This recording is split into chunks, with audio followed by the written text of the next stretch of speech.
on Vibes Radio, the champion station, as we bring you ball-by-ball commentaries of the CG Insurance Super Cup being played in Antigua.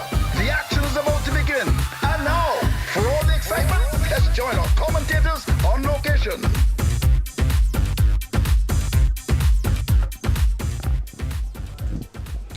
Good afternoon and welcome to the Coolidge Cricket Grounds. It's the CG Insurance Super 50 Cup 2020-2021.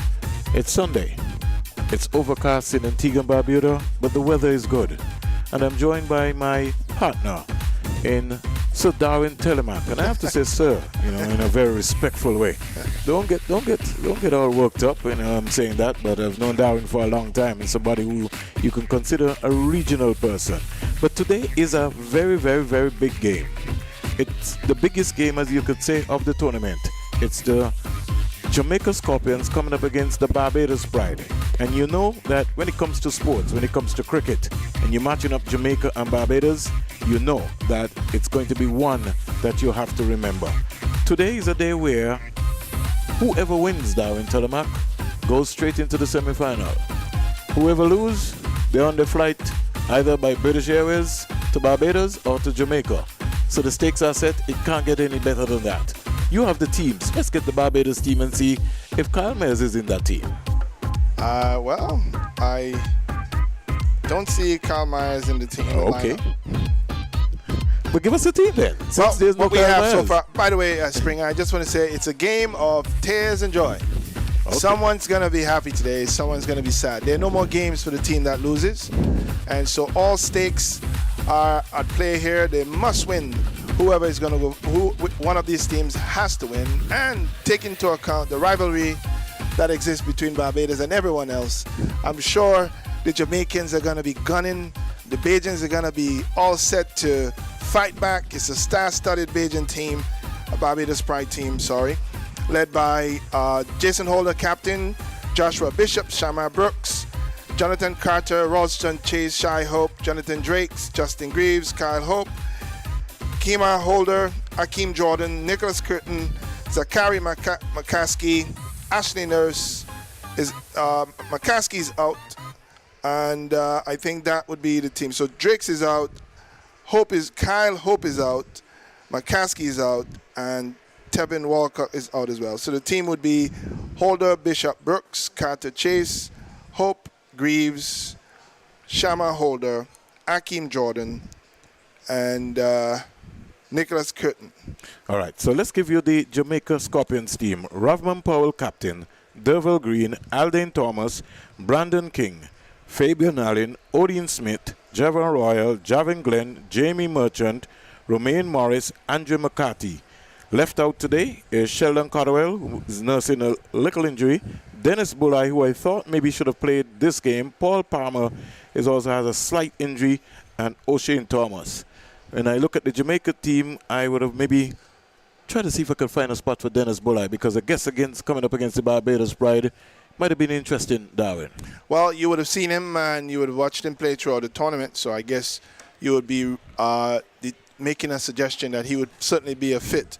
But I'll tell you, if the selectors of the Jamaica team were looking for a team that could win, I think they put the team that they think can beat this Pride team on the board. It is not a game where you can rest players. It's not a game where you can leave out players that are of a certain caliber. This is a game when your best must be on show, because the stakes are high. If you're going to win the finals, you must win this game. If you're going to have a chance to win the finals, you must get past this game. And so I don't think they left anything out. They must have put their best team forward. I think both teams did that. So it's going to be left up to the players, after they've been entrusted with the confidence of the selectors, to go out and execute for their team. Well, the Jamaica captain, Ravman Powell, called it right, and he won the toss and will bat against the Barbados Pride team. Is that a good thing, Darwin? Well, he's trusting his batters. I think on a field like this, chasing is probably better. It's a small field. You know what your target is, and you probably would be able to chase it down. But his confidence is in his batters to go in and set the pace and put some pressure on this Bajan team. I think he's betting on his frontline players, frontline batters. Well, the stage is set. So we know that there's going to be a small but little simple ceremony before the start of the game. My brother, and what normally happens is that they pay some respects to the Black Lives Matter movement. So the players take a knee and they raise their right fist. So you'll see already the Jamaica teams on our right, they're coming out, and the Barbados team on our left. They'll be able to come out onto the field, the umpires and officials. Barbados Pride, as we speak right now, in a huddle, they're appealing to the gods above, and they know that this is a big game for them, a game in which, as Darwin has described it very well, will set them over the line to be able to make sure that they take it big in a very big way. I just want to be able to say thanks to Vibes Radio in the Commonwealth of Dominica and all of the other sister stations who've tuned in to us live with Ball by Ball from the Coolidge Cricket Ground, the Caribbean Broadcasting Network, the Caribbean Superstation 90.9 FM, British Virgin Islands and USVI, GBN in Grenada, Real FM in Grenada, CBC in Barbados, VOB in Barbados, KLS in Jamaica, NCN in Guyana, The Wave in St. Lucia, and right here in Antigua and Barbuda, ABS Radio. Captain Jason Holder leading out his star-studded Sprite team, Rovman Powell. As the folks come out on the right side, they wait for the match referee to give the signal in terms of everybody taking a knee. And this is going to be an exciting game, as Darwin Talimac has described it. But the movers and shakers in this game, if you're looking around, Brandon King scored 97 in his first game, Darwin, 97-19, 4-7. So by his standards, he would really want to be able to get a good start in this game, because it's going to be also very important. Aldane Thomas is going to be opening with, in fact, they've changed, Darwin. They've pulled back Brandon King, so this is interesting. Brandon King is not opening today. Pretty interesting. Well, they're revamping their strategy, maybe taking a look to see what happens up front and pushing him out to see if he can build from there. You mentioned the huddle of the Barbados Pride team and looking to the gods above.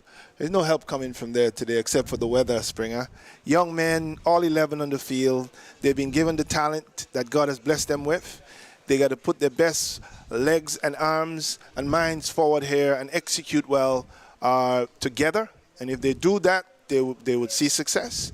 If they are not coordinated and they don't really work together, we may see a different result. But I like to think that the individual responsibility once you're out there is what counts. And I'm sure Jason Holder is going to be expecting his men to actually pull together and pull something special off for this Barbados Pride team. But going back to your point, they may just be looking at a different setup, maybe a little question about some confidence there. He had a big one in the first knock, but hasn't done well so far. So they're probably looking at trying to reshuffle the lineup to see if he can get a little bit more confidence coming in lower down the order. Umpires today on the field as they go down for the knee. Dayton Butler with 37 list day games, and Joel Wilson, one of the most experienced umpires, with 106 list day games. And the small but simple ceremony taking place in support of the Black Lives Matter movement, as Joshua Bishop has the ball next to his hand. He will start from the CIU investment end here in Antigua and Barbuda, and this is going to be an exciting game. A strategy which has seemed to have worked out, Darwin, where a lot of the teams have started with a spinner, Guyana, Shanda Paul Hamrich. Barbados going through the same tactic here, trying to make sure that they start with the left-arm spinner in Joshua Bishop. Yeah, and don't forget West Indies in Bangladesh. It was a pretty interesting setup there, and Craig Bradford was bold enough and brave enough, proved that he was also innovative in bringing on Jimbo with a new ball. That was an interesting moment for West Indies cricket. But so far, all the teams seem to be thinking that that's an issue. And the reason, Springer, is West Indian batsmen usually don't start off well with spin. You know, you get a few quickies, medium paces afterwards, and then the spin comes on. To see it slowly drifting and bouncing and turning in front of you first time off, it's not what a opening batsman expects. And so I think the teams are trying to use some reverse psychology here on the batsmen to try to get the best out of them. Well, reverse psychology, in fact, we stand also for a minute silence for a former Vice President of West Indies Cricket Board, Sir Clavis Joseph, as we take a little time to pay some respects to the man who made a huge contribution to West Indies cricket and to the business sector in the entire Eastern Caribbean, Clavis Joseph. a gentleman who would have moved many moons, the former president Pat Rosa from Jamaica, when they both took over West Indies cricket. Commercial side wise, it was outstanding, Darwin. It was a transformation that saw the evolution of what we're seeing today from both the late Pat Rosa from Jamaica and Clavis Joseph from Antigua and Barbuda and the Leeward Islands. And so a minute's silence was paid in respect to him, a timely moment, and a very powerful businessman and an icon of the Caribbean.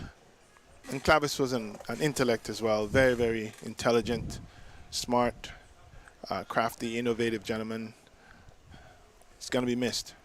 Bishop will start now to bowl to Aldane Thomas down the onside and starts away with a wide first up delivery and he goes into the boundary for 4. So a start that you really would not want, Darwin. The Jamaica Scorpions are off and running. Joshua Bishop just getting his line off there, and Shea Hope didn't get across in time. The score is 5 without loss. The Jamaica Scorpions of the first delivery off and running. Yes, and they got 4. And with the spinner, you would want him to have better control, but it just strayed too far down the leg side, missed by the keeper, and they've gone off to 5. So 5 without loss. Aldane Thomas, the wicket-keeper, high score 48 in this championship. He's just playing this one onto the onside, looking for 2, and comes back quite easily for 2 runs. So Ruston Chase coming around there from short fine leg area, couldn't cut that off, and the score goes to 7 without loss. The Jamaica Scorpions quietly starting.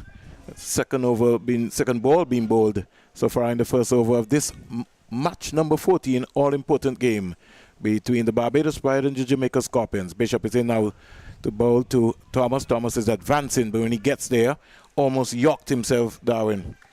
Yes, that was a faster one, and I think Bishop is trying to get a line and decided he wasn't going to float that one. Just threw it in nice and straight in the middle stump, and it was well played by Thomas. Bishop is in to bowl to Thomas. Thomas can't score, trying to just sneak this one out to backward point, and the ever lively Jonathan Carter comes around very quickly. 4, at least 3 deliveries have been bowled so far in the over. Bishop is in now to bowl to Thomas. Thomas is driving up to mid-off, and just a push. He didn't really go through with the execution of the shot, but it was controlled. Nice use of the feet, and he got there and didn't go over the top. Just was contented to just check the drive and get a single. And Shamar Holder came across nicely, cleaned it up. 8 without loss. 8 without loss. 7 to Aldane Thomas, and Romain Morris, he comes in to strike. And no Brandon King today opening the innings. So as Darwin would say, they have just decided to just change the fortunes and maybe just give the Barbados Pride something to think about. Romain Morris, the left-hander, stands up straight, can't score, and he just turns that into the short mid-wicket area. And the score remains on 8 without loss. We're still in over number 1. Bishop is in now to bowl to Morris, and Morris is having an extravagant drive to hit that trip cover. Missed it completely. Over number 1 completed. Morris is not. Aldane Thomas is off and running his 3, and the score is 8 without loss. Yes, and Bishop started off floating the ball, trying to get some drifters in, and didn't find the right line. And then he started bowling much faster, trying to make sure the new ball didn't get out of his control. What I would say, Springer, is as teams begin to make adjustments, we put in spinners up front. I think the batting teams have to also begin to understand it might be smart enough to get someone in there who could smash these spin bowlers around as well. You have the power play on, so the field is in. You brought in a spinner, and maybe a good idea would be to get someone who could loft the ball over the top all the time. Someone like a Puran would be good to get up there and just smack that spinner all over the place. As the bowling team adjusts, it would be nice to see the batting team also reflect a similar approach.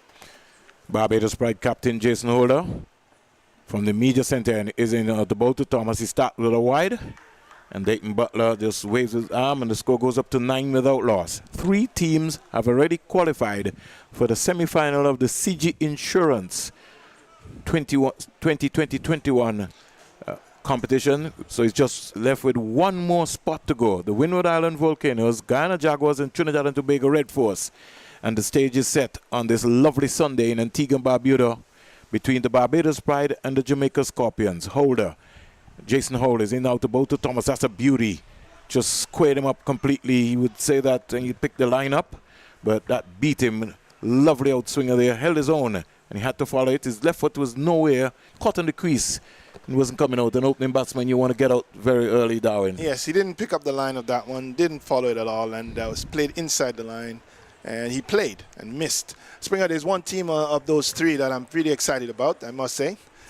And we break as Holder is in now. The ball to Thomas. It stands up straight to the back of the delivery, can't score, and the score remains a 9 without loss. Yeah, the Volcanoes are in.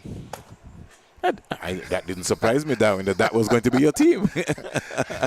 Well, it's not just my team. I'm excited that they're in. And of course, I'm a Volcanoes man. It is sad for me because the Leeward Islands Hurricanes are out. Yeah. Well, so you sad for me too, because I live here. So you understand what's happening. Romain Morris, this is his third game. Waits for Holder. Holder's in out to bowl to Romain Morris. He's turning it. Can't score. The keeper, Shea Hope, comes around in front of the short fine like Shamar. Holder picks up. Good glove work. And 9 without loss.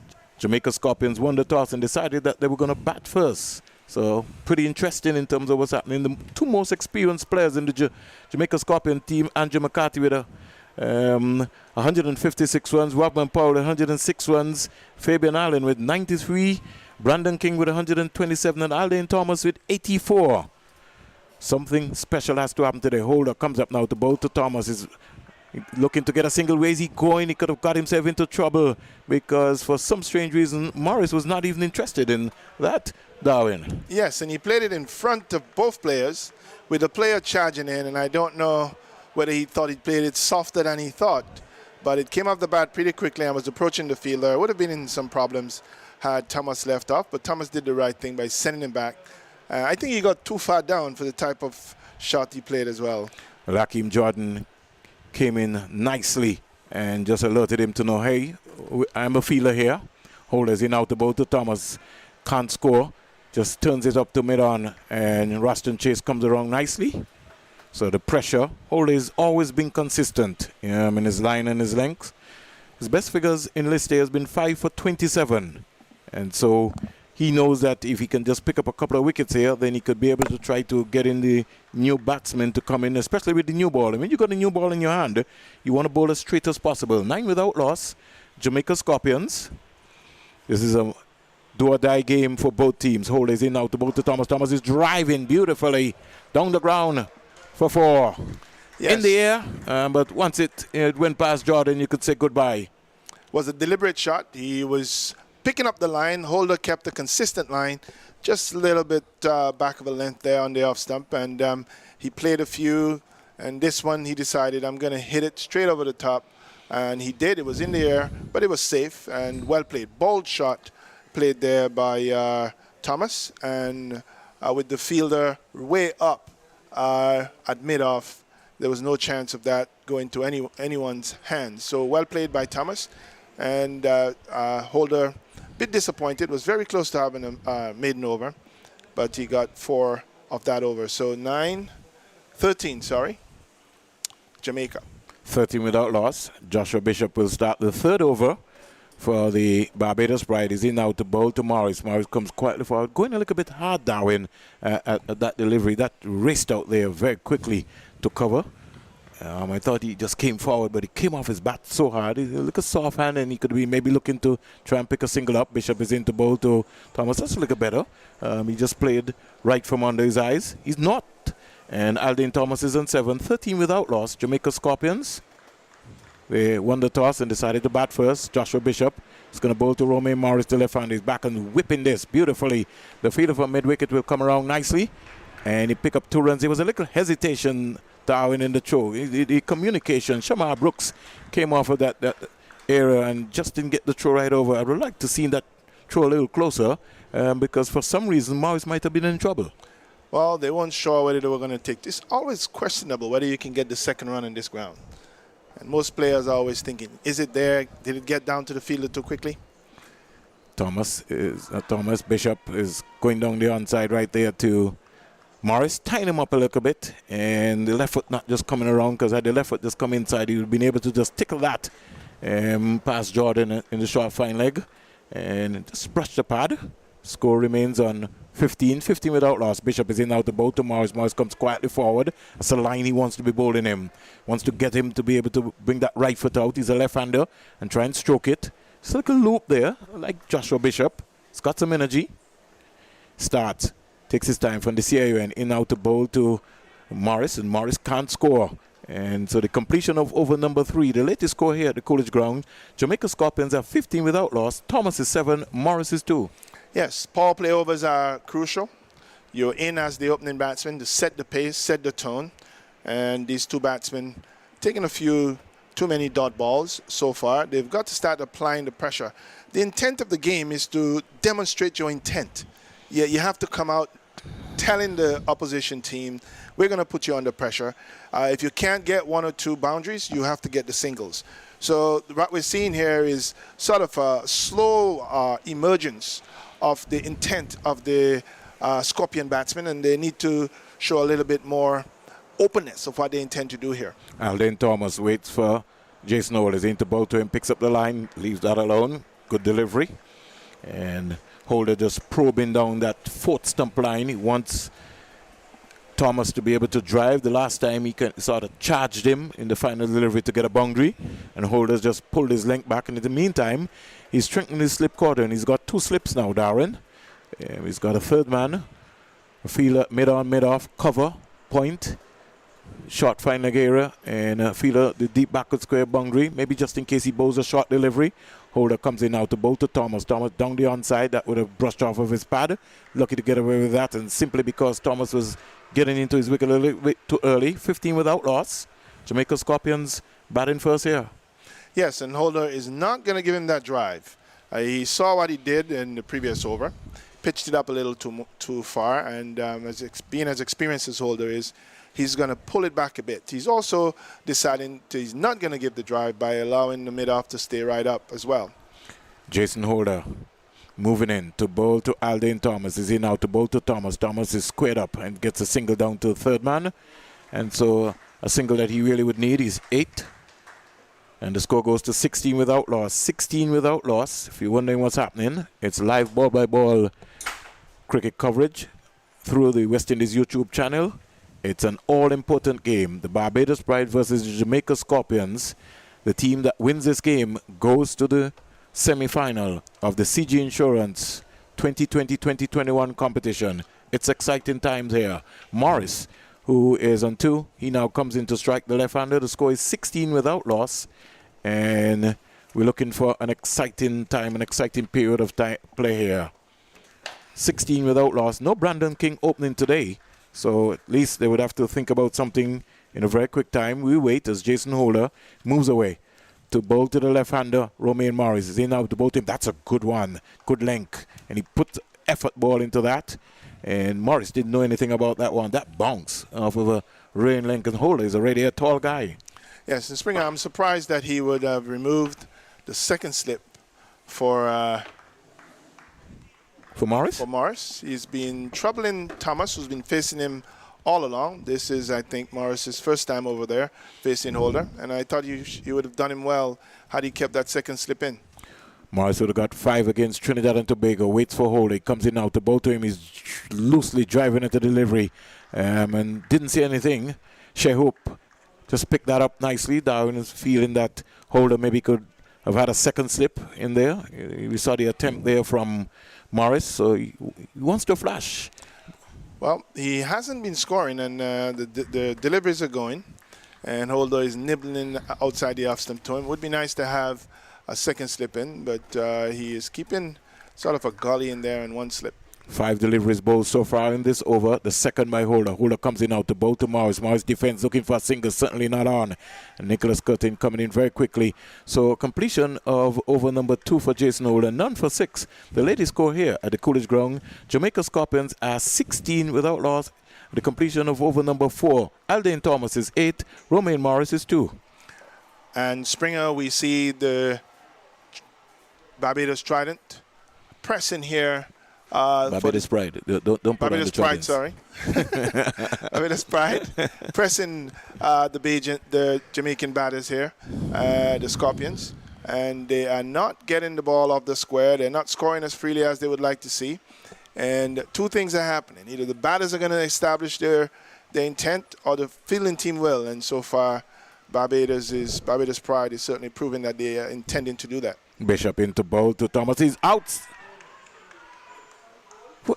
Why is he wanting to play that shot? He just charged down the wicket. Didn't even look at the ball. Bishop just bowled the delivery and he just charged. He didn't get anywhere close there. And Shehope neatly just taking off one bail. Just made life a lot more easy. And no reason Jamaica Scorpions would have just lost their wicket. Really, when you look at it, I know you said pressure, Darwin, but just hit the ball up the V. Well, if you are not getting the ball off the square, you're building pressure, and this is what happens with these games. Your batters come out and they establish what they intend to do, and that is usually put pressure on the bowling team. What we saw earlier on so far in this innings is that the two opening batsmen, both of them, have been unable to apply any pressure on the bowling team, and therefore in his attempt to change the dynamics of the game, we saw Thomas playing a very, very, very rash and reckless shot and getting stumped very, very easily by Shehope. And Jamaica now has to regroup. So as we see King coming out. Yes, and like I said to you, King did not open today, so they decided to pull him back and give him a chance to look at the game. His scores in this championship so far has been 97, 19, 4 and 7, and by his standards is yet to score a list 100, 675 runs, highs of 97, average of 23.28. And Brandon King will tell you that I'm a far better player than that. He's got a good platform now to be able to come out here and take his time. This is almost like a big game, a final, a semi-final, and he's on the world stage. Bishop is into bowl to King. King is driving straight back to Bishop, can't score. Through ESPN, everybody around the world is going to be looking at this game, so it's going to be important for Brandon King. We break as Joshua Bishop slides into bowl to King. King is back and cracking that. Down to the boundary for 4, goes past Chase. Short, and gave King enough room. He just punched it past cover. And on this fast outfield here at the Coolidge Cricket Ground, it was just a lovely shot. Didn't try to hit it too hard, just waited on it. You've been impressed with that, Darwin. Yes, very nice shot. He didn't have to hit it hard. It was a very short delivery, bad delivery from Bishop, and it was smashed away by King. And nice way to get off the mark. 20 for 1. King is 4. Morris is 2. Bishop is into bowl to King. King is on driving down the ground. Shamar Holder comes off the long on boundary. Good positive shot. Just waited for it and just head it down. I would like to see Nicholas Cotton, Darwin, just come a little bit to his left and get him to just look out of on the right side of his eye there. See him look good to mid-wicket area, and don't give him that easy single. Score goes up to 21 for 1. 4 deliveries have been bowled so far in the Joshua Bishop's third over. Bishop is into bowl to the left-hander. He's driving. He's out caught. Second wicket to Joshua Bishop. Real, you could say, an easy catch to Justin Graves. And as Darwin was talking about the pressure, Romain Morris didn't get his right foot to the pitch of the ball. A nice flighty delivery. He was nowhere in control. And Justin Graves taking a nice, comfortable catch at cover. They can't get any better than that. 21 for 2. The Jamaica Scorpions are in trouble here at Coolidge. Yes, and if you wanted to see trouble, you're seeing it right here for the Scorpions. 2 wickets down. It's just the beginning of the innings, and the Scorpions were probably not expecting to see players coming in and going out as fast as they've seen them. They must be bothered. That's going to add some pressure on the batters that are outside there. But Jason Holder must be extremely excited about what he's seeing. His leg spinner, left-arm leg spinner, is doing the work for him. This one, he was nowhere close to playing that shot properly. His legs were not there. He didn't pick up the length of that delivery. It wasn't on for that shot. And it spun away. It was spinning away from him. It kept going the other way, and it was caught in the cover region. 2 wickets so far for Joshua Bishop in this over, and 5 runs have been scored. But while 5 runs have been scored, he's picked up 2 important wickets, Alden Thomas and Romain Morris. So it just shows you in terms of what has been happening. But how comes Andrew McCarthy, who I feel is the the most seasoned campaign batsman for the Jamaica Scorpions so far in the series. He's got 3 list A hundreds and would certainly want to get one today. He scored 40, 48, 55 and 13 in this championship. He comes quietly forward to a Joshua Bishop delivery and the completion of over number 5. The Jamaica Scorpions in early trouble, 21 for 2, 21 for 2, Darwin. Yes, and I'm sure skipper Holder must be happy. It's going to be interesting to see what he does now with his field. He's playing to pretty accomplished batsman, King. He knows that King can strike the ball very well. But is he going to attack him? Is he going to put some pressure on King? You still have to read the realities of the game. And with 2 wickets just falling in the previous over, it would be interesting. And he does. He brings in the second slip, so that's a good move. And we're going to see what line he continues to bowl. He's been bowling an impeccable off-stump line. So I think this Bajan bowling here is going to be extremely effective if they continue doing what they're doing. 21 for 2. Jason Holder, the Barbados Pride captain, is in now to bowl to King. Pitched up. King is driving beautifully down to mid-off and gets an easy single as Akeem Jordan comes around. He maybe can't wait to get this ball into his hand. He picked up 5 wickets in the last game. So King goes up to 6 and the score goes up to 22 for 2. Andrew McCarthy, he comes in to strike. And he's been out to some brilliant catches this season so far. And so he really want to be able to get moving and get a big score here. They're going to have to consolidate this partnership. Very important period of play here. In the meantime, the Barbados Pride would be feeling like if we could just get Andrew McCarthy, we could put some more pressure on the Jamaica Scorpions to get Ruffman Powell in very early. Jason Holder, as Darwin said, he's attacking with 2 slips. Third man, fine leg. Fielder short mid-wicket, mid-on, mid-off. Backward going cover. Down the onside, appeal for leg before, but I think that'll be a leg by. Let's wait and see. If the umpire would make the call, if my eyes are good. Yes, so certainly it is a leg by. 23 for 2. Holder just asking the umpire what you thought there. But a little bit high to Darwin based on television replay. Oh, there's no way that would have been even close to being out. Hit him on the tie pad. But what he should be more concerned about, Springer, is that he didn't pick the line that he wanted to for the first ball to McCarthy. Should have been outside the off stump. It went middle, turning towards leg. Not the line, I'm sure, that the skipper wanted to be bowling at. McCarthy is still not, but King is going to face this delivery from hole A6. Back of a length, he's back and punching it. Out to cover. Will it have the legs to get 2 runs? Can they get 3? Are they interested in 3? No. So they're relaxing to get 2 runs. So King goes up to 8 and the score goes up to 25 for 2. Good positive relaxed shot. Didn't try to hit it too hard. Just got on top of it and just used the pace from Holder. And Justin Graves had to make a run for that. Just to let you know in the IPL that Jason Holder will be playing for the Sunrisers Hyderabad. So that's a good move. Other West Indians, Shimon Meyer for the Delhi Capitals, Chennai Super Kings, Dwayne Bravo. And Kolkata Knight Riders, Andrew Russell and Sonny Lorine. We get back to that as Holder comes in to bowl to King. King stands up straight, back and across, squared up a little bit. But he just played it down to Ruston Chase at mid-on, and the score remains on 25 for 2. King is 8, McCarthy is not. Punjab Kings, Chris Gale, Nicholas Poran and Fabian Allen, and the Mumbai Indians, Kyron Pollard. Those are the West Indians that will be playing to date so far in the IPL 2021. And I'll be watching the Kings. You'll be watching the Kings. I like Puran. Oh, well, boy, it's going to be fireworks. Chris Gale, I think he's got something to prove. So too is Jason Holder in this all-important game. He glides away. Is in now to bowl to King. Pitched up. There's a peel for leg before, but there were clearly 2 sounds, and Holder just halted in his peel. King just falling away a little bit, Darwin, in playing that shot. Yes, he probably played. He went into the shot, and the ball came further up than he anticipated. And wrapped him on the pad, but it looks like it was going down leg anyway. But good ball. Very, very good delivery from skipper Holder. And I think the movement for why that delivery was that Holder maybe picked up that King was coming across and looking to maybe want to get expansive. He's thinking all the time. 5 deliveries bowled so far and it's over. Holder comes in now to bowl to King. King gets a good delivery, bang on target around the 4th stump line. He's got to come forward and defend. And the latest score here at the Coolidge Cricket Ground after 6 overs, the Barbados Pride having the pressure on the Jamaica Scorpions. They're 25 for 2. King just checking his bat. He's 8. Andrew McCarthy is a naught and holder from his 3 overs, none for 9 to date. Yes, and Springer, when you think of an experienced bowler, you think about a professional at his craft, you want to look at Holder. He is not express pace by any stretch of what is available in the global environment, but he's extremely skilled at putting it where he wants and doing what he wants with delivery.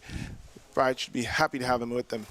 Bishop comes in now to bowl to McCarthy, comes quietly forward. Well, the thing that Jason Holder more times outsmart West Indian batsmen is that they're not patient enough. And that is the problem. But we'll get back to that. I know you've been a little bit surprised that I said that. Joshua Bishop, bang on target, and McCarthy coming quietly forward. I'm not surprised. I think he outsmarts world-class batsmen. Certainly. Bishop comes in out to bowl to McCarthy. He's bowled! Playing back to a delivery when he should have been forward. McCarthy walks off and he can't believe it. Oh, why is he back, Darwin? He should have never been back. That was a poor shot. He's trying to blame the pitch. It was not the pitch. He should have been forward. He stayed back, and I tell you what, it's a new ball.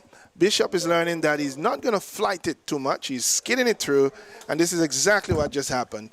He should have been forward. He should have stayed forward. He was caught between no man's land. Should I go? Should I come back? And he just lost it. Yeah, but if you're facing up to the left arm spinner, then you got to be as tight as possible because remember it's a new ball, and that's the first thing that you have to understand. Bishop is into his 4th over, so you have to treat him as a new ball bowler. You can't just treat him as just a left arm spinner.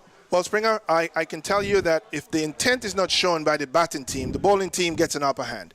They've got to go out there and determine what are they going to do with Bishop. Are you going to stay there and block him, and you're going to make mistakes, or you're going to put some pressure on him? It's a power play. You have an open field. You have to innovate and do something. We're not seeing any of that yet from the Scorpions team, and the Barbados Pride are certainly on top there. Bishop is having the time of his life with a new ball in his hand for his team, which is normally not the case, but delivering very well for his skipper and his team. Well, Ravman Powell has decided to pull himself back. This is Javel Glenn's list year career. He's just come into the reckoning. He's only had 18 runs, 13 runs so far, and I first saw him in the CPL in practice. Let's see how he will deal with Joshua Bishop. He's driving, can't beat the fielder cover. Justin Graves, and the score remains on 25 for 3. Barbados Pride, they're sensing. If somebody told Joshua Bishop that when he woke up this morning that he was going to pick up 3 wickets, he would say, no way. Well, and 3 big wickets as well. Here is Javel Glenn driving beautifully past Justin Graves on the left, down to the boundary for 4. That's a lovely shot. That would ease a little bit of the pressure. Score goes up to 29 for 3, and Glenn goes to 4. Brandon King is 8. Yes, if you saw a batsman getting out showing intent, maybe you tried hitting a 6 and Jason Holder, who is that long off, took a catch, you could probably say, great. But that's not happening. They've got to show some intent here, and we're beginning to see one from Glenn. Here comes Joshua Bishop now. Moves in nicely into bowl to Glenn. Glenn is going for a heave. Let's see what's going to be happening here. Will this be the 4th wicket for Jamaica? Yes. Barbados picked up another wicket. Was that shot certainly on? It was not on, and Shamar Brooks positioned himself on the mid-wicket boundary area, and Jamaica have lost a wicket that they didn't need to lose. Javier Glenn, after driving sweetly to cover, decided that he was going to go, as Darwin was saying, with intent, but instead, he's back in the hut. Well, and maybe he may have been sent out ahead of Powell to try to press the spin bowler. And sometimes it works and sometimes it didn't. I think based on the shots he came out to play that he had instructions to go after it. And it didn't work out. And he's heading back to the pavilion. And it's going to be up to this young man rushing out here now to ease the burden as Powell comes out. Well. 2 wickets again from Joshua Bishop in the 4th over. 4 for 19.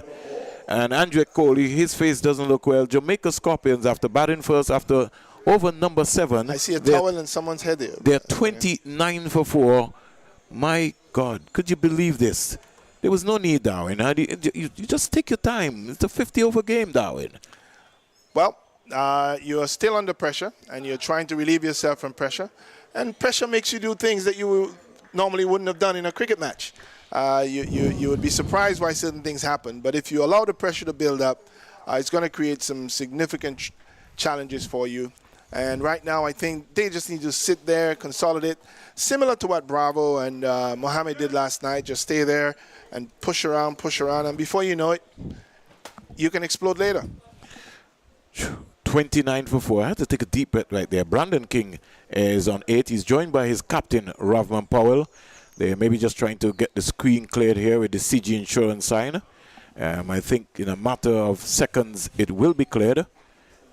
And once that goes off, then we'll be ready to go. So Dayton Butler has been assured of that. And King will wait for Jason Holder. Butler just had to put his hand out because Ravman Powell was just, doing the dots and getting everything else sorted out here. A little nervous time here for Ravman Powell, but he would know that there's pressure on him. Jamaicans always rise to the pressure. Is he ever nervous? He doesn't play like that. And he doesn't show it.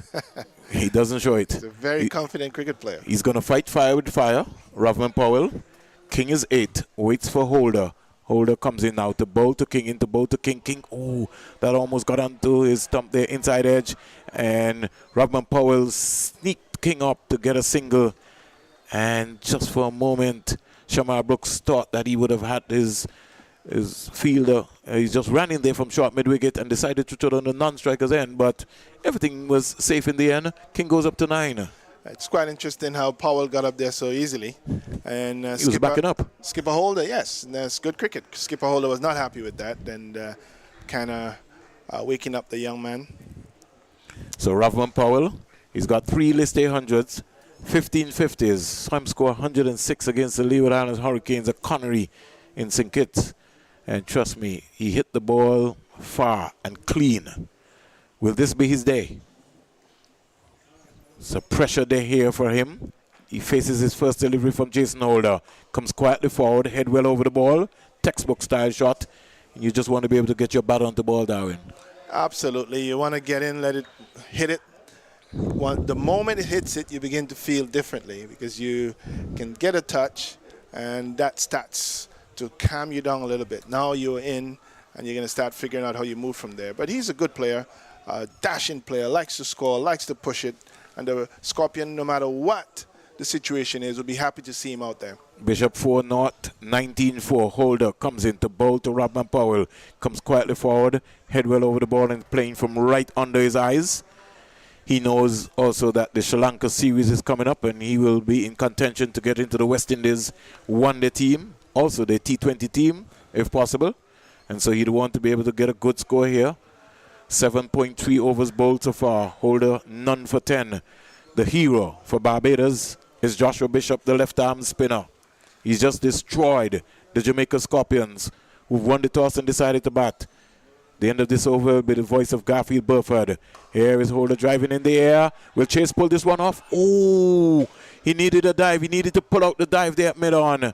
And Holder is a little disappointed and maybe thought that Chase could have maybe dived across. I don't know what you felt, Darwin. I am very, very surprised to see that effort. There was no effort there, as a matter of fact. I think Chase was either surprised that the ball was coming to him, but it should have been an easy catch for him to stretch forward and make an easy catch of it. But he just kind of ran and picked it up on the first bounce. I'm sure Skipper Holder is not very happy.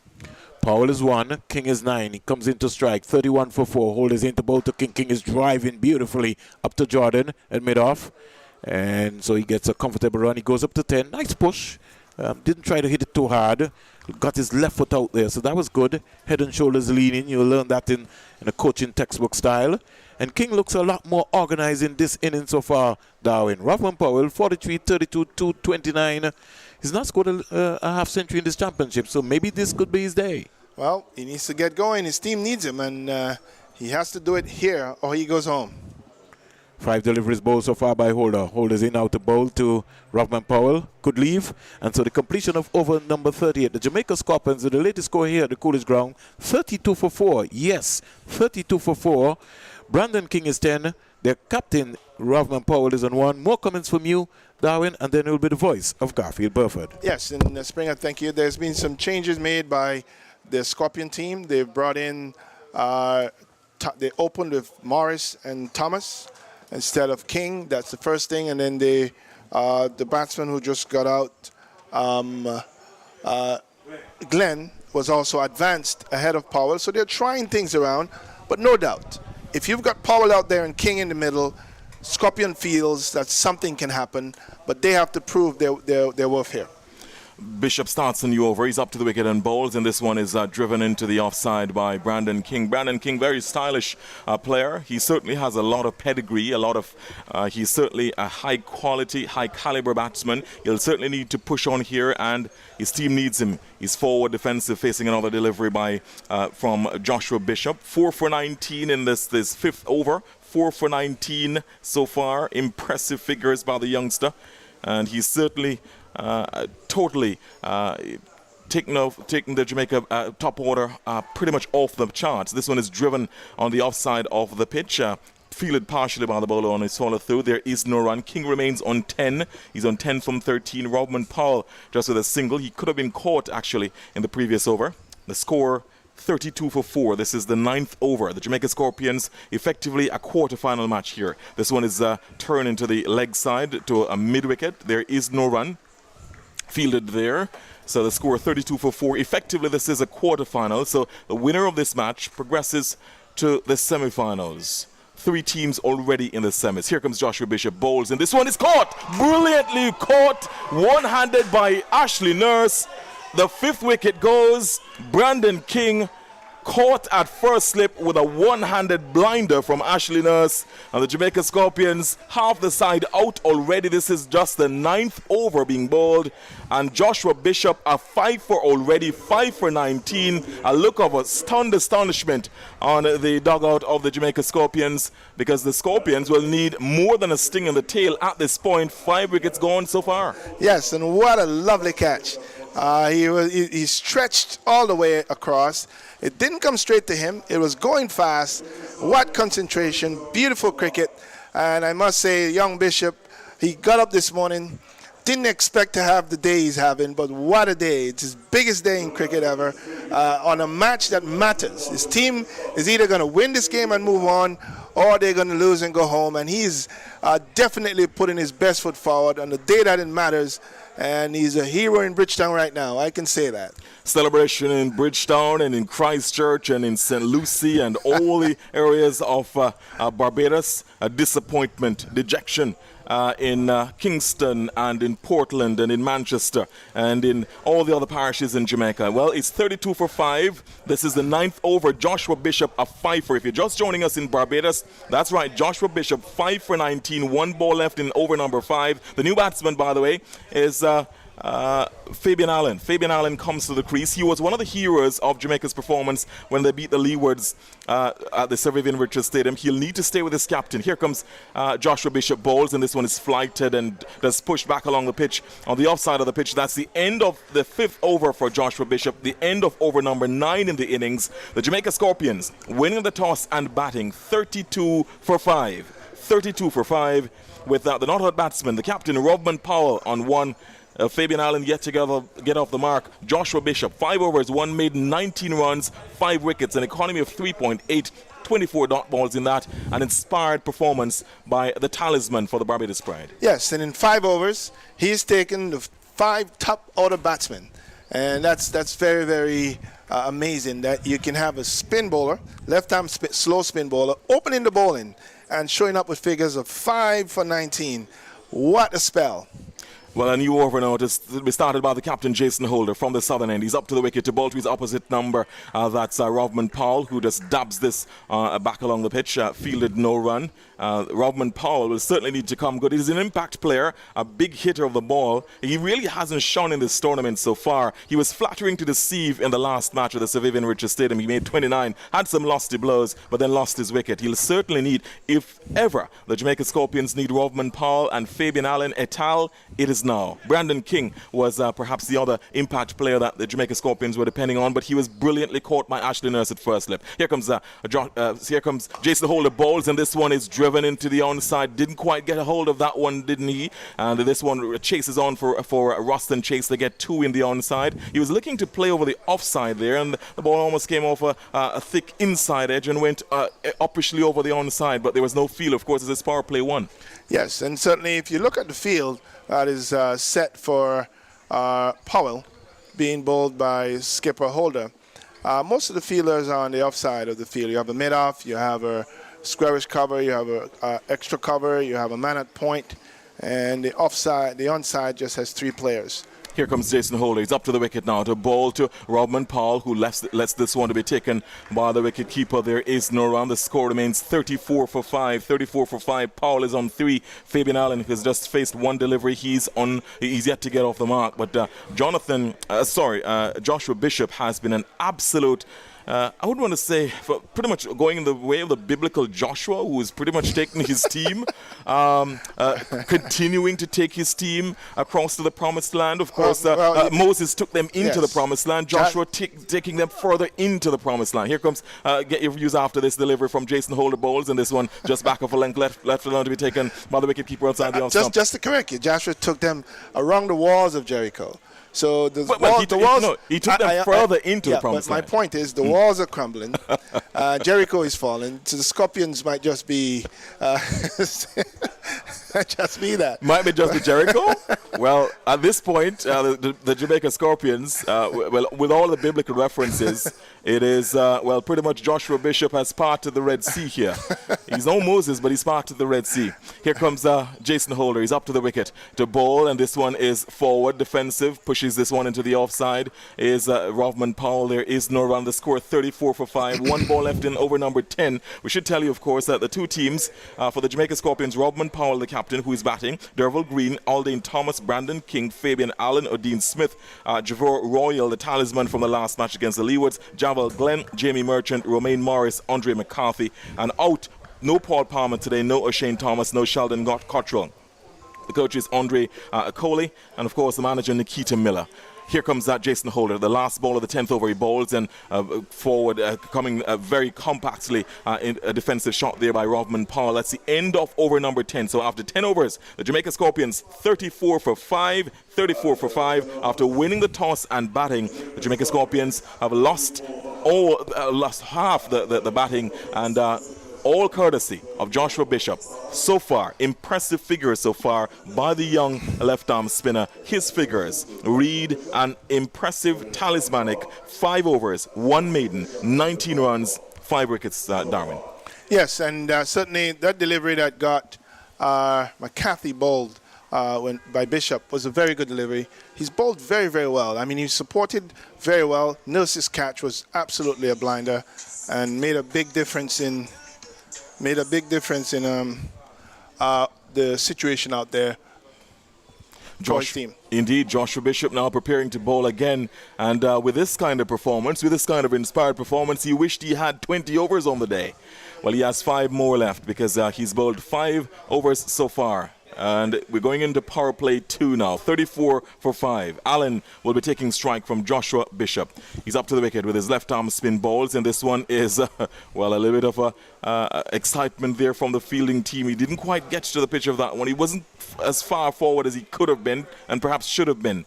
Either way, the ball just squirted out into the offside. Here comes Joshua Bishop again, bowls, and this one perfectly lined and perfectly length delivery. This one just pushed back into the offside by Fabian Allen. There is no run. Fabian Allen together with Javor Royal put on around about 80 runs for the last wicket in that Leewards match. This one off the back foot, striking this into the cover as they can't score. The fielding done there by Shamar Brooks at cover in that short extra cover position. The score 34 for 5. Here comes Joshua Bishop from the northern end. He's up to the wicket, bowls. This one flighted forward, this time well forward is Fabian Allen, wearing number 9 on his shirt, pushing this one into the offside. Again, Shamar Brooks does the fielding. They can't score. 34 for 5. Here comes Joshua Bishop. He's up to the wicket now, bowls, and this one it turned into the mid-wicket position, fielded, no run. The batsman Fabian Allen stays without scoring so far. He's faced 6 deliveries. One more ball left in this Joshua Bishop over 8 balls, and this one is wow, that one was a very good delivery again. That's the end of the over, the end of over number 11. At the end of it, the Jamaica Scorpions scoring at shade over 3 and over are 34 for 5, with Fabian Allen yet to get off the mark. Rodman Powell, the captain, on 3 after facing 10. And the Jamaica Scorpions winning the toss and batting against the Barbados Pride in effectively a quarter-final match here, because the winner advances to the semi-finals, where already 3 teams have qualified. The Trinidad and Tobago Red Force, the Guyana Jaguars, and the Windwards Volcanoes. One of these 2 teams who wins today will join them. Yes, and certainly I'm watching young Bishop bowling. He is smiling all the way. He's having a very, very happy time. 6 overs. 5 wickets for 19 runs is nothing he expected, but the skipper is going to continue with him. I think I'd bowl him all his 10 overs out. There's so much happening here. Holder is making a change. It's Akeem Jordan who is coming in. Akeem Jordan will be bowling here from the southern end at 34 for 5. He starts over number 12. He has 5 for 18 is his best in list A. Here comes this delivery, is pushed very nicely into the covers by Rodman Powell. He hits the ball far and a long way. He really hasn't teed off yet in this competition so far, Rodman Powell. If he comes good today, he can be such an impact player that he could turn this match on his head. And certainly he has to, for the Jamaica Scorpions, they're hoping that he does just that. He has to take it off of his head. It's already turned on his head by Bishop. He wants to be an atlas here and carry the Jamaica Scorpions on his shoulders. And hoping to turn the match on its head. It's going to be Akeem Jordan who will have other ideas. He was the impact player in the last match for the Barbados Pride. Here he comes. He's up to the wicket. Bowls in this one. Back and across comes Fabian Allen, just pushing this one into the onside. Fielded there. There is no run. The fielding done there at a short mid-wicket position by Jonathan Carter. So the score remains on 35 for 5, 35 for 5. Jonathan Carter in that straightish mid-wicket position. So there is the 2 fielders out. There is Roston Chase at long on, and there is a third man who looks to be Shamar Holder. There's a third man on the boundary. Here comes Akeem Jordan. He's up to the wicket and bowls in this one, just looking to turn that one behind square on the offside behind point. He did that, but was looking for the single. It was well fielded. There is no run. A bit of pep in the step of the Barbados Pride, and why not? They've absolutely delivered an inspired performance today. 35 for 5.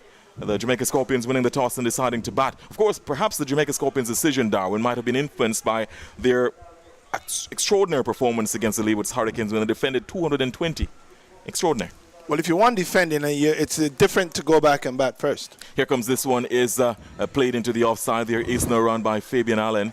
The score remains on 35 for 5. I suppose the confidence there was to say, let's try to do it pretty much let's try to do it the same kind of thing. Let's defend. Let's put a target on the score and let's defend.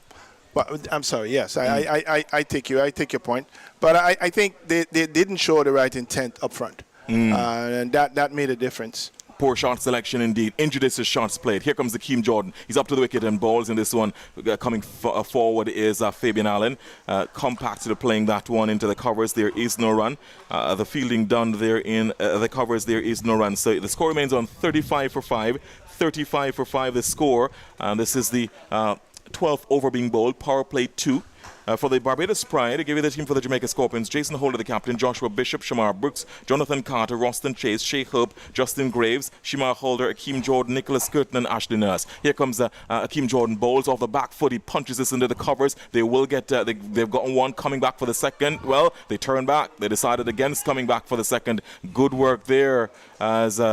that one was pushed off the back foot into the covers by Fabian Allen. Good shot, well timed, but very, very good work done in the end there, and eventually keeping the batsman down to 1. So off the mark is Allen. Allen is on 1. He's faced 12 deliveries so far. A bit of a mid-pitch conference with Powell, the captain, who is on 4 of 11. The Jamaica Scorpions 36 for 5. At the end of over number 12, 36 for 5, winning the toss and batting here at the Coolidge Cricket Grounds. Yes, a good over from the young man. He is trying to get his rhythm in. He's bowling at a time when the opposition team is under some pressure, so he's bowling at a good time and has a lot less pressure on him. But Bishop is going to continue at the other end, and I'm sure every batsman fishing Bishop right now is concerned, and they're going to probably try to do one thing, not let him get the 6th wicket. Indeed. Let's see what Bishop does here. This one is driven off the back foot by Allen into the covers. Fielded, there is no run. Roston Chase there in the broad-brimmed yellow hat does the fielding.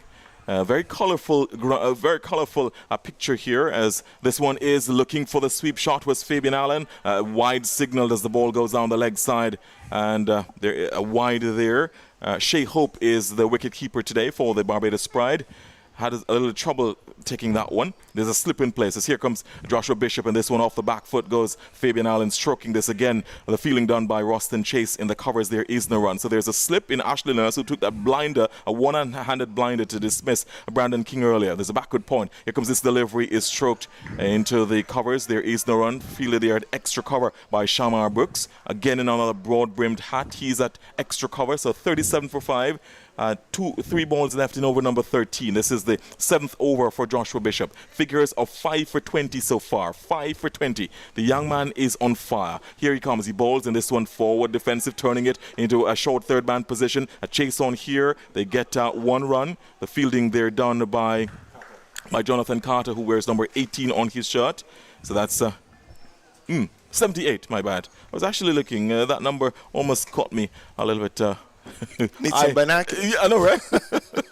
Anyway, that's the 38 for 5. So Allen moves on to 2. Brings Robman Powell, who wears number 52 on his shirt, into the strike. So Robman Powell, again, you can't overemphasize how crucial a role he could play in this match. If he keeps his wicket, he could tee off. And the Jamaican Scorpions will be hoping that he does tee off. He faces this delivery from Joshua Bishop and forward defensive. The ball is turned into the onside, fielded. There is no run. The score remaining on 38 for 5. 38 for 5. Here comes Joshua Bishop, the last ball in this, the 13th over. He bowls and coming forward and stroking this one elegantly into the covers. No run by Robman Powell. He remains on 4. Allen on 2. 38 for 5 at the end of 13. The Jamaica Scorpions scoring at 2.92. They're not thinking so much about the run rate at this point. What they're thinking of is to keep their wickets in the bat as long as possible. First thing, they have to bat off Bishop. That's the first thing on their minds. They don't want him to get any more wickets. So when he started the game, he was on as the opening bowler, left-arm spin bowler. Not much respect. They're going to go out there and try to see what they can do. Right now, if they were to pass him, Cottrell would be saluting. By the way, no saluting for Cottrell today. He's out of the match today. So no Paul Palmer, no O'Shane Thomas, no Sheldon Cottrell, no Dennis Belay. And Andre Coley, the coach, and manager Nikita Miller. Here comes a new over from Akeem Jordan, running away from the southern end bowls. And this one off the back foot was Fabian Allen, stroking this down to a wide third man position, fielded there by Shamar Holder, who is on that third man boundary. There is 1 run, so Allen moves up to 3. He's striking them all cleanly, Allen, and certainly with his performance, the confidence coming from his performance against the Leewoods Hurricanes when he put on a brilliant, almost a blinder of an 11th wicket partnership with Java Royal, who was the man of the match in that match. He would have, of course, gotten his confidence riding high. Here comes the captain now, Robman Powell, who is facing up to Akeem Jordan, who does a bit of a sprint as he comes in. He bowls, and this one off the back foot is turning it, or just stroking this square on the offside. Fielded, there is no run. The score remaining 39 for 5. 39 for 5, an effective quarter-final here. We can't overemphasize how different this match is to what happened yesterday. Yesterday, the table toppers, the Ghana Jaguars and the Trinidad and Tobago Red Force came up against each other. Yep. Of course, the Trinidad and Tobago Red Force coming out on top, but that was for academic interest only because both had already qualified for the semis. This one, all is on the line, an effective quarter-final. Here comes Akeem Jordan bowls off playing it into the covers. There is no run. Ashley Nurse does the fielding. He's a very distinctive figure on the field. Of course, he'll be bowling a bit later on. He'll, of course, be a crucial player with the ball later. And possibly with a bat as well, who knows, depending on what kind of score the Jamaica Scorpions look to put on here. So Allen and Robman Powell at the crease. Robman Powell taking strike now. They still have Jamie Merchant in the hut, and he can certainly hit the ball as well. Derval Green is also decent with a bat. Jervo Royal, this one is turned down to long on. Coming off the long on boundary is Roston Chase, does the fielding. Robman Powell pushes up by 1. He's now on 5, and the score 40 for 5. 40 for 5. Robman Powell on 5. Coming back in his strike, Allen on 3. Yes, and Jordan keeping a very, very straight line. We see The umpire just having a little chat with Chase there, not very happy with the fact that Chase tossed that one into the ground and saying to him, hey, get the ball up. We don't want you to be giving yourself any advantages here. Here comes Akeem Jordan. He's up to the wicket to bowl to Fabian Allen, and Fabian Allen is stroking this elegantly down to mid-off. There is no run. The fielding there done at mid-off by Jason Holder, the captain, again in that broad-brimmed hat. So there is the broad-brimmed hat being worn by Jason Holder, the captain, Roston Chase. It's also being worn as well by... there is Shamar Brooks, who is now on the deep mid-wicket boundary wearing a broad-brimmed hat. There's at least one more.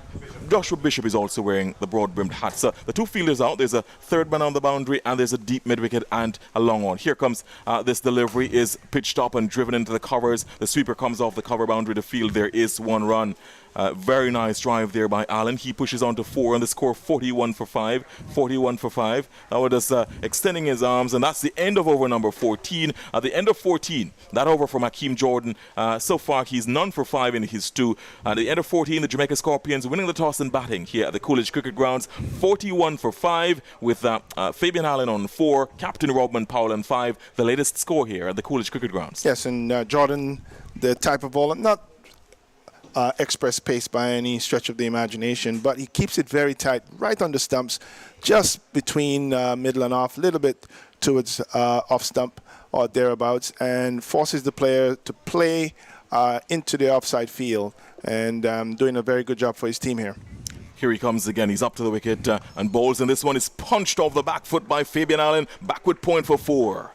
That one was, he just leant on it very quickly under the back foot, punching it, dissecting the fielders there, and getting 4 runs. The fielder just running around to collect the ball behind the rubs. 4 runs, beautiful runs there, as that one was cut into the offside. Yes, and the one kept wondering with him bowling left-arm leg spin, why there wasn't someone on that side of the field. Still isn't, but maybe his line is so great that they don't see the need for it. Here comes Joshua Bishop, the left-hander, up to the wicket and bowls, and this one turning to the into the leg side. Fielded, there is no run, 45 for 5. Allen moves up to 8. We should tell you that coming up during the innings break, you'll be hearing from Sir Curtly Elconlinwol Ambrose. Someone just slapped me upside my head. Who was that? It may very well have been the aforementioned Sir Curtly, as this one is turned into the short mid-wicket position. Fielded, there is no run. The fielding there done by Nicholas Curtin, who is in that short mid-wicket position. Short, straightish mid-wicket. He's also wearing a broad-brimmed hat, Nicholas Curtin. Here comes Joshua Bishop. He's up to the wicket, and this one is flighted back along the pitch. Is Fabian Allen playing this pretty much under his eyes, just making sure that he got to the pitch of it, just stroking it back elegantly along the pitch, fielded by the bowler on his follow-through. 2 balls left in over number 15, and this one is stroked back along the offside of the pitch, fielded again by the bowler Joshua Bishop off his follow-through. 1 ball left in his 8th over, 5 for 25. What an inspired performance by the youngster. He's certainly upended the batting for the Jamaica Scorpions. They really have fallen to very, very good bowling, clinical bowling, but he must also say injudicious shots as well. This one off the back foot, turning it into the onside, was Fabian Allen. No run, as is fielded there by Nicholas Curtin. He remains on 8, and Powell on 5 at the end of 15 overs. The Jamaica Scorpions scoring at 3 runs per over, winning the toss and batting there 45 for 5. Joshua Bishop 5 for 25. That's the latest score here at the Coolidge Cricket Grounds. Yes, and certainly I'm sure Powell is going to be asking and demanding of Fabian that he keeps his wicket intact and he stays there with him. If there's still a long ways to go with this game, lots of overs. These 2 players can bat way down into the remaining overs and put some pressure on the Barbados team, and there's no reason for them. Well, there is some trepidation. They've lost 5 wickets. But if you still have good players out there, it just takes someone to do something special to change the game, as we're seeing from young Bishop, who's really bowled well this afternoon. And when you see his performance, it brings to question the response and capabilities of top-order batsmen to spin. You start an inning with a left-arm spinner, and he ends up with 5 wickets, 5 top wickets. None of the fast bowlers getting any, but he gets all of them. That speaks volumes as to how your batsmen are able to adjust and apply some pressure without losing their wickets. Of course, we should tell you that spin from the southern end as well. So it'll be Ashley Nurse who will be replacing Akeem Jordan from the southern end. Aldine Thomas was stumped by Hope of the bowling of Bishop. Romaine Morrison caught Graves of the bowling of Bishop. Brandon King caught brilliantly by Ashley Nurse at first slip, a one-handed blinder of the bowling of Nurse. He made 10. Andre McCarthy bowled by Bishop without scoring, and Javel Glenn caught Brooks, bowled Bishop for 4. So Aldine Thomas 8, Romaine Morris 2, Brandon King 10, Andre McCarthy without scoring, and Javel Glenn 4. The 5 wickets going to Joshua Bishop. It's going to be Ashley Nurse now from the southern end. He'll be bowling to the captain, Robin Powell. He's up to the wicket, bowls, and going a big 6 over long on. He greeted him. The ball cannons into the roof here at where our commentary position. You might very well have heard the thud into the roof. A big shot there by Robin Powell. He wants to tee off, and he certainly greeted Ashley Nurse with a 6. Yeah, there were flakes from the roof. Yeah, just smacked into the roof. Big hit. He's taking the attack to the spinner. What will Ashley Nurse's response be? He's up now to ball, and this one forward defensive comes Robin Powell in his cap now, and just pushing this one back along the offside of the pitch, fielded by Ashley Nurse off his own bowling. There is no run. Again, as we were telling you, Sir Kirtley Elconlino Ambrose will be speaking with us during the innings break about the captaincy of the West Indies and among other things. Here's a shortish delivery, and this is turned very neatly into the onside by Robin Powell, going down to the deep mid-wicket boundary. Shamar Brooks in his one of the broad-brimmed hats comes off the deep mid-wicket boundary to field. There is 1 run. Powell moves on to 12, the score 52 for 5. So the 50 came up with that big 6 over long on by Robin Powell. He certainly hits the ball in the V a lot. He hits straight, and that's very distinctive about him. A new delivery here by Ashley Nurse, who was just pushed. That was given a lot of flight. Pushed down to long off by Fabian Allen. They get 1. So Allen now pushes on. And as I say, again, looking back at that 6, massive 6 there by Robin Powell. As that ball came off the bat, you could see that one was a 6. 53 for 5. Allen is on 9. Facing up now is Robin Powell on 12. And he's back and playing this square in the offside just behind point. There is no run.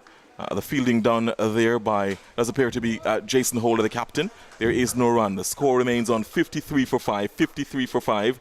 Powell taking strike. He's on 12. What will be his response here as he faces a delivery here, and this one of the back foot is punching it back along the pitch. There is no run. At the end of this over, you'll be hearing the voice of Vernon Springer. And that's the end of over number 16. So at the end of 16, power play 2, the Jamaica Scorpions winning the toss and batting 53 for 5. 53 for 5, scoring at 3.31 runs per over. Allen on 9, Powell on 12. That's the latest score here at the Coolidge Cricket Grounds. If they score at 8 and over from here, they get to 325. If they score at the current run rate, they get only 166. After more comments from Darwin, it'll be time for Vernon Springer. Yes, and I think they're certainly going to get beyond that run rate. With Powell still out there and Fabian, quite capable player, they should move beyond 166. Well, we hope they do, and present the Barbados Pride with an opportunity to fight for a victory here at the Coolidge ground. Small ground, very, very beautiful ground. Lots of runs to be scored here. The pitch looks good. There's no demon in it. There's some poor shots and some good bowling from Bishop as well. With some effort, concentration, and execution that these batsmen can do, we could still have a game pretty much on the cards here. Jamaica Scorpions 50, 94 balls, 62 minutes, 1, 6 and 4 fours. Jordan is in now to bowl to Fabian Allen. Back of the length delivery. He can't score and he remains on 9. Robin Powell is 12. Jamaica 50 again in case you've just joined us. Came off 94 balls, 62 minutes, 4 fours and 1 6. And Jamaica Scorpions, if they get up to 4, they can get 189, 6 to 57, 8 3 25. They're a long way off. But lots of cricket still to be played in this game. Akeem Jordan is into his 3rd over, none for 5. Jordan from the CIO and in now to bowl to Fabian Allen, who just lazily didn't get onto his feet quickly to just whip this into the onside. He just rushed him into the tie pad. The score remains on 53 for 5. 53 for 5. Joshua Bishop has just really turned the apple cart upside down here for the Jamaica Scorpions. And if he woke up this morning and decided that he was going to get 5 wickets, then I need to go to him all the time to find out what is happening. To come next, Devil Green, Jamie Merchant, and Odean Smith. Here is Fabian Allen punching a delivery to to try to get past the fielder there at short mid-wicket. Justin Graves, tumbling save by him. Barbados knows that they want to be able to put the pressure on, put the squeeze, continue to, squeeze them. Darwin, 53 for 5. That has to be the intent. Someone is under pressure, someone's going to relieve it. And it's up to Powell and Fabian to do so, Fabian Allen. And one wonders if they're going to be able to do that. Allen is now facing his 30th delivery. Waits for Jordan. He's punching this. This time he beats Justin Graves. It goes down to long on. And he gets a relief. He gets the singles. And so he goes up to 10. There was a little biplay of appeal there, but I think everything was being safe, Darwin. Yes. Powell was a long way home. Well, you never know. In these days, Darwin, sometimes we from a distance, we say everybody's home until the television replay comes up, and then we says, oh my, he was that far? Allen is 10. He goes to 10. Powell is 12 from 21. Allen is 10 from 30. So he's faced the most balls out of this partnership to date, Darwin. Yes, and now one of the things you have to do now is to keep getting the singles. You don't want the bowlers to feel that they're bugging you down when you're losing so many wickets. You don't want to play too many extravagant shots. You don't, unless you have to, and you hit it when you can. But the smartest thing to do right now is get the ball in the gaps. The field is wide open. Jordan keeping the pressure on. He's in now to bowl to Ravman Powell. Ravman Powell is driving straight, and that's gone all the way. Maximum for 6. CG Insurance maximum. And as Garfield was talking about this man teeing off, it was just right up into his half. Check drive. And he could control shot right over long off. And down to the boundary for 6. That's a huge one. Jordan just over pitching, Darwin. Sometimes you know when you've hit it. And you could see he knew. He just clipped it very, very nice. Beautiful timing, effortless shot. It came off the pitch and flew off the bat like a rocket and smacked into the black side screen. And that was very, very effortless. Hit with disdain, and I'm sure Jordan is not going to be too happy about it. But well played by Powell. Ravman Powell, the Jamaica captain, is 18. Waits for Jordan, not for 12. Jordan comes in to bowl to Powell. Powell's back and steering this down to chase on the third man boundary. And he'll get 1 run. He goes up to 19. 19. He just opened the face of the bat. Just used the pace from Hakeem Jordan. A little wide delivery. Over number 17 completed. The latest score here, the Coolidge Ground. Jamaica Scorpions batting first after they have won the toss. They're 61 for 5. Yes, 61 for 5. Ravman Powell is 19. Fabian Allen is 10. And Barbados Pride are largely in control at the Coolidge Grounds. Yes, at this point, Barbados is certainly on top. They need to pay attention as Powell grows in confidence. He could create a challenge for them. So it's about keeping him tight, keeping him off the strike as much as possible, and trying to get Fabian Allen to make some mistakes. Ashley Nurse, he will feel that he maybe can get Ravman Powell or Allen. He comes in now to bowl to Ravman Powell. Ravman Powell is hitting this down to Raston Chase, who takes a beauty. Was that shot needed? He didn't get to the pitch of the ball, and Ashley Nurse strikes. The Jamaica Scorpion captain. He comes back into the hut. He's spinning his bat, and he looked as if he made his mind up that he was going to go after Ashley Nurse. He never got to the pitch of the ball, and Ashley Nurse has struck an excellent catch by Raston Chase coming off the long on boundary. It was in the air so long that he had time. It went a mile high, and Nurse ran in. He judged it well. It was a very difficult catch because he had to make sure he got around there and got there when the ball was at his midriff and picked it up quite nicely. Well caught by Chase, and I'm sure Nurse is celebrating along with his team and his skipper. They should be very, very happy. They've gotten the man who looked like the danger man. He was beginning to gain significant confidence, and without too much damage done, he has to go back to the pavilion. Very, very unwise choice of stroke play at a time when his team could ill afford it. And they're now 61 for 6 and in a real trouble here. Well, Darwin, as we take a small break here, let me just give the listeners an update in terms of what has happened so far here. It's all happening so fast. 61 for 6 in 17.1 overs. Romain Morris, he was caught. Justin Graves bowled Bishop for 2. Aldane Thomas stumped Shy Hope of Joshua Bishop for 8. Brandon King brilliantly caught by Ashley Nurse of Joshua Bishop for 10. Andrew McCarthy bowled Joshua Bishop without scoring. Javier Glenn caught Shamar Brooks bowled Joshua Bishop for 4.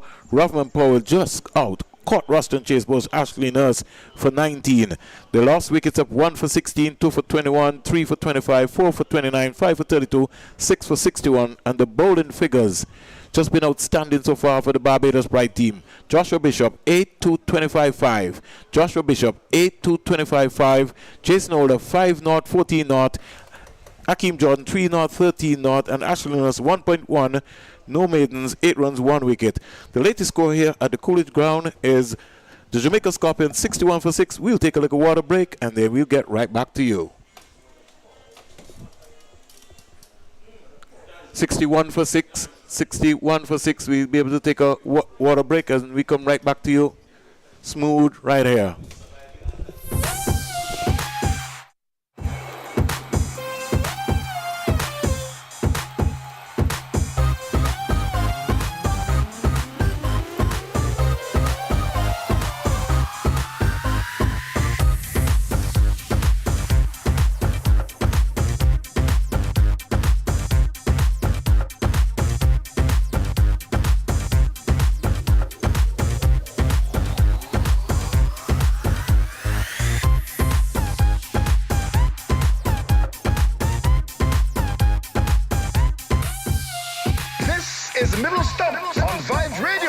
Champion Station.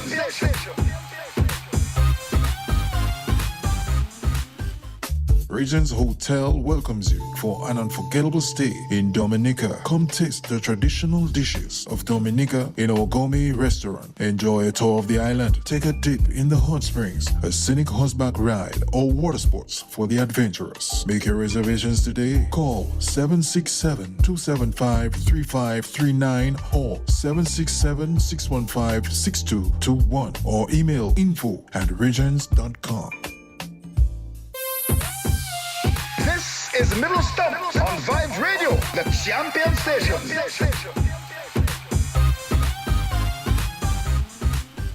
They're dancing all over in Bridgetown, and it's a sorry time in Jamaica. 61 for 6, the Jamaica Scorpions. Nurse comes quietly in to bowl to Fabian Hallin, who is 10. Derval Green comes out. What will be the approach of the remaining batsmen for the Jamaica Scorpions team? They've just been dismantled. First by Joshua Bishop and now by Ashley Nurse. And for a moment there, this flighted delivery. Fabian Allen not getting his left foot right out there when he's just looking for power. I'd like to see him just step out, get that head past the front knees, looking for power. He played that one into his ankle. And Nurse was going up for a leg before. 61 for 6, Jamaica Scorpions. Allen is 10, waits for a Nurse delivery. Flatter faster, and just turning it into the onside. Can't score. And the pressure continues to mount here. Graves just sneaked across quietly. Derval Green, by his career, nothing much to shout about, but you never know. Here is Allen trying to drive past Jonathan Carter. Can't score, and the pressure continues to mount here, as Darwin keeps telling me. 5 deliveries bowled so far in this over. Ashley Nurse comes in now to bowl to Allen. Allen is driving beautifully. And Shamar Holder comes across into the cover area. Maiden wicket over for Ashley Nurse. The end of over number 18. The latest score here. Jamaica Scorpions are 61 for 6. Allen is 10. Green is not. And the pressure keeps building. Wickets are falling. The Barbados Pride spinners doing it here for their team. Bishop first. And Nurse continues. And we see a change happening as very smartly Skipper Holder has decided to bring Bishop back. And I think that makes all the sense in the world. The spinners are doing it, so you may very well see Chase come on soon. Speaks volumes, though, on the ability of our batters to handle adequate spin bowling, be patient, push the ball around, and make the best of it. We haven't seen that happen today, and that ought to be some concern for all of us. We should have seen a better display from the caliber of batting that went so far. 6 wickets down to the spinners. Joshua Bishop, 8-2 25-5. He's destroyed the top order. Morris, Thomas, King, McCarthy, and Glenn. And Jason Holder feels that this is the good time to bring him back because he might maybe just destroy the lower part of the Jamaica Scorpions. Well, seems like if he got the top order, should be able to take out the bottom order. Let's see. what's going to be happening. He's going to be bowling to Devil Green, who gets his first delivery. Bishop is into bowl to Green. Green is staring this one, and that's a magnificent effort there by Jonathan Carter in the 30-yard circle, sliding away at the short third man area. It went past the first slip, between the first slip and the second slip, and Carter got around, long sleeve there, just rubbing away, and he would have maybe saved a couple of runs there, Darwin. And kept the pressure on the batsman. Royal, here comes Bishop in now to bowl to Devil Green. Devil Green is coming quietly forward. Now, what sort of approach will Devil Green take in this respect? Darwin feels that he has to play out Joshua Bishop. He's into his 9th over. But the score is 61 for 6. Jamaica Scorpions, they need runs. Lots of overs in this game. Lots of overs. Their captain, Rovman Powell, he's back in the hut. Bishop into bowl to Green. Green driving. Didn't get out to the pitch of that. And the man himself right there in Shamar Brooks just picked it up nicely, hurled it back to Shea Hope. The wicketkeeper away number 4. Ashley Nurse at first slip, clapping away. He's always taking some masterful catches, whether it is CPL, first class cricket, you name it. Might be a big guy, but he's got good flexibility. Score remains on 61 for 6. 4 deliveries bowled in a Joshua Bishop over with 2 maidens, 5 for 25. Remarkable. Bishop is in out the bowl to Green. Green is coming forward, trying to stay low to glide it around there. And the pressure, maybe received a message from Darwin to maybe just make sure that they play out this over, play out Joshua Bishop. Well, they're going to have to play out Ashley Nurse as well. So can't run away from spin. It's all around you. 61 for 6. Bishop comes in out the bowl to Green. Maiden over completed. 9 overs, 3 maidens, 5 for 25. Let me repeat. Joshua Bishop, the left-arm spinner, 9 overs, 3 maidens, 5 for 25. His best list day figures, Jamaica, a 61 for 6. And the pressure builds. And we're going to see Ashley Nurse. I'm sure Chase is warming up as well because from all intents and purposes, it looks like the spinners are destroying the Scorpion batting, and Barbados pride captain Jason Holder is going to oblige them.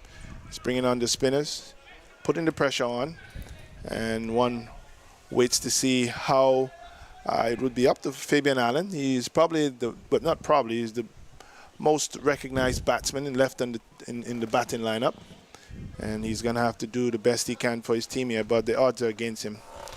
Certainly odds are against him. Ashley Nurse starts his 3rd over. He's in now to bowl to Allen. Allen is driving down to long off and gets an easy single. Kyle Hope comes on as an emergency fielder for Shamar Brooks, who's maybe just gone off to the dressing room to maybe get some treatment into an area. Jamaica Scorpions fall of wicket 16, 21, 25, 29, 32, 61. Doesn't look good at all. 62 for 6. And the pressure continues here by the Barbados Pride. 1 spot available. The winner goes to the semi-final. Nurse is in now to bowl to Green. Green going hard at the delivery, but can't beat the fielder short mid-wicket in Jonathan Carter. The score remains on 62 for 6. 62 for 6. And Holder feeling very, very, very confident. He stands at first slip. Looks like a man in a confident mood because he knows he's in charge here against Jamaica. Bang on target is a flighted delivery from Ashley Nurse. And Devil Green, who is a knot, he comes across stylishly and defends well. Runway 3.18. Allen is 11 from 36. Nurse is in now to bowl to Green. Green gets a flatter, faster delivery. Tried to steer it out to backward point to beat Akeem Jordan. Can't score. So as Darwin says, don't think we'll see pace for the rest of the day. It'll be all spin. Here comes Nurse. Bowl to Green. Green driving. Beautiful at your cover for 4. That's a lovely cover drive, Darwin. Played easy it well. On the eyes. He played it very, very well. He picked it and squawked it through the cover for 4. And the fielder diving across for where he was. Shamar Holder. Yes, the squarish cover position, but couldn't get anywhere close to that one. Lovely shot. That would have brought a few applause from the Scorpions chairs, but they're going to need a lot more this afternoon to pull their hopes a little bit higher in order to win this game. Green is off the mark. He's 4. Waits for Ashley Nurse. So comes in both to him, flighted again. And the execution was not the same this time, Darwin. Nurse is a very experienced player. He tossed it up, but he held it back a little bit. And Green, in going for an expansive drive, didn't really get to the pitch. And that one was quite easily picked up. I think that looked like Shamar Brooks who picked it up. And no run. So we're going to see the 10th over being bowled by Bishop Springer. And you're probably looking at, if you could predict the future, some things are easy. Sometimes you're close to it. But you're probably looking at the person who would stand up in front of the sandal sign and be the player of the match out there today. I think Bishop has come out and really done something special for his team, taking 5 wickets, and he could probably get 6, even more, with this in this over. Fabian might not like to hear you. Bishop is going to bowl to Allen. A silly point now because Shamar Brooks went to get the pads on and the helmet. He's at silly point now. Here is a short delivery from Bishop, spanked down to the vacant cover point boundary. The fielder going around for the right, couldn't get there. Badly line delivery. And you could say you give and take to Bishop. Straight away, Allen goes up to 15. It was a short delivery, and straight away, Brooks, who got padded up, he's got to move from that position. Yep, nice try. But you don't want to give it away. Don't want to. 70 for 6. 70 for 6. That's what's happening here. Bishop has bowled well. He's bowled beautifully. He's picked up his best list A figures. 5 for 29. Into bowl to Allen. Allen is trying to squeeze this one past backward point, but Jonathan Carter coming around nicely. Good ground fielding. The Barbados Pride, their fielding has been impressive to date. 70 for 6. Allen is 15. Bishop in out the ball to Allen. Allen is going, and gone over long on. No chance for Hakeem Jordan down there, and he decided that he was going to bring out the long angle.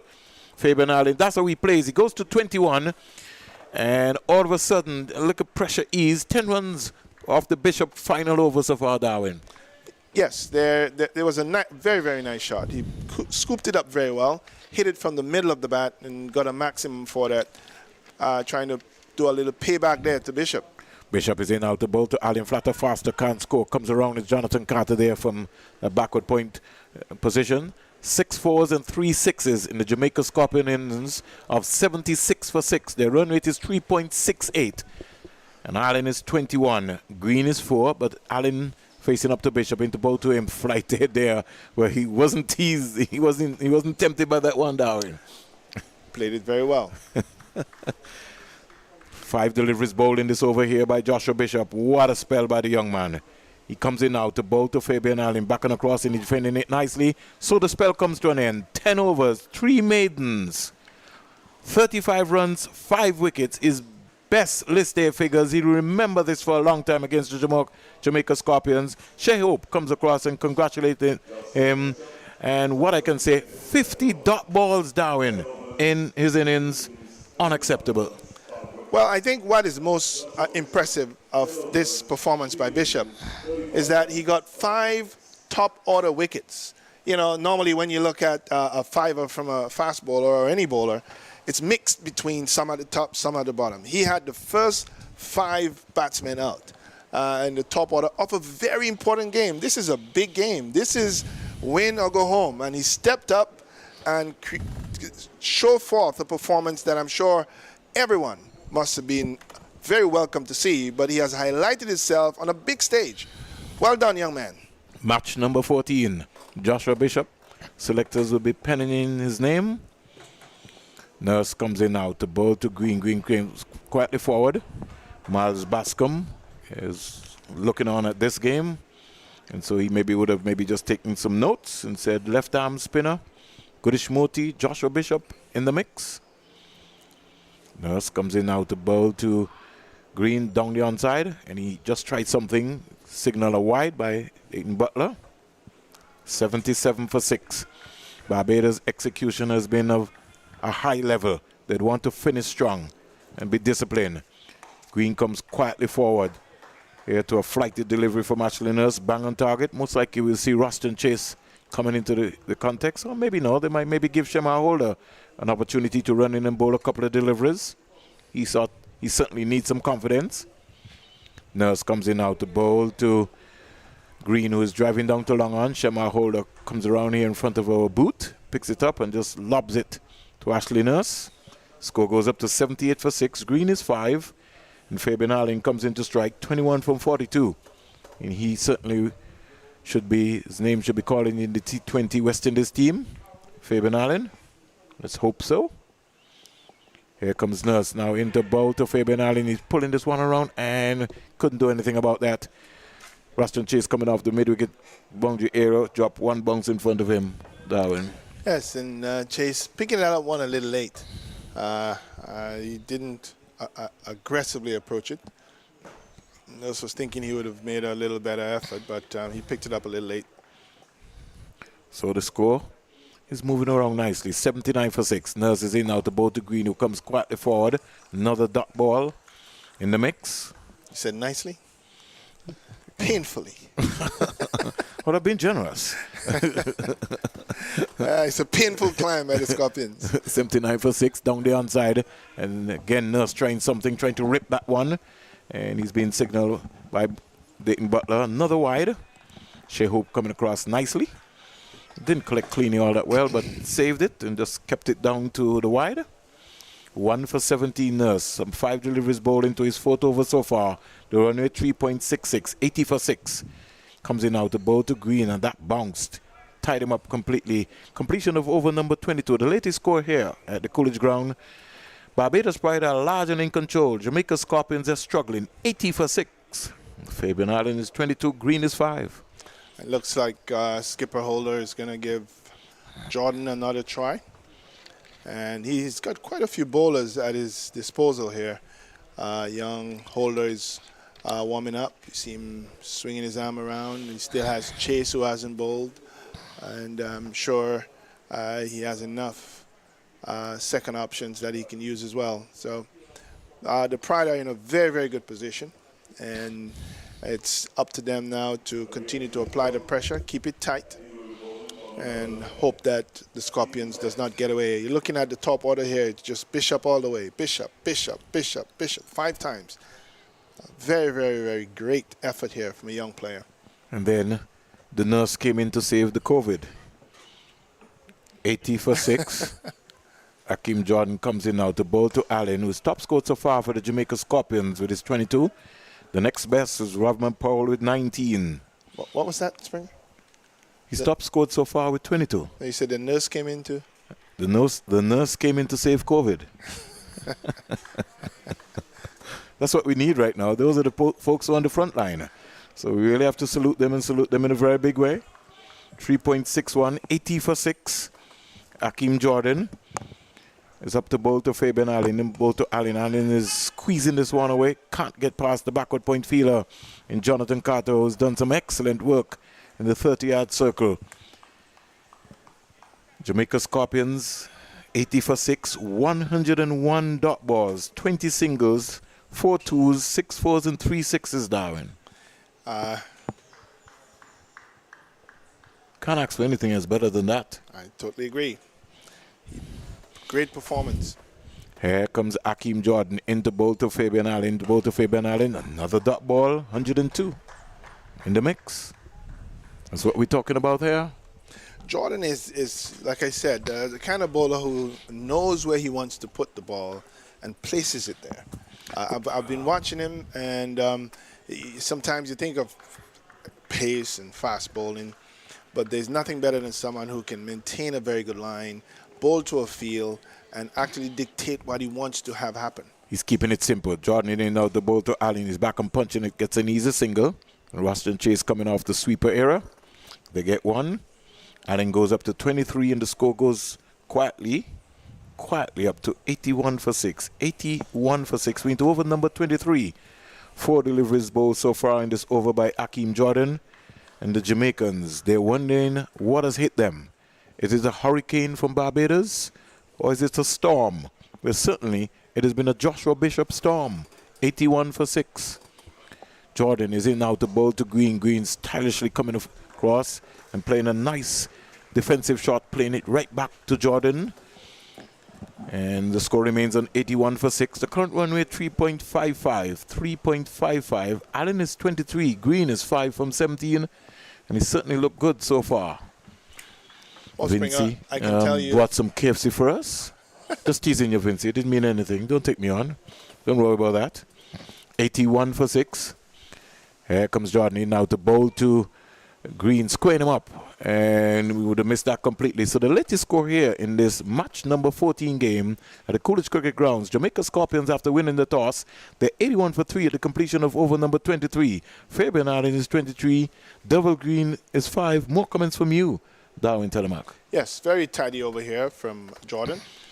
Keeping the line very good. That ball kept a little low. Not a very good sign this early in the game, but it kept a little low and darted back from outside the off stump.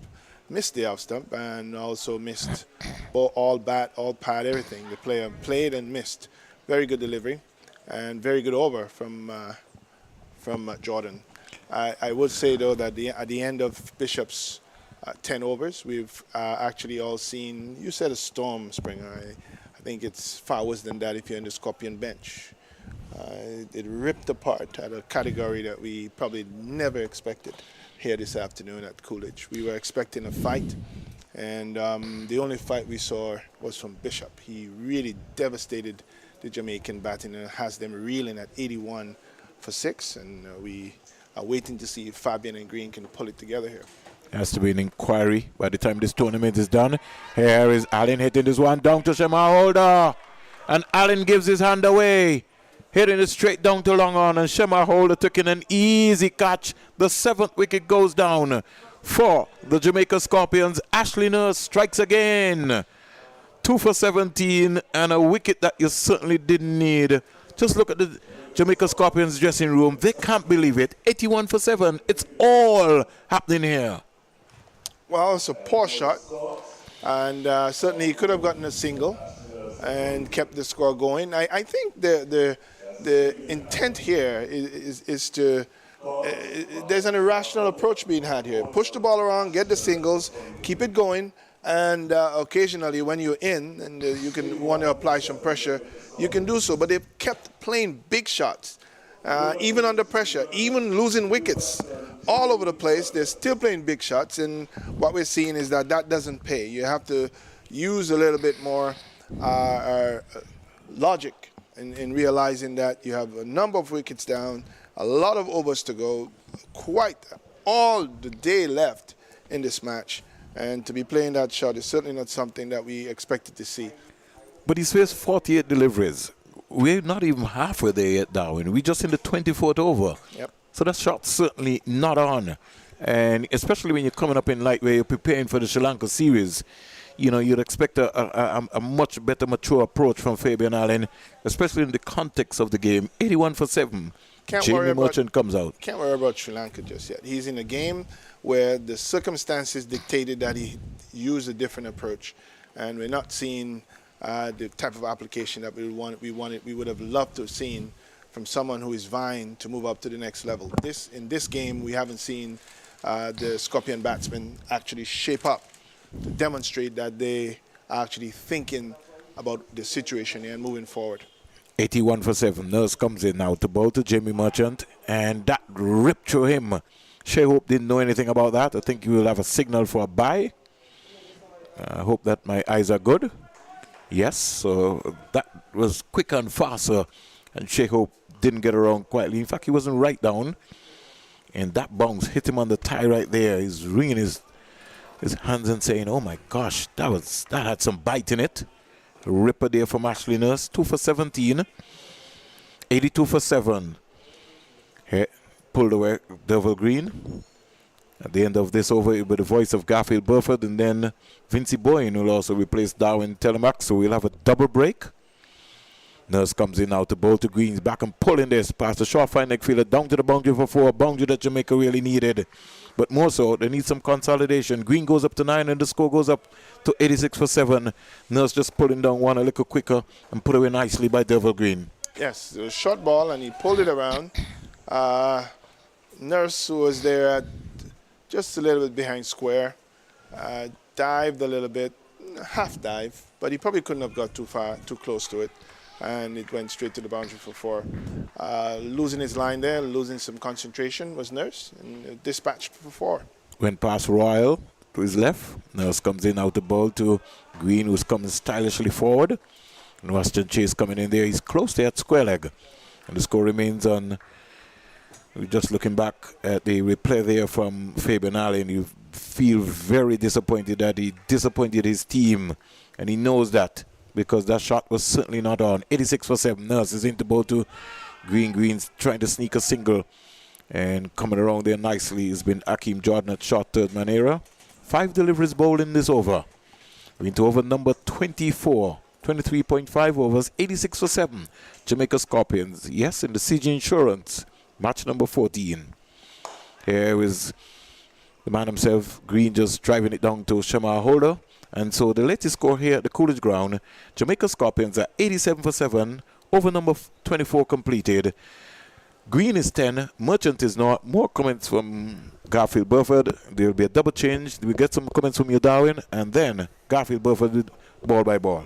Thank you, Springer. The 87 for 7 is a slow climb, tough climb for a team that would have felt that they were going to come out and put up a fighting total. This by no extent is gives them a chance. They have to go way beyond that. They've got quite a few overs left, 26 overs left to go.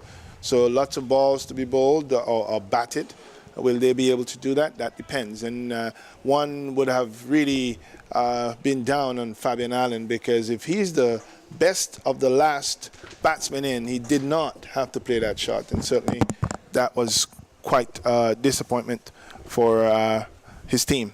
Here comes Akeem Jordan. He's sprinting in from the northern end. He's up to the wicket and bowls, and this one is punched into the extra cover position. There is no run. Feeling they're done by Shamar Brooks in that short extra cover position. The score remains 87 for 7. 87 for 7.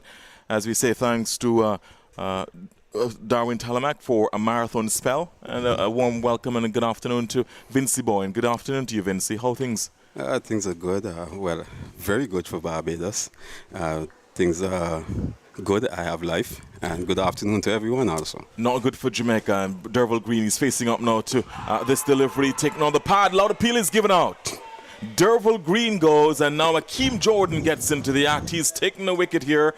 He's 1 for 14. A look of absolute despondence from the Jamaica Scorpions, the pavilion there, as they lose another wicket. An 8th wicket goes. So 87 for 8. This is the 25th over, so not even halfway through the match at this point. 87 for 8. And extraordinarily difficult times now for Jamaica Scorpions. It is a difficult time, and what we've been seeing a growing trend of is the batsmen, sort of giving some, what would you call it, disapproval of the decisions by the umpires, and I've seen it quite a number of times so far in the tournament. Green sort of suggesting that he was hit high.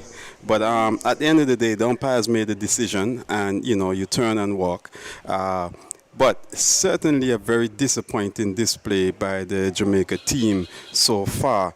And it has basically been a reflection of their tournament so far. Having lost, I think that Fabian Allen could have shown a bit more responsibility while he was batting. He knows while he's there's an opportunity to give themselves a competitive score. And if you recall from the last game, he and the other batsman, I think it was Royal, yes, featured Royal in an 80-yard run partnership, which really gave them an opportunity to fight at the end. And as you can see, it garnered some benefits for them because they were able to turn the game around and get a victory against the Leewards. We'll get back to that after this delivery from Akeem Jordan is pushed back along the offside of the pitch. The new batsman, by the way, is Odin Smith, 87 for 8. And if you could recall also, even in that game, Odin Smith showed some fight. Derval Green showed some fight at the end. And so if these batsmen could just stand up and bat and just, play straight, buy themselves some time and maybe get some runs, who knows? They may be able to put themselves in a similar position as they did against the Leewards. It was an 85-run, 11-wicket partnership there that in that match, and this delivery is pushed.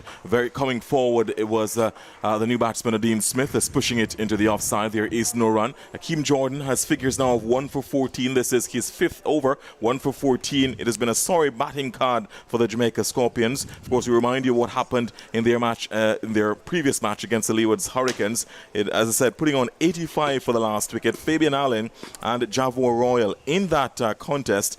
It was Derval Green. I'll tell you about Fabian Allen. He got 44. He faces. Here comes Odean Smith facing up now. This delivery is turned into the onside. Fielded there by Roston Chase. That short mid-wicket position there is around 87 for 8. So in that match against the Leeward's Hurricanes, Fabian Allen got 44 or 42, and the last batsman, the number 11, Javor Royal, got 38. He was not out on 38 or 40, putting on 85 for the last wicket. They got to 220, and that in the end was really what gave them the victory. Here comes Akeem Jordan. He's up to the wicket now to bowl to this time. Odean Smith is just coming forward solidly in defence. Ball just squeezing out into the offside. There is no run. Fielded, and the cover is at the end of 25. So at the halfway mark, the Jamaica Scorpions winning the toss and batting.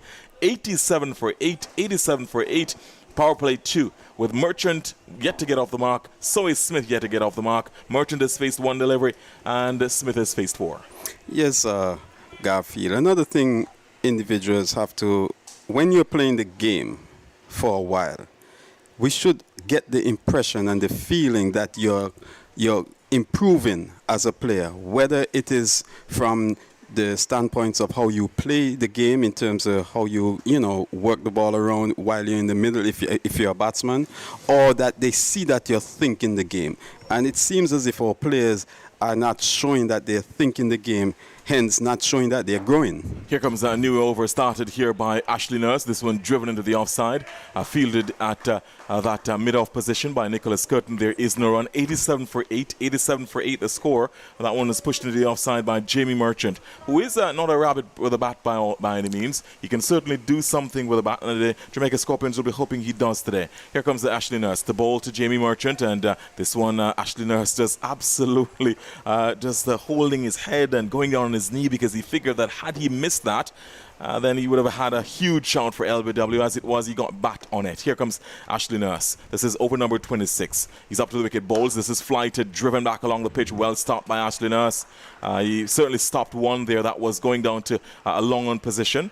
In fact, Shamar Holder, that long on position, was starting to run around to his left, but Ashley Nurse diving to his right stopped it. Here comes Ashley Nurse. He's 2 for 22 so far. This is his 6th over, and this one is coming forward and just turning it into the onside. There is no run, as that one is fielded by Ashley Nurse. Sorry, by Roston Chase in that square leg position. 87 for 8, 87 for 8. Merchant and Smith yet to get off the mark. Merchant is facing up to Ashley Nurse. He's up to the wicket and bowls, and this one is turned. This time it will go down to long on for Shamar Holder to come off the boundary to field. So 1 run. So Jamie Merchant off the mark. He's on 1 now. The score 88 for 8. The Jamaica Scorpions 88 for 8. This is the 26th over. 1 ball left in the 26th over. And talking about this is match number 14. Yesterday was match number 13. If you're Trisky decaphobic, then certainly one would have thought that the Ghana Jaguars were the ones who were Trisky decaphobic. They lost to the Trinidad and Tobago Red Force. This is match number 14, effectively a quarter-final, because the winner advances to the semi-final. Yeah, perfect opportunity for both teams, actually. And so far, the Barbados Pride, they're seizing the opportunity. Indeed they are. Here comes Ashley Nurse. He's up to the wicket, balls, and this one is forward defensive comes Odean Smith. He certainly showed Odean Smith in that match against the Leewards that he could certainly hit the ball a long way. He came in, he hit 2, and that's the end. Absolutely, 2 huge sixes. He 2 sixes and 1 4 in his 17 of 12. He was certainly not hanging around in that match. That's the end of over number 26. Power play 2, 88 for 8. The Jamaica Scorpions winning the toss and batting. Merchant on 1. Smith yet to get off the mark, and so far it has been an absolutely impressive, inspired performance by the Barbados Pride, the pride of Barbados, and the Jamaica Scorpions will be hoping they have a sting in the tail. Yes, they're playing for pride, but I'm watching this game and I'm hoping that Odin Smith also would learn from the last game. Yes, he did hit 2 huge sixes, but he ended up giving his hit away. He has an opportunity to bat long, take the deliveries that he knows that he can hit. He knows he certainly has the strength to hit them. You see his upper body, his shoulders and his chest. So, let's see if he has learned. Let's get back to the delivery after this, and this one is struck officially into the leg side, into a deep square leg position. They're looking for the second, but they have to be content with one. So 1 run there for Jamie Merchant. He now moves on to 2. The score 89 for 8. Odin Smith comes back into strike, so that one was hit officially into the leg side. No real risk there. The fielder there, Nicholas Curtin, on the deep mid-wicket boundary, had to just run around to his right into a deep square leg position to field. 89 for 8. 89 for 8. The Jamaica Scorpions. Here comes Odin Smith. He's facing up now to Akeem Jordan. He bowls, and this one is just back for length, and he just pushes it into the leg side. There is no run. Roston Chase doing the fielding. Just tosses it to his captain, Jason Holder, who is at a mid-off position. 89 for 8. 89 for 8 the score. Extras 11. And you can just, if you subtract extras from that, Jamaica Scorpions would be even in a worse position, as unimaginable as that has been. So it has really been a really sorry performance, a shambolic batting performance so far by the Scorpions. Here comes Akeem Jordan. He's up to the wicket bowls, and this one is pushed back into the covers by Odin Smith. There is no run fielded there. The score still on 89 for 8. As I said, in the game against the Hurricanes, 85 was put on for the last wicket. 85 between Javor Royal and Fabian Allen. Javor Royal, the number 11, who is to come in next. He certainly would be inspired by that performance.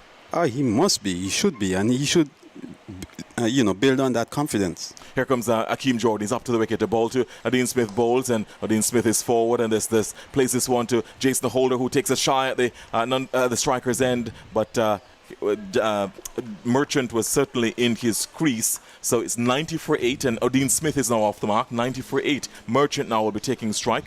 To Merchant, haven't given you the field position in a while. There's no slip. There's a backward point. There's a third man on the boundary, who is Shamar Holder. There's a cover. There's a mid-off. There's a mid-on, who seems to be going down to a long-on position for Odin Smith, because I suppose for Jamie Merchant, I suppose they know that he can hit the ball a long way. There is a mid-wicket, a short fine leg. Here comes Akeem Jordan. He's up to the wicket to bowl, and this one is forward defensive comes Jamie Merchant. Bat and pad close together, holding the pose for the photographers, if there are any. Pushing back along the offside of the pitch. There is no run. 90 for 8. Merchant stays on 2, Smith on 1. But you see, I would also say that this situation gives the the Barbados spread an opportunity to maybe even attack a bit more. You have 2 new batsmen. You have 8 wickets down already. Maybe attack for an over or 2 and see what dividends it can reap for you. Here comes Akeem Jordan. He's up to the wicket and bowls, and this one is turned to mid-wicket. Can't score is Jamie Merchant, fielded there by Roston Chase. That straight mid-wicket position. That's the end of over number 27. At the end of 27, Jordan 1 for 16 off his 6. The Jamaica Scorpions 90 for 8. Merchant on 2. Smith on 1. That's the latest score here at the Coolidge Cricket Grounds. Just to give you a quick idea, if you're just joining us, what has happened so far, it has been a shambolic batting performance. Aldine Thomas going stumped by Hope of the bowling of Bishop for 8. Romaine Morrison caught Graves, bowled Bishop for 2. Brandon King caught brilliantly by Ashley Nurse of the bowling of Bishop for 10. Andre McCarthy bowled Bishop without scoring. Jamal Glenn caught Brooks, bowled Bishop, and he made 4. Robin Powell caught Chase, bowled Nurse for 19. Fabian Allen caught Holder, bowled Nurse for 23. Double Green, LBW bowled Jordan for 10.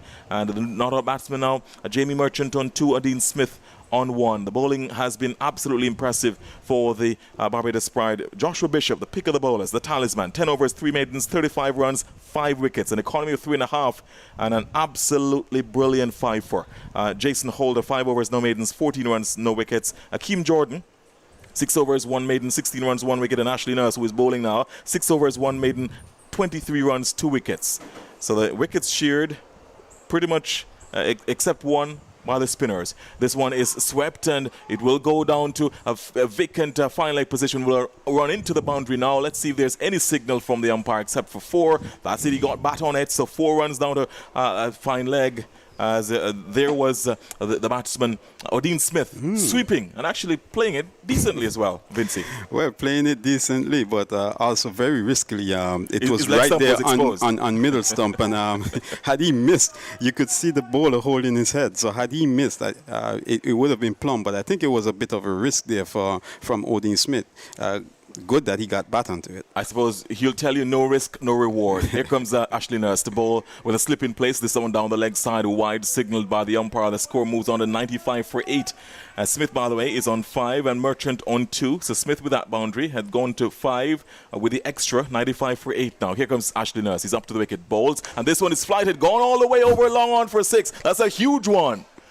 That has gone, I heard the ball, I heard it thudding into some concrete behind us. It actually missed the roof. So that's a huge 6 by Odin Smith. He certainly has the power.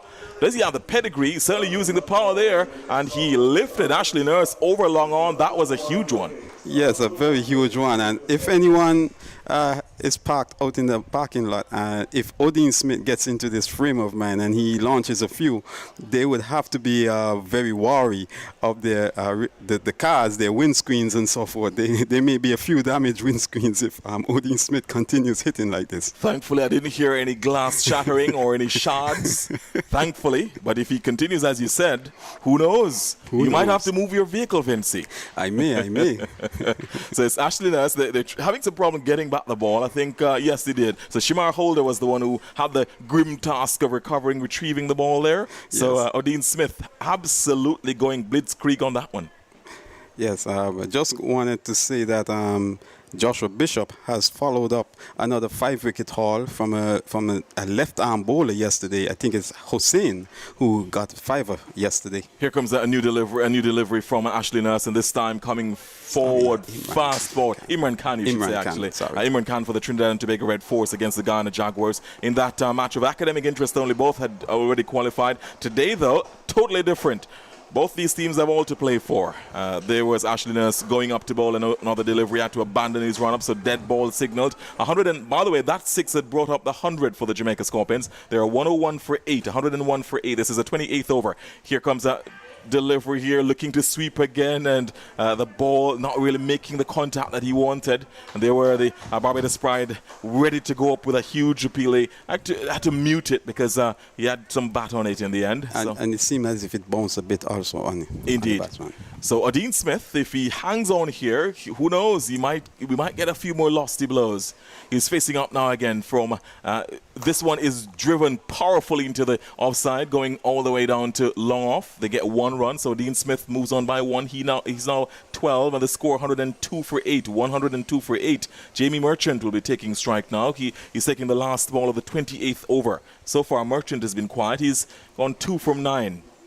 Here comes Ashley Nurse. There's a slip in place. There's a short mid-on as well. And this one is swept down to, but can't beat the short fine leg.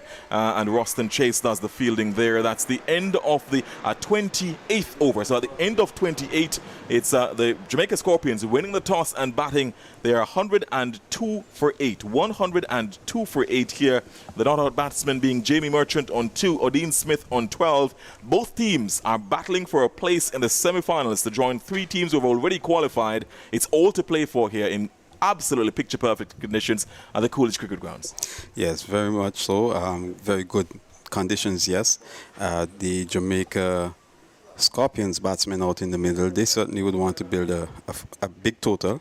Hopefully, they could give themselves a fighting chance. Here comes Akeem Jordan. He's up to the wicket to bowl to Odin Smith bowls. And this one is pushed back along the pitch by Odin Smith. There is no run. He remains on 12, 102 for 8. This is the start of the 29th over.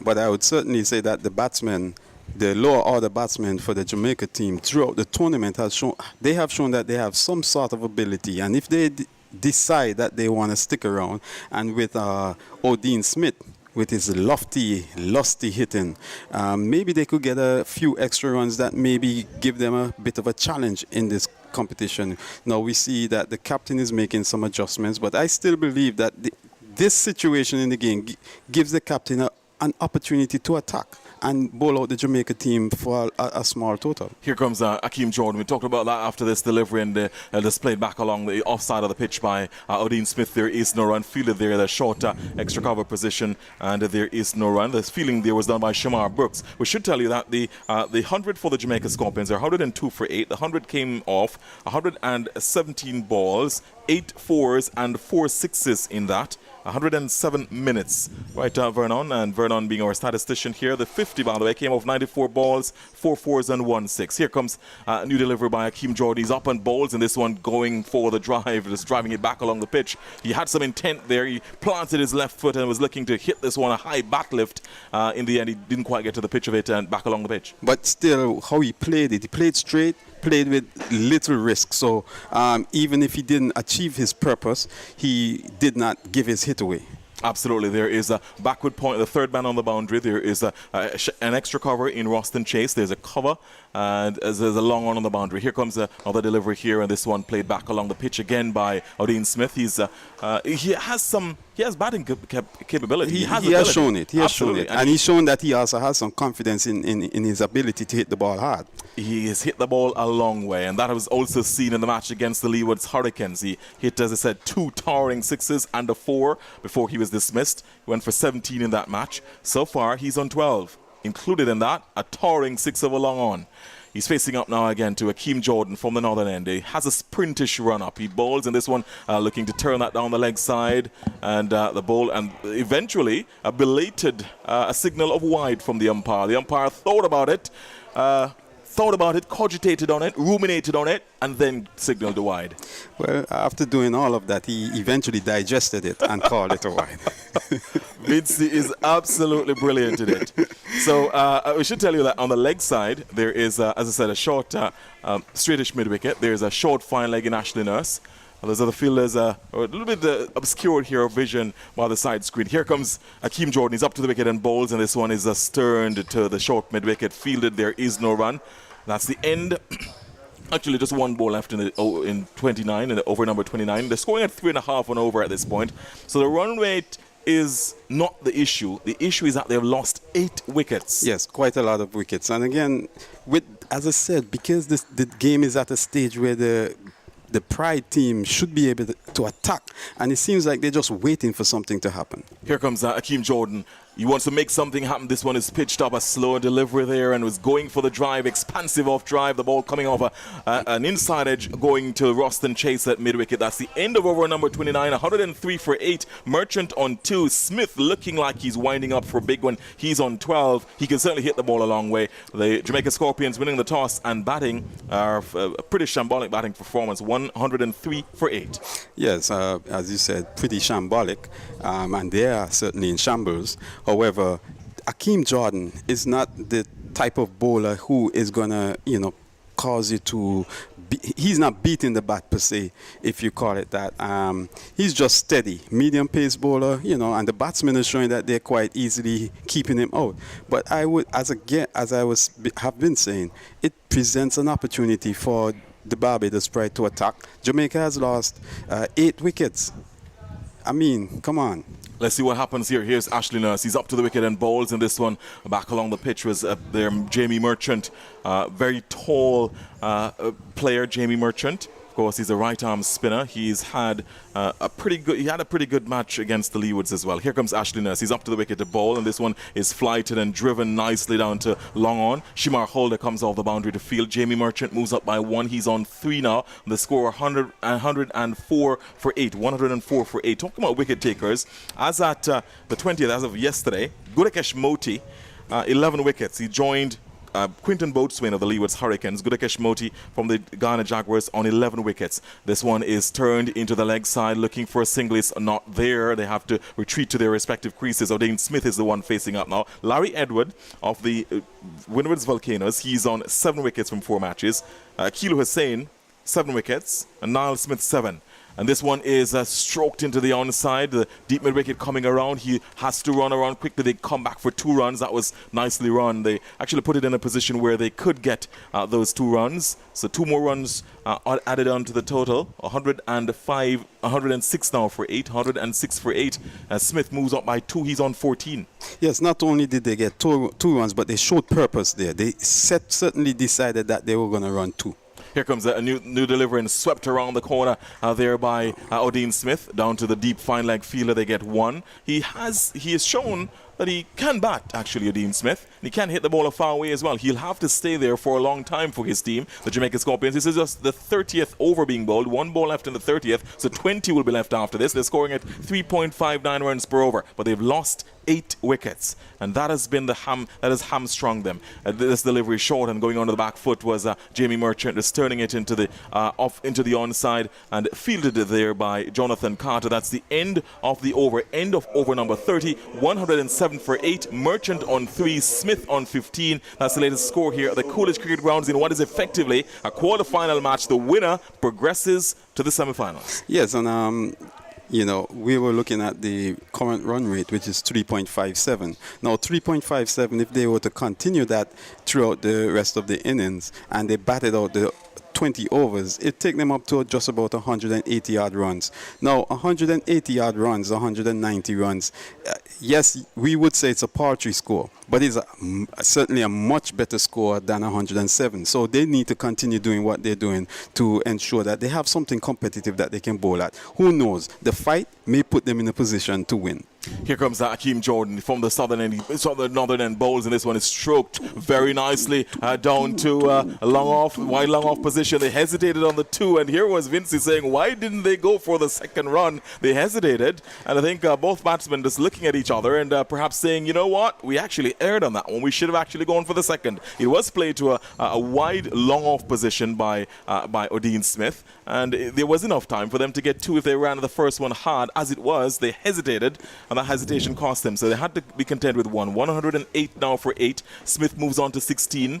Jamie Merchant on 3 comes back into strike now. 108 for 8. 108 for 8. This is the 31st over. It's being bowled by Akeem Jordan. He has figures of 1 for 18 so far. This is his 8th over, Akeem Jordan. Yes, there was a bit of hesitation there. But again, we're not in the middle. If they figure that there's a risk to run in the second one, having the state of the game being that they have lost 8 wickets, then hey, if you feel like that's the safer thing to do, okay, wait. Here comes Akeem Jordan bowls, and this one is turned into the leg side. Here comes off the deep mid-wicket boundary fields. Looks like Nicholas Curtin on that deep mid-wicket boundary. He fields, and they get 1 run. So 1 more to the total. 109 now for 8. 109 for 8. Nicholas Curtin there on that deep mid-wicket boundary. The score, Merchant moves on to 4. Coming back on strike now is Odean Smith, is on 16. Yeah, and if they can continue rotating the strike like they are presently, I mean, I think, and they can bat the rest 20 overs, 19 plus overs, they'll be putting themselves in an okay position. Akeem Jordan bowls, and this one is stroked uppishly to square cover. It's fielded there, but that was in the air, and a little bit of a oohs and ahs and exasperation from the fielders there. Eventually, it was fielded in that point position, and they get 1 run. So that was played uppishly. He had to take the bottom hand off. It seems to have been a slow delivery, so he took the top hand off it, bottom hand off it, and eventually it was fielded by Jonathan Carter. 110 for 8. 110 for 8. Merchant is on 4. He comes back into strike. Smith was the one who played that uppishly to square cover. He's on 17. Jordan 1 for 20 so far. In terms of the top 5 run scorers, Jason Mohammed has now eclipsed Evan Lewis as a top run getter. He's 285 from 5 matches, Jason Mohammed. Well deserved. Indeed. Here comes Akeem Jordan. He's up to the wicket to bowl to Merchant, who strikes this uppishly down to a wide long on position. They come back for the second this time. And that was easily a second run. So 112 for 8 now. Merchant moves on to 6. He's on 6. His batting partner at the non-strikers end is Odean Smith on 17. So Jason Mohammed, 285 runs. Evan Lewis, who had hitherto been the top run scorer, he's in 237. Nidish Kumar of the Hurricanes, 233. Shamar Brooks of the Barbados Pride, 198. And Sonny Lambers of the Windwards Volcanoes, 190. The top 5 run scorers in the championship so far. Yes. This is CG Insurance Super 50. There's now a pretty much a more attacking feel. I'll tell you about that after this delivery from Akeem Jordy bowls, and this one slower delivery, and he just played it into the onside, fielded there. There is no run, 112 for 8. So there are two fielders in catching positions, including Roston Chase, who fielded that ball a while ago, on the onside, on the broad-brimmed hats in catching positions. There, you could see the ploy because they're trying to take the pace off the ball, bowling a lot of slower deliveries, hoping that to catch out the batsman literally on the drive. On the offside, there's a Shamar Holder who is warming up on the third-man boundary. There's a backward point cover and a mid-off. Here comes Akeem Jordan bowls, and this one is lifted high and mighty. 6 runs. Driven straight by Jamie Merchant. 6 runs over the bowler's head. 118 for 8. That's the end of over number 31. They're scoring at 3.81 per over. Merchant on 12. Dean Smith on 17. This partnership looking to see. Actually, the over is not finished as yet. No, it does show that one is. I think the umpire is waiting on the ball to come back. Yes, indeed. Well, the over should be at this point. Yes, it is finished. So 31 at the end of 31, 118 for 8, 118 for 8 with Merchant on 12, Smith on 17. That's the latest score here at the Coolidge Cricket Grounds. After more comments from Vince Boy, and it'll be time for the voice of the perspicacious Vernon Spur.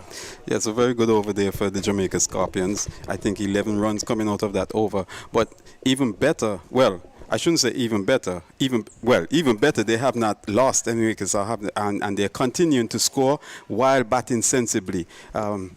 We'll continue after this delivery. Nurse is into his 9th over down the onside, and getting away with this one. Just came off the Odin Smith's pad, 17 from 25. Nurse, 8.1 overs, 1 maiden, 39 runs, 2 wickets. And so the pressure continues here. They've been very clinical, the Barbados Pride, in this approach. Smith just pulling away there. He wasn't quite ready. Jamie Merchant is 12 from 17. Odin Smith is 17 from 25. 118 for 8. Nurse comes in to bowl to Smith. Smith is hitting this one over Shamar Holder's head for 6. Over long on for a moment. Shamar Holder was looking, and he maybe would have needed at least a 12-foot ladder to get up there. And in the end, it's gone right over. He's quickly shot up Odin Smith to 23, and the score just lights up here. Just for a moment, Shamar Holder says, I wonder if I can pull this one back. But he landed on the concrete, Vincey Boy. He looked like he wanted to do a Spider-Man or one of those superhero leaps in the air, but certainly realized that he was not up to it. He didn't have the capability to do so. But that shot had an element of risk to it. The ball was not timed well. However, as you could see, Odin Smith is a very powerfully built man, and he was able to muscle it over the boundary. So, 6 over there by Odin Smith, length ball. And he just decided, the umpire now having a look at it, that ball will be bruised for some time, 124 for 8. Well, taking a lot of bruising from different places. Taking a bruising from the bat of Odin Smith. There was one that went into the parking lot. This one went onto the other concrete, so they're inspecting it again. Yes. So this has been huge. 23 off 26, 124 for 8. The run rate is 3.96. And how the Jamaica Scorpions have just fell away here in this game, Vinci.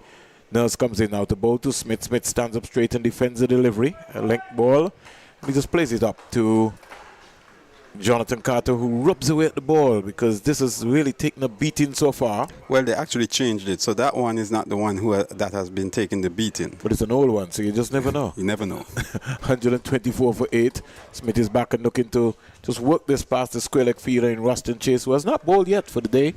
And he might be thinking about coming into the attack sometime soon. Maybe not. Nurse is into his 9th over. You mean the game might be over by that time, Vinci? No, I'm saying maybe he doesn't want to face up to Smith in this kind of hitting mode. I'm just thinking another one over long off this time. Ooh. I think the roof was screaming, and from that one, the ball certainly cannoned into the roof. You could hear the bang in the roof. And again, that one was hit hard and flat, but it certainly got to the boundary like a tracer bullet. So 1 over long on, 1 over long off. So Odin Smith is showing his power, and he's showing that he's quite capable of clearing the boundary here at Coolidge. Well, you remember he was clearing the boundary at Sir Vivian Richards Cricket Ground, so he's certainly thinking a smaller ground. Hey, meat and potatoes for me. I'm gonna chance my hand. Do you think there will be a repeat of a partnership here? He's already hit 3 sixes, 1 maximum, 19 dot balls, 5 singles and 1 2. I don't know if there's going to be a repeat, but because we want to see a more competitive game, because we want to see a longer game, we would certainly hope that there's a repeat performance. Nurse comes in to bowl to Odean Smith. He comes quietly forward, so he looks like he wants to bat for a long time. And he should want to. Plays out the dot delivery. And the latest score here at the end of over number 32. The Jamaica Scorpions are 130 for 8. Odean Smith is 29. Jamie Merchant is 12. And it is all happening here at the Coolidge Grounds, Vincey. Yes, a lot is happening. I certainly like to see what Smith is doing. He's picking the balls that he thinks he can get over the boundary to hit, and then he's keeping the bowlers out whenever they're bowling the respectable deliveries. Keep them out, and in a sense also rotating the strike. If you notice the last over, they were rotating the strike. They picked up 5 runs, and then the last delivery of the over, Merchant was able to extend his arm and hit Akil Jordan straight back over his head for 6. Nurse 9-1 51-2. Jordan 8-1 28-1. Holder 5-0 14-0. And the man of the day, Joshua Bishop, his first list day 5 wickets. 10 overs, 3 maidens, 35 runs, 5 wickets. Akeem Jordan. As Merchant pulls away, he wasn't quite ready yet. Joel Wilson just signaling to him. Jordan looking around to says, what has happened? Why is he pulling away? Well, he maybe just wasn't in that mental state. And some news happening, Vincey, in terms of the world stage, world cricket. Tom Moody is set to become director of cricket in Sri Lanka for 3 years. And this partnership between Merchant and Smith is 43 from 48 balls. Sports Minister moving into overdrive in Sri Lanka. Jordan comes in now to bowl to Merchant. Down the onside, he just whipped that beautifully. Down to the boundary for 4. Offline. And Merchant just easing that Jordan delivery with straight a little bit in between middle and leg. And he just helped that. Down to the vacant fine leg boundary for 4. He goes to 16 and the score goes up to 134 for 8. The last 19 balls, we've seen some 31 runs, Vincey. Yes, and remember, for the past overs, I've been saying that the Barbados Pride are missing the trick in terms of attacking these 2 batsmen. Now the 2 batsmen have basically settled in and they're growing in confidence and they're picking them apart. Don't talk too fast yet, Vincey. Jordan comes in out to bowl to Merchant. Merchant stylishly comes forward and he can't score as he just plays this one elegantly up to the fielder there in Justin Graysway in the number 28. Well, let me ask you a question, Vernon. With your experience, what would you do? Would you attack earlier when these 2 batsmen were batting? And would you use your more attacking bowlers? You have Shamar Holder, you have Jason Holder. Would you have considered bringing them back instead of Jordan? Lots of overs in the game still, Vincey. Akeem Jordan in the bowl to Merchant. Merchant is looking to go past Justin Graves. A cover, can't score. The run rate is 4.12. Well, let me put something to you, Vernon. Lots of overs in the game. Only 2 wickets to take. Which one? I mean, let's look at it. We're looking at context now. We're not looking at what's left and what, you know. They only have 2 wickets to take. And yes, I have a lot of overs, but let me attack first. And then, you know, if not, I go back to bowling Jordan. 134 for 8. Jordan would have picked up 5 wickets before. Merchant is back and punching this down to Holder at long off, who glides in quietly, picks up with his left hand and just lobs it back to Shea Hope, who collects it with his left glove. The score goes up to 135 for 8, 135 for 8. Well, Jordan Smith on 29 comes into strike and Merchant on 17, Vincey. Yes, Jordan has not shown himself to be a type of bowler to beat the bat, to whiz the ball past the batsman. And hence the reason why I figure that Shamar Holder, Jason Holder would be better options at this stage of the game instead of giving these 2 batsmen the opportunity to build their innings, get more confidence. And as you can see in the last 2 or 3 overs, they've just been picking the bowlers apart and getting runs. The run rate was at 3.57 before, I think, 2 overs ago. Now they're up to 4.13. Holder maybe will be holding himself back for the final power play as Akeem Jordan comes in now to bowl to Odean Smith. He's just working this, but can't beat the fielder short fine leg was Ashley Nurse, who got down into the long barrier position and save what possibly might have been a single. 135 for 8. The bowling figure so far for the Barbados Pride. Ooh. Joshua Bishop 10, 3, 35, 5. Holder 5-0, 14-0. Nurse 9-1, 51-2. And Jordan 8.5 overs, 1 maiden, 33 runs, 1 wicket to date. Yes, and we've been playing point counter point, but maybe Jason Holder holding himself back for last, maybe too late. Here comes Akeem Jordan, comes in now to bowl to Smith, who's on 29, and he keeps out final delivery from the 33rd over here. Latest score here at the Coolidge Ground, the Jamaica Scorpions 135 for 8. Completion of 13 overs. Odin Smith 29, Jamie Merchant 17. Yes, in the context of the game, we certainly like to see what these two batsmen are doing so far, Merchant and Smith, having put on 48 runs, 48 extremely valuable runs for the Jamaica Scorpions. And now, here we see a change in bowling. Jason Holder has brought himself on. Well, Ashley Nurse did go for a couple of runs in the last over. 9-1, 51-2. The Jamaica Scorpions lost Thomas at 16, Morrison at 21, McCarthy at 25, Glenn at 29, King at 32, Powell at 61, Allen at 81, and Green at 87.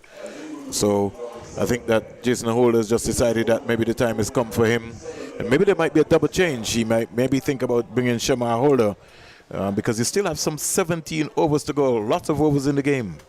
Yes, but I certainly would prefer to see you attack at this stage, only requiring 2 wickets to bowl out the Jamaica Scorpions, than to wait and have them pile up the runs. Look, as we always say, runs on board are runs on board. Anything can happen after that. You don't want to give them too much runs. You don't want to give this batting partnership enough confidence to build on what they have been doing so far. Holder comes in now to bowl to Jamie Merchant. Short delivery, and he's just pulling this out to the mid-wicket fielder. He'll get a comfortable single. Looks like it's Justin Graves coming off the boundary there. Well, Vincey, if Jamaica Scorpions scores 190, 200, and the Barbados Pride can't get that, then something has got to be wrong. Something has got to be wrong, but you would also recognize that when they scored that 220 runs in the last game, they came out with a bit of confidence, hoping that they would put themselves in a position to win, and they certainly did so, and eventually won the game. 136 for 8. Holder is going to bowl to Odin Smith. He comes in now to bowl to Odin Smith. Back up with the length delivery. Can't score. And Shamar Brooks coming across there in the cover region. Just looking at the ball. Might fancy himself. Said, Skip, why don't you just give me 1 or 2 like Andrew Fletcher? I might maybe be able to knock these guys over. Holder has been impressive so far in his spell. Not for 15. Went to over number 34. Yes, very economical indeed. And he would want to now try to pry out or break this partnership. He's into Smith, who is 29, into bowl to Smith, down the onside, and he just turns that past the keeper, Shea Hope, down to the boundary for four-leg buys. No, he got bad onto that. So, very good shot there. Yes, and the bowler strained towards the leg side, and the batsman just, tickling it around, just taking every advantage of it, and it went away for 4 runs. And so we see the bowler himself is badly lined in his deliveries. This actually brought up the 50 partnership, and these guys are growing in confidence out there. 140 for 8. Odin Smith is 33 from 34. Jamie Merchant is 18 from 22. Holder back into his 6th over so far. Glides in to bowl to Odin Smith. Length ball, can't score. And they get a single as Ruston Chase scrabbled to stop that one. He didn't use his left hand, and had he maybe used his left hand, might have been able to cut that one off. He was trying to use his right hand, and it went past him. That's a perfect time for the dive. That was a perfect opportunity to dive and stop the ball. And he tried to run around it, and he certainly wasn't to the task, and they stole a single right there. The partnership is worth 54 from 58 balls. 54 from 58 balls. Smith is 34 and Jamie Merchant is 18. This has been an important period of play here for the Jamaica Scorpions. Pitched up by Holder. On drive down to Shamar Holder. And Holder is just looking at himself there. You think Holder could have gotten across the field that ball because it just trickled into the onside, and Smith waited a while before it passed him. Look at this. Yes, but in the meantime, I think Holder in his follow through, I don't think he could have been able to get to it. Okay, maybe not. He would have had to be running onto the danger area there. It was really wide of him. But you see what's happening here. These guys have put on 6 runs so far in the over. Yeah. 7 runs of the over. 7, and just the one fine 4, and now just a few singles, and good going by them. Length ball punched up to long mid off, and they get a single. So 8 runs coming out of the over. 143 for 8. Completion of over number 34. That's the latest score here at the Coolidge Ground. Jamaica Scorpions having won the toss. They're 143 for 8 at the end of over number 34. And this is what I've been stressing on. You know, bring yourself in. Give yourself a chance early in the partnership. Now, these guys would have faced Akil Jordan and also Ashley Nurse for a few overs. Got their eyes in, got their confidence in. And this over from Jason Holder, even though he bowled a few good deliveries in the over, they were able to work the over and still milk it for 8 runs. You understand? So their confidence now is a bit high. They are milking runs and they are also eating up overs. So there's another change from the CIU end. This time it will be Shamar Holder. Odin Smith is calling for some new gloves. So it's all happening here. All happening. The latest score here, like I said, at the end of over number 34. Jamaica Scorpions, they're 143 for 8. 143 for 8. Shamar Holder has picked up some 44 wickets in Lister. He is a right-arm fast bowler, the best of 5 for 22. And if you're wondering what's happening here at the Coolidge Ground, through the West Indies YouTube channel, happened like a long time ago. Aldane Thomas stump Shea Hope bowled Bishop for 8. Romain Morris caught Justin Gray's bowled Bishop for 2. Brandon King caught Ashley Nurse bowled Bishop for 10. Andrew McCarthy bowled Joshua Bishop without scoring. Javier Glenn caught Shamar Brooks bowled Bishop for 4.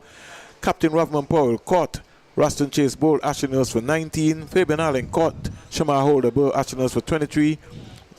Double Green LBW to Jordan for 10. And like I said to you, at the end of over number 34, 143 for 8. Odin Smith is 35 not out, and Merchant is 19. Yes, and we could see Shamar Holder vigorously warming up. I think he's probably excited. I suspect we're going to see a few short deliveries also to keep the batsmen honest. Some slow bumpers, you mean? Because he's going to take pace off of the ball, especially to him. Pitch up delivery, hit down to long on. And Holder comes across, so he doesn't get exactly down to long off. He is in short mid-off field position, 144 for 8.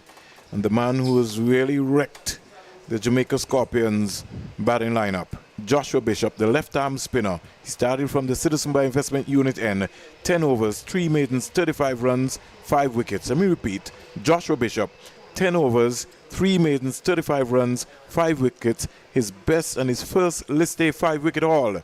Jason Holder 6-0, 22-0. Jordan 9-1, 33-1. And Nurse 9-1, 51-2. Shamar Holder into bowl to Merchant. Gets a length delivery and he can't score. Can't beat Jonathan Carter at point, and the score remains at 144 for 8. The current run rate is 4.19. Smith, Odin Smith, 36 off 37 deliveries. Jamie Merchant, 19 off 24.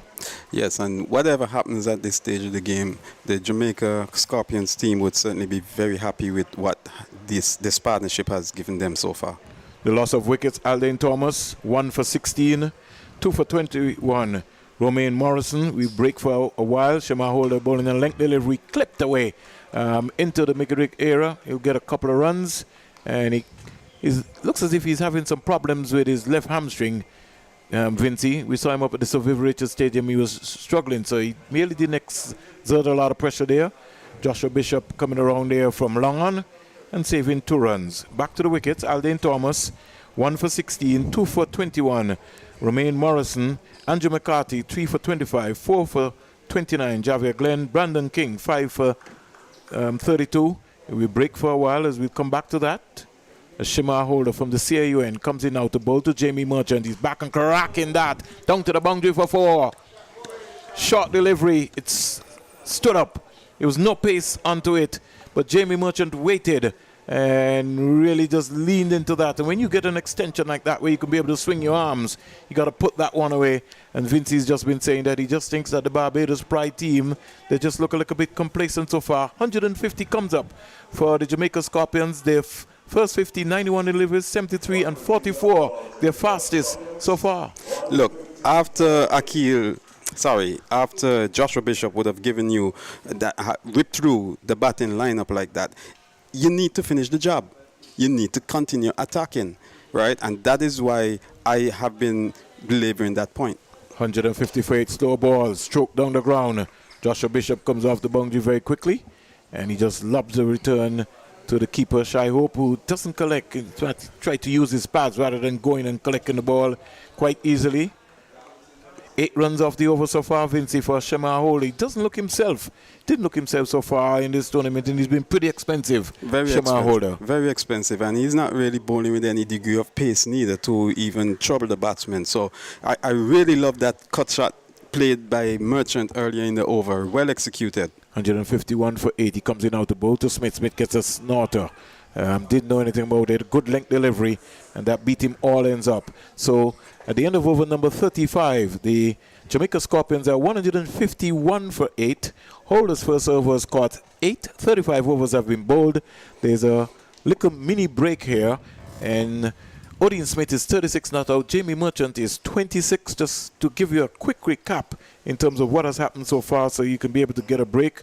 The successful wicket takers so far for the Barbados Pride: Joshua Bishop, 10 overs, 3 minutes, 35 runs, 5 wickets. Jason Holder, 6 not, 22 not. Akeem Jordan, 9-1, 33-1. Ashley Nurse, 9-1, 51-2. And Shamar Holder, 1 not, 8 not. Ladies score here at the end of over number 35. 151 for 8, the Jamaica Scorpions. We'll take a break as we go back to Master Control. This is Middle Stump on Vibes Radio, the champion station.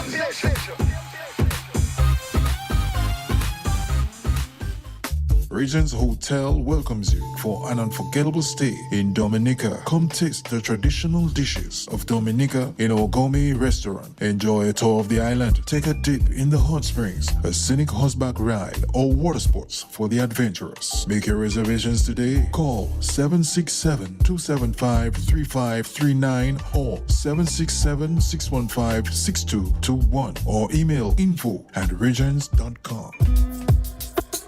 At only 45 minutes from the capital, Regents Hotel welcomes you to Portsmouth with 20 suites to make for an unforgettable stay in Dominica.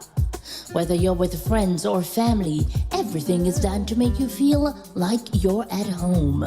Come taste the traditional dishes of Dominica in our gourmet restaurant. Enjoy a tour of the island and take a dip in the hot springs. Take an idyllic horseback ride or water sports for the adventurous. Visit Dominica and stay at the Regents Hotel. Make your reservations today, 767-275-3539 or 767-615-6221 or email info@regents.com.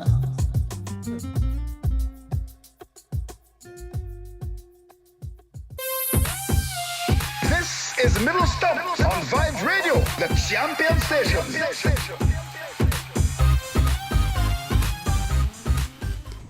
Back after this small little break, and just to give you an idea, Jamaica, they're fighting away 151 for 8 over number 35. 35 overs have been bowled. Alden Thomas, Stump Sheho, bowled Bishop for 8. Romaine Morris caught Justin Grace, bowled Bishop for 2. Brandon King caught Ashley Nurse, bowled Bishop for 10. Andrew McCarthy, bowled Bishop for 0. Javel Glenn caught Shamar Brooks, bowled Bishop for 4. Rovman Powell caught Ruston Chase, bowled Ashley Nurse for 19. Fabian Allen caught Shamar Holder, bowled Ashley Nurse for 23. Derval Green, LBW to Akeem Jordan for 10.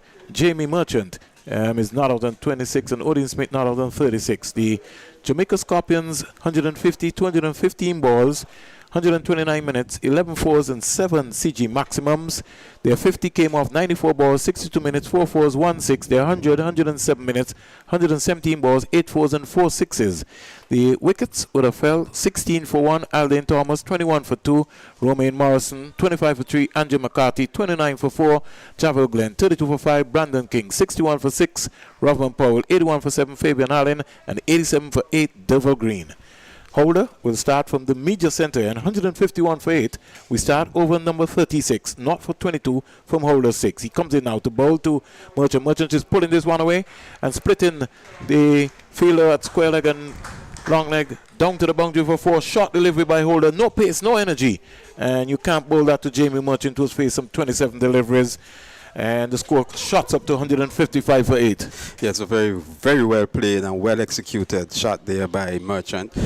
Just bisecting the gap, almost like he was a mathematician. equilaterally bisecting that gap. And again, I'm coming back to the point. These batsmen have grown in some confidence. They certainly have ability, and they're taking advantage of the deliveries out there. 3 4s and 1 6 in this inning so far by Jamie Merchant. 30 goes up to 31 as he plays one down to long on. Shamar Holder comes off the boundary.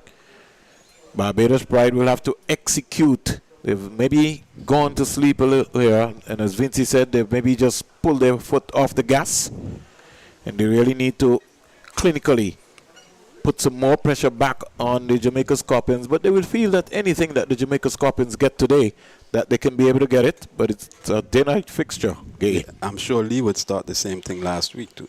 Odin Smith waits for Shamar Holder. Jason Holder, he's just whipping this out to the fielder. And Justin Graves coming off the boundary right there. He would know that whatever the score is, that he's going to have to get a good start for the Barbados Pride team today. 157 for 8. 157 for 8. Merchant to his 31. He comes into strike. Smith goes to 37. And Holder is into his 7th over. 6 runs off the over so far. Yes, very good going so far by the Jamaican batsmen. And to tell the truth, they have not been doing anything irrational out there as batsmen. The first 3 deliveries, the first ball was a well-executed pull shot, and the other 2 deliveries worked around the field for singles. And if they continue batting like this, we're going to see a more competitive game.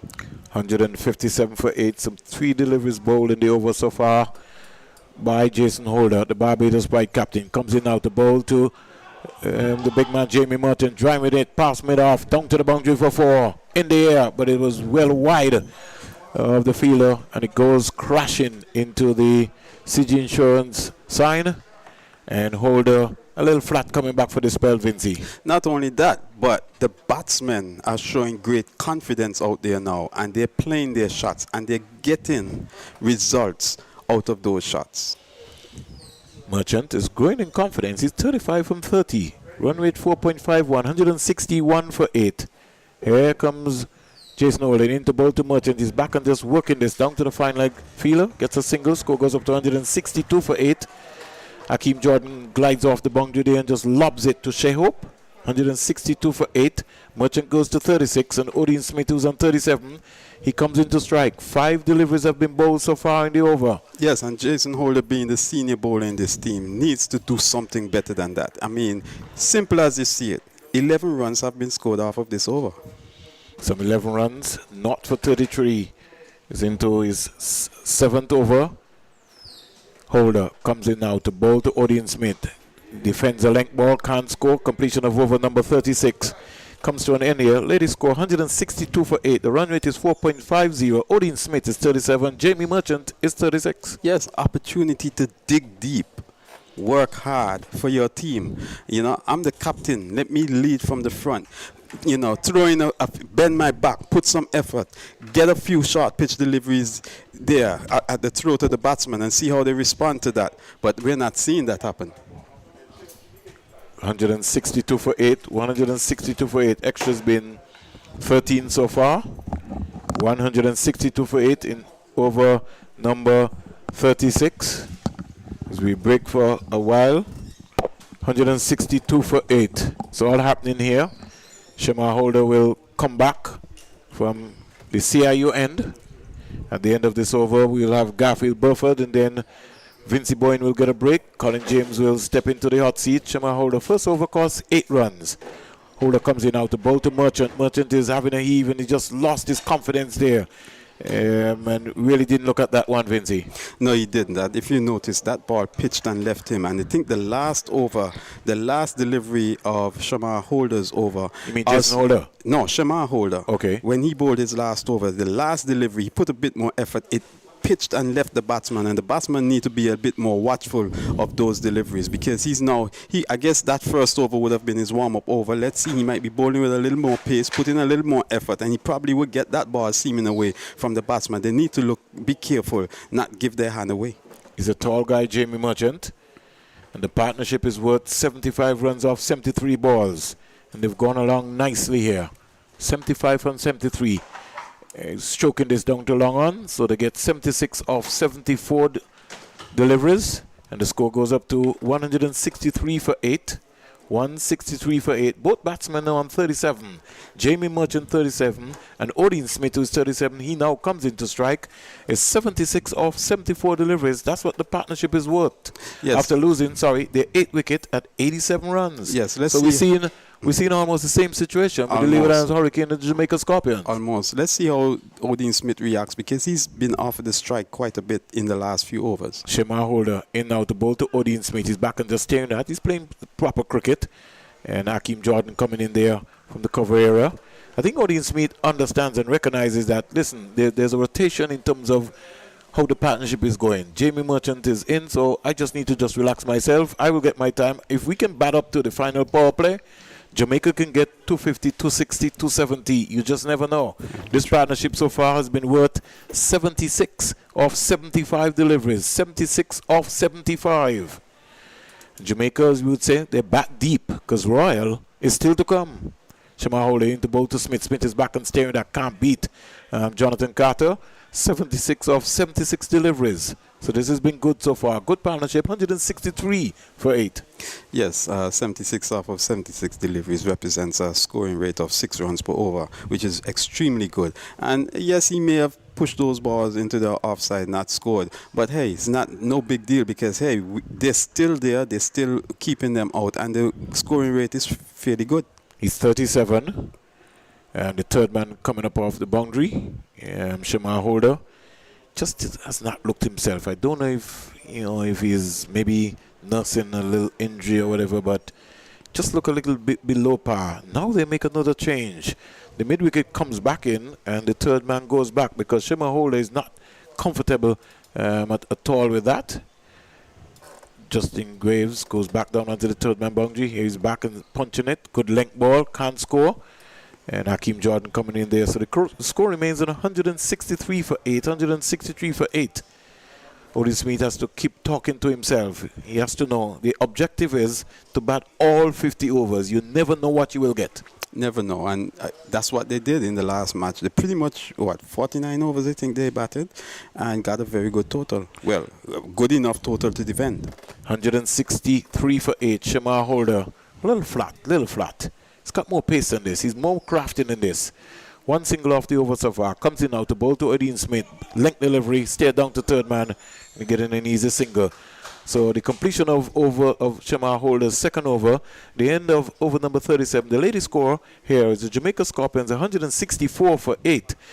Odin Smith is 38, Jamie Merchant is 37, run rate 4.43. More comments from you, Vincey Boyne. There'll be a double change. Colin James will replace you, and Garfield will replace me at the ball by ball. Yes, and we see Jamaica Scorpions continuing to show some fight. Maybe they have stung a bit and caused a bit of a lackadaisical attitude with the Barbados pride. They certainly, I believe, could have attacked earlier on. Now these batsmen are in, they're set, they're confident, and they're building a good partnership. 70-odd runs so far in this partnership, and they're looking to do better. Jason Holder starts the 38th over, and this one going for a big heave was Odin Smith, not making contact, taken by Shea Hope, the wicket-keeper. There is no run. 164 for 8. 164 for 8. Odin Smith is very unhappy with himself. He just walks away to square leg to have a little bit of a remonstration with himself, to say, to admonish himself, to say, why didn't I play that one better? He has certainly played very well so far. Judicious shots. That can't be said of some of the other batsmen, the top order batsmen. And so far, in these two matches, the lower order has done well for Jamaica. Here comes Jason Holder, bowls and going again for the slash outside the off stump. Missing was Odin Smith. He was eyeing the vacant boundary on the offside. There's no sweeper on the cover boundary. There's only a third man in Shamar Holder on the boundary. On the offside, there is no one on the rope. So he is eyeing, beating, piercing the infield there. There's a backward point. So Shamar Holder on the third man boundary. There's a backward point. There's a cover. Extra cover mid-off. There's a long on in the form of Joshua Bishop, who has gotten a fifer, and there's a mid-wicket. Here comes Jason Holder. He's up to the wicket. The ball to Odin Smith. Bowls down the leg side, wide signaled by the umpire. One more to the score, 165 for 8. 165 for 8 as we welcome Colin James. Colin James, good afternoon to you. Good afternoon to you, Garfield, and good evening, good night, good morning, wherever you are in the rest of the world. The Jamaica Lord, the batsmen, continue to not only the tail not only continues to work, but it continues to be productive.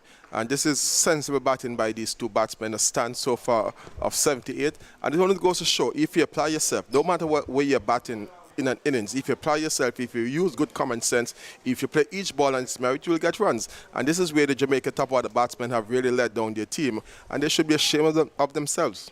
Shambolic performance indeed by the top order. We'll walk you through those again. 165 for 8 as Jason Holder runs in from the southern end bowls, and this one going for the Yorker length delivery. Turned out to be a low full toss, and that one was just played nicely by O'Dane Smith, just turning that off the legs down to that deep mid-wicket fielder. They get 1 run, 166 for 8, 166 for 8 the score now moves on to, and Smith moves on to 39, brings back on a strike now Jamie Merchant. He comes back on strike now. So Jamie Merchant, who is on 37 of 33 balls, 37 of 33. Dean Smith has been doing well as well. The 8th wicket fell in the 25th over. We're now in the 39th over, so that's almost 15 overs since the last wicket fell. And you know, you have to ask yourself the question: does the Barbados team, led by Jason Holder, do they have a plan B? Do they have something in their armour to get the next two batsmen out? And this is where maybe Jason Holder would have faulted by bowling out Joshua Bishop. Here comes Jason Holder. He's up to the wicket and bowls and looking for the wide signalled. Jason Holder was going up for the appeal there, but the only signal from the umpire was a wide. The score moves on by another one to 167 for 8, 167 for 8. We should also tell you that Sir Clive Lloyd says it is an honour as new CG Insurance Super 50 trophy unveiled. Figure the Indies and the sponsors CG Insurance have unveiled the sparkling and spanking new CG Insurance Super 50 Cup Sir Clive Lloyd Trophy, which will be presented to the winning team following the final on Saturday the 27th of this month. We'll talk about much more about that after this delivery from Jason Holder. He's running into bowl, and this one going for the shot there and is caught behind. So Jamie Merchant finally caught behind of the bowling of Jason Holder, going for the shot there, the inside edge taken, the inside edge received the catch taken by Shea Hope. Merchant goes for 37, caught behind of the bowling of Jason Holder. Finally a breakthrough for the Barbados Scorpions after a pretty significant wicket partnership. Well, that was the only false shot you'd have seen by the Jamie Merchant, the Jamaican batsman, going back for 37 from 34 ball, caught by Shai Hope, the wicketkeeper of Jason Holder, a strike rate of 108.8. And that just goes to show how well he would have batted. I wouldn't say that it was a shot that he should not have played. Maybe he should have gotten the front foot closer to the delivery, and as a result, it was just about outside leg stump, and he edged it to the wicket, a thin edge, and the wicketkeeper took a low catch down to his left, going down the leg side. And a well-played innings by Jamie Merchant. And if I were Jamie Merchant, if Jamaica were to play next game, I would say to the captain and the management and the coaching staff of the Jamaica team, I should be batting high up with the order, because the other Jamaican batsmen certainly have not shown that they have the application, the ability, nor the concentration to stay in the wicket. And he would have batted for 25, 26 overs and shown the application to get runs for the Jamaican team, which put them in a position now. If they get maybe up to 180, if they get another 13 runs, I think that would be a competitive total for the Barbados team. We should tell you that Javor Royal, the number 11 batsman, comes to the crease. He made 38 in the match against the Leewards in what turned out to be a winning effort. Here comes Jason Holder bowls, and forward defensive comes Javor Royal. Pretty much the same kind of grit and gravitas that he showed in that match against the Leewards Hurricanes. He made 38 of 40, not out. Actually, he was the second highest scorer in that match for the Jamaica Scorpions. Top scorer from Fabian Allen. Fabian Allen already gone in this match. So the not out batsman at this point. So Javor Royal taking strike, and O'Dane Smith, two bowlers now. This is the last partnership, and they'll be looking to perhaps make this have a repeat of what happened in the Leewards match. Here comes Jason Holder wanting to end that, and this is a high full toss, and this one in the air, and Joshua Bishop was at mid-on, who was perhaps looking to take the catch there, but it dropped well short of him. So that's the end of the over, the end of 38, the end of that over. 1 for 36 of 8 is Jason Holder. 167 for 9, the Jamaica Scorpions. 167 for 9, Royal, yet to get off the mark. Smith on 39 of 47, the latest score here at the Coolidge Cricket Grounds. Well, in the context of what was happening over the last 25 overs or so, you would say that Barbados had a successful over where the captain, Jason Holder, took a wicket.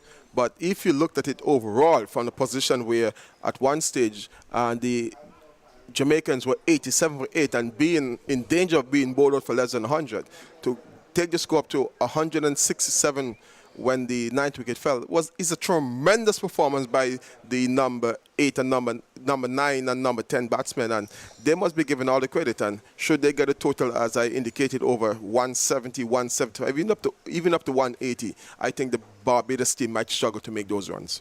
There was an 80-run partnership between Jamie Merchant and Dean Smith. Here comes a new over from Shamar Holder, steaming in to bowl, and this one slow delivery and just turning it behind square. They will come back for the second run. The chase is on here. They eventually get it quite easily. So there was a Dean Smith turning that one around the corner and getting 2 runs down to behind square. That's the back with a square leg. Ashley Nurse had a run around there. They get 2 more, 169 for 9 now. 169 for 9. We're in over number 39.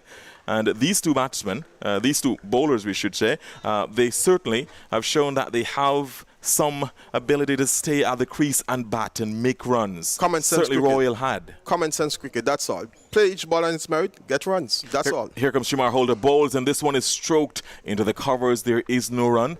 Fielded there by Akeem Jordan in that cover region. 169 for 9 the score remains. The sun comes back out in pretty much in the latter part of its glory here. It's around about 5, my bad. It's 4:14 in the afternoon here in the Eastern Caribbean, 3:14 in Jamaica. The last part of the sun coming out. Just to update our local listeners that Empire Nation are into the finals of the ABCA Super40. They defeated Jennings by 5 wickets at Jennings today. They will meet Bethesda next Sunday. Shamar Holder bowls, and this one is a pitch-top delivery looking for the Yorker, and Dean Smith was equal to the task, just squeezing that one back along the pitch. Fielded no run, 169 for 9. We're in over number 39. So Jennings making 162 all out from 39.5 overs, and Empire replying with 166 for 5 from 31.2 overs. Of course, it's a 40-over accommodation, so each side having 40 overs. Here comes Shamar Holder bowls, and this one is played into the covers. They get one, a shy of the stumps there, and backing up being done on the onside. So one more run to the score, 170 for 9. We're 2 balls left in over number 39. I had a point earlier, Colin, and I'll take you up on that. So Jamie Merchant, you're saying that he should be saying to the management team that he should bat higher. Well, I don't think that's his place to be saying to the management team. The management team should look at his decision, look at that and determine whether or not he should bat higher. That should not be a decision for him to say to the management team that, oh, I should be batting higher. Well, in terms of protocol, in terms of principle, in terms of hierarchy, yes, you're right with that. I'm just simply saying he has demonstrated enough for the management team to understand that maybe he should come high in the order and put one of these top order batsmen down to shame them so they can perform better. Well, I think a better way would be to drop them, not to put them down. Here comes this one is dropped back along the pitch as Javor Royal yet to get off the mark. Shortish delivery there by Shamar Holder. The score remains 170 for 9. I think the issue is not about whether or not Jamie Merchant should be saying to the management team, I deserve to bat higher. The management team will make that decision. I think and I don't think it is for the management team to essentially try to make some sort of, to mortify the top order batsman to say, put you down lower. If you're not performing, you're dropped out of the squad. You're not put lower down, you're dropped out of the squad. Point taken, and if the other batsmen who have been tried are performing similarly poorly, somebody should be shamed. Here comes this one is in the air and just dropping short there of Akeem Jordan and the covers. That one seems to have been a slow delivery. It was pitched up, and there was Javor Royal. The end of over number 39, Javor Royal going for the shot there. Pretty much checked it, and so the ball dropped. 1 bounce to Akeem Jordan. The end of over number 39. 42 is Smith. Yet to get off the mark is Javor Royal. 170 for 9. Power play 2. They're scoring at 4.36 and over. Jamaica Scorpions winning the toss and batting in effectively what is a quarterfinal here against the Barbados Pride. They are 170 for 9. Yes, and so the Jamaica law order, or the Jamaica tail, as someone might want to say, continues to wag. They continue to accumulate runs. They have basically taken a scoring rate that was hovering just above 2.5 runs and over to over 4 runs and over. And it's always mind-boggling that you can have your top order batsmen, some brand name players, some players who you expect to perform, not performing, and then the number 8, number 9, number 10, 11 batsmen showed the difference. The question is now, has the Barbados captain, Jason Holder, has he applied the tactics to get the last 2 batsmen out before Jamaica would have scored 100? And the evidence on what we have seen is no. Jason Holder, 1 for 36. He's starting his 9th over. He's up to the wicket now to bowl to Adine Smith, and this one is a short delivery punched off the back foot to point. There is no run. The score remains 170 for 9, 170 for 9. Should tell you that Alden Thomas went for 8, stumped Hope of the bowling of Bishop. Romaine Morrison went for 2, caught Graves of the bowling of Bishop. Brandon King caught brilliantly by Nurse of the bowling of Bishop for 10. Andre McCarthy, without scoring, bowled Bishop. Javel Glenn caught Brooks, bowled Bishop 4. Robman Powell caught Chase bowled Nurse for 19. Fabian Allen caught Holder bowled Nurse for 23. Derval Green, LBW bowled Jordan. We'll come back to that after this delivery from Jason Holder. This one short and pulled down to short. Fine leg. There is a shy at the non-striker's end here. He makes it.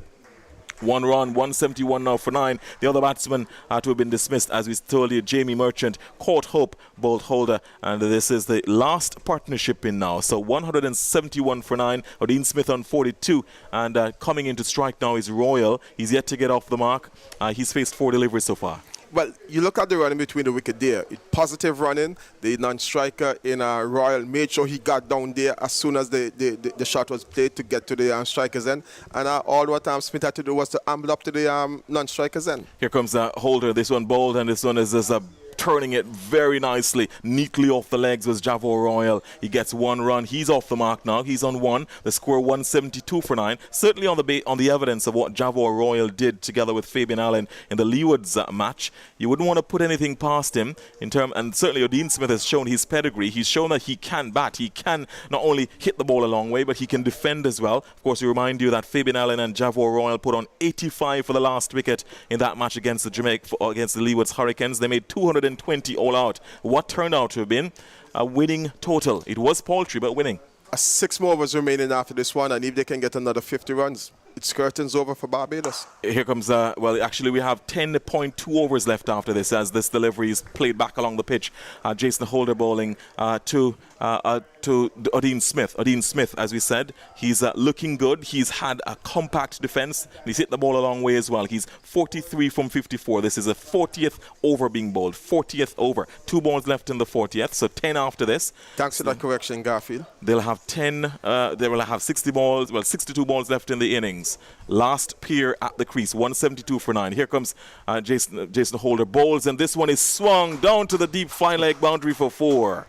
So there was a Dean Smith, a slower delivery, an attempt at a slower delivery there. He got his line wrong, and he just helped it along the way. A kind of slug sweep down the deep fine leg. 4 more runs, and Dean Smith is batting very, very well indeed. Well, a good shot there from Odin Smith. Showing maybe Nitish Kumar in the Leeward Islands team how you play a sweep shot as opposed to playing the reserve sweep. And, you know, when you look back at that Leeward's game against Jamaica, when Nitish Kumar played the reserve sweep, when that was totally unnecessary, you must say that Odin Smith is showing up some of the top order batsmen in the other teams. And this is where the Jamaica law order in the last 2 matches, including this one, have shown that they're using common sense approach to cricket. Here comes the lower order has done very well indeed. Here comes Jason Holder. He's up to the wicket, bowls and driven nicely down to long off. And that's the, 48 now is Dean Smith. He's getting closer to his 50. There's congratulations and commendations for a very nice drive down to long off. Nice flowing drive. He put his left foot out very, very decisively. At the end of 40, 177 for 9 with Smith to take strike. He's on 48. Royal on 1. 10 overs left, 177 for 9. That's the latest score here at the Coolidge Cricket Grounds. Well, from that over, 7 runs coming from that over, including the boundary of the Barbados captain, Jason Holder. He has bowled 9 overs, 1 for 43. And an over where the Jamaicans just keep milking the Barbados bowling. There seems to be no purpose now in Barbados' approach towards getting the last man out. It's just a case of Jason Holder running in and bowling and hoping that the batsman will play a fall shot, as opposed to trying to force them into making the mistake. So you ask yourself, what are the tactics by the Barbados team in the field now? Are they going to allow Jamaica to get close to 200, or are they going to try to put something in place? Some sort of tactics, some sort of fielding placements fielding positions in place to get a wicket. Here comes Shamar Holder to start a new over from the northern end. He bowls, and this one is very, very nicely played into the onside. They were looking for the second there. They ran the first one hard. Odean Smith just going onto the back foot, jumping into position, and just dropping that onto the leg side. He gets one more. He's one away from a 50, and it would be a very well-deserved 50 for Odean Smith. He's on 49 or 57. The score 178 for 9. 178 for 9. And this is the 41st over. Javor Royal comes into strike. He was a player of the match in the last match for the Jamaica Scorpions against the Leewoods Hurricanes, which put the Jamaica Scorpions in a position where if they win here, they progress to the semi-finals. So for Javor Royal, there's a third man on the boundary. There's a backward point. There is a cover, a mid-off. There's a mid-on, short mid-wicket. There's a deep mid-wicket and a deep fine leg. Here comes... should the mid-on especially be closer in to stop that single, because they're just playing the ball down to mid-on and getting an easy single. Let's see what happens here. Shamar Holder bowls, and this one is driven down to mid-off. Can't score. Jason Holder, the captain there, had a shot at the stumps as Odean Smith had to quickly retreat to the safety of the crease of the non-strikers, and the score remains 178 for 9. 178 for 9. This is the 41st over. I mean, you have the two last batsmen at the crease. You should be putting some pressure on them. I would move... is it Bishop? Yes, from Joshua third man Bishop. into a slip position to really put some pressure on the batsmen. Force them to play attacking shots and maybe get an outside edge going to slip, as opposed to maybe getting an outside edge and going down to third man for a single. Here comes Shamar Holder bowls, and a short delivery and jumping into line on the back foot, playing it into the offside is Javor Royal. He signals to the dressing room. He wants, looks like gloves. He wants a change of gloves. He's remains on 178 for 9. We'll talk, Colin, about at the innings break. We've spoken to Sir Curtly Elcon Linwall Ambrose, one of the best bowlers ever to have played the game. 405 wickets. We've spoken with him about the captaincy of the West Indies and whether or not Jason Holder should continue as the captain, as the gloves are being changed here for Javor Royal, perhaps getting a little sweaty. We've asked Sir Curtly whether or not he thinks Jason Holder should come back as a captain, or whether Craig Brathwaite should continue as the captain after that successful series sweep in Bangladesh. There's been, of course, a raging debate about that, and I suppose one of the issues that he'll talk about is whether or not Jason Holder is being too defensive. No, well, I understand Sir Curtly in a previous interview indicating that you should not give Craig Brathwaite the captaincy just based on his performance in Bangladesh. I can understand that, but you have to also understand too that Jason Holder has been so defensive that you wonder why he should be retained. We get back to that, as this was a delivery, a full toss over waist high, so no ball signaled, and so it's a free hit. So Shamar Holder bowling there to it was Royal, and Royal hit it in the air. It wouldn't have mattered anyway because it was a no ball signal. So a free hit, 180 for 9 now. So that was way over. That was almost at shoulder height. So that one, as a result, it's a no ball free hit for Odean Smith. Odean Smith, the batsman had crossed as that ball was in the air. So Odean Smith is now taking a strike, and he can certainly hit the ball a long way. Let's see what the field will be like for this free hit. It doesn't matter if you get caught. The only way you can be out from a free hit is if you run out. So it's going to be, there's a long on, deep mid-wicket, long off. Here comes Shamar Holder. He's up to the wicket and bowls, and this one very nicely bowled. Very nicely bowled. That was pitched up one of those kind of death deliveries that the batsman was unable to get under. So the free hit, not getting anything on that at all. No bat on that. 180 for 9. Well, good thing for Jason Holder. He bowled that one wide of off stump. Shamar Holder wide of off stump, and it was it was still in the slot where he could not be called a wide. So good thinking from him and good comeback delivery. Here comes Shamar Holder. He's up again to bowl to Odean Smith. He's up to the wicket, bowls, and this one is stroked nicely into the covers, and that's his 50. Odean Smith strikes a 50. Well done by Odean Smith. 50 of 58 deliveries. Odean Smith has been the top scorer, and he's been perhaps the shining light, the bowler and the lower order batsman, the shining light in a rather wretched performance by the Jamaica Scorpions. A shambolic performance by the top order, certainly wiped away, totally upended by the bowling of Joshua Bishop earlier, who took a 5 for. But Odean Smith has really kept things together in the latter part of the innings. 181 for 9, and he scored 50 of those. Well, Odean Smith continues to show that he's not giving up the fight for the Jamaican team, while the top order batsmen did not show that necessary application, that hunger, that fight to really bat against the spin of Joshua Bishop. Odin Smith is showing a complete different approach. Shamar Holder, it bowls, and this one is stroked for 6 runs. Well, 4 runs. 4 runs. He just dropped just one bounce into the deep mid wicket, and it's into the boundary as well, and it's a no ball as well. Vince is saying so. Let's see whether I didn't see this free hit above the wrist. Yeah, above the waist. So it's going to be a free hit. I was actually looking for that signal from him. It's two over the waist. Let's see. He's being replaced. And he's being replaced. So this is 2 over the waist, and it's a free hit. And Shamar Holder can't bowl the last ball. He had 1 ball left in the over, so 2 over the waist in the over. You can't continue. So that's it. So he has to come off. So 40.5 overs, 2 over the waist in this over, 1 to actually both of them to Javor Royal. And so Shamar Holder there getting the ball, getting his radar off a bit, so he's gone. No, Shamar Holder radar has been off since the start of this tournament. He has been very disappointing in this tournament, and I'm just wondering, where has the bowler that we have heard about in the 2020 season, where has that bowler gone in Shamar Holder? What is wrong? What's the difference? Someone indicated that in Barbados, when he played in the 2020 season, he had pitches to his favor. The pitches here in Antigua are much more different, more conducive for batting, and he has been found wanting, not only here in Antigua, but in England and also in New Zealand.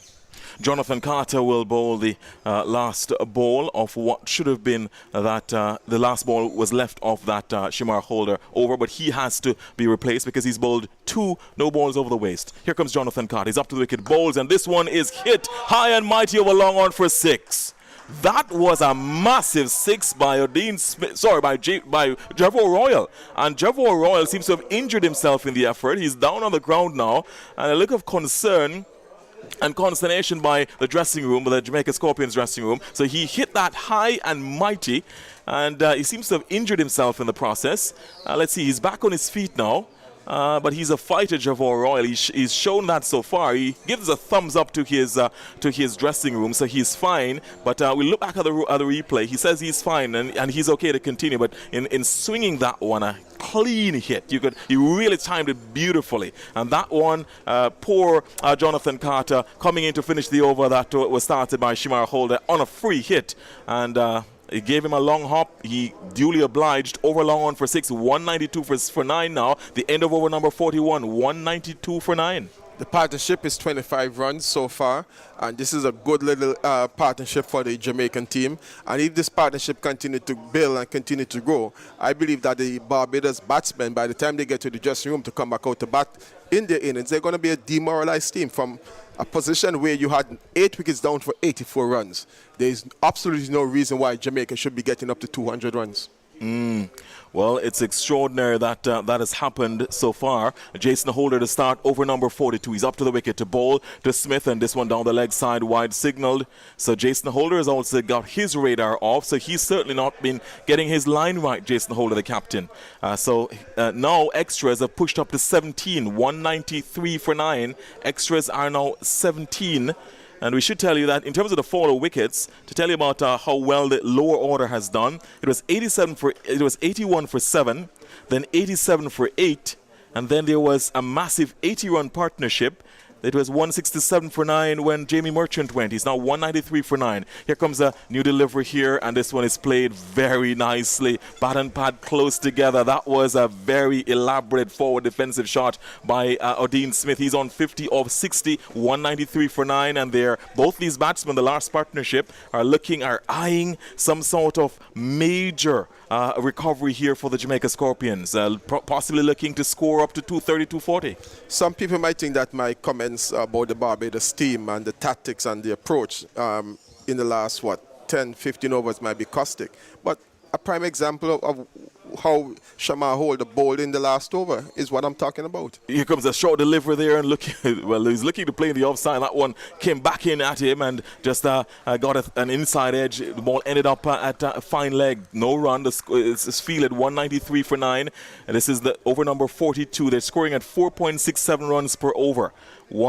As I said, in terms of the kind of comeback here by the lower order, let's look at the scores. So the lower order, Robman Paul, the captain, he made 19. After he was dismissed, Fabian Allen, 23, Derval Green, 10, Jamie Merchant, 37, Odin Smith, 50, and Javor Royal, 7 not out. Here comes Jason Holder from the southern end. He's up to the wicket, bowls, and this one is played very nicely down to Jonathan Bishop at long on. They get 1 run, 194 for 9, 194 for 9. Smith now moves on to 51, brings Royal back into the strike. He's on 12, and they're doing it very nicely here. Common sense approach, as you mentioned. Yes, well, Joshua Bishop fielding there, and what a luxury Jason Holder would have been saying if he had another over for Joshua Bishop, the bowler who took 5 wickets so far in this innings, but he can't bowl again because he has bowled 10.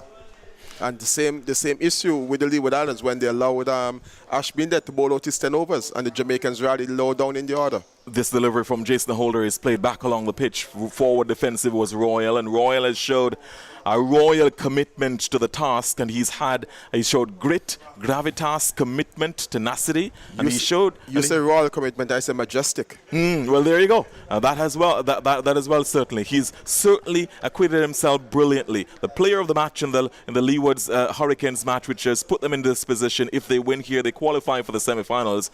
Barbados Pride would be very wary of the fact that that last wicket partnership in that Hurricanes match was the match-winning partnership. Here comes Jason Holder. Will he be able to dislodge them and end the innings? He's up to the wicket, bowls and forward defensive and they actually get the single. And there was Joshua Bishop sleeping at mid-on because he was not alert to the fact that this one was running down, no urgency, and Joshua Bishop, and never mind his 5 for earlier, he was certainly guilty there of being certainly lethargic. Well, Odin Smith is a very thinking cricketer. You would know more about Odin Smith than I would, because this is the first time I'm seeing him in terms of a regional tournament. But this guy has to have a cricket brain.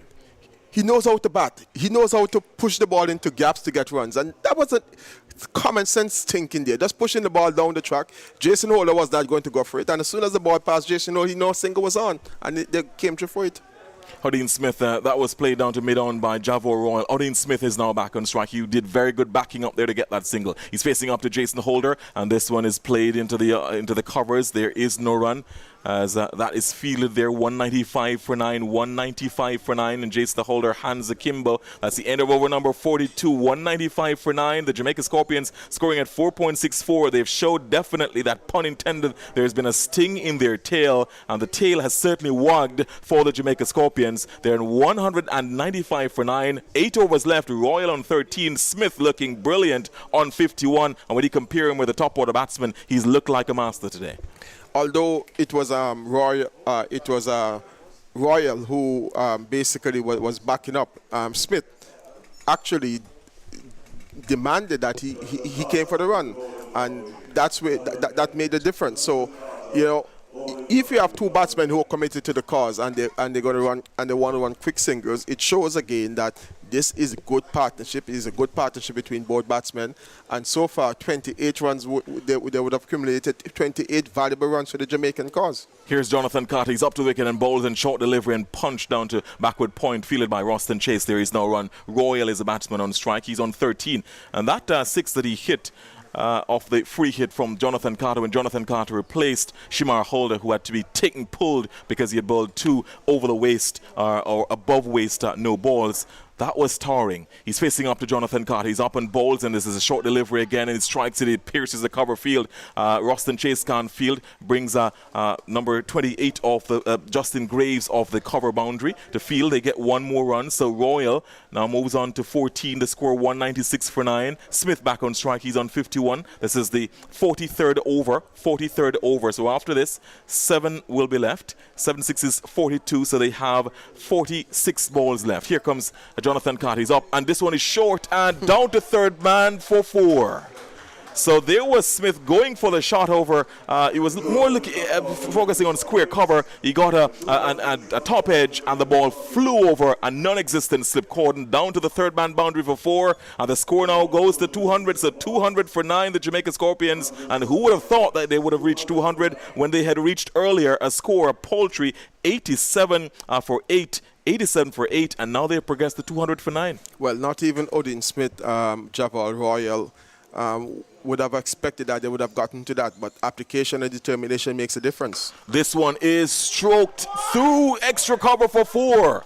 That's from a shot of brilliance from Odin Smith, targeting the vacant extra cover boundary and hit it uppishly. Once he beat the infield, that was it, 204 for 9. And a look of exasperation by the Barbados Pride captain, because the tail is wagging, the tail is stinging. The Jamaica Scorpions certainly showing grit at the end. If Carl Hoop had played that shot, everybody will be going berserk about it. This delivery is stroked into the covers. Can't score.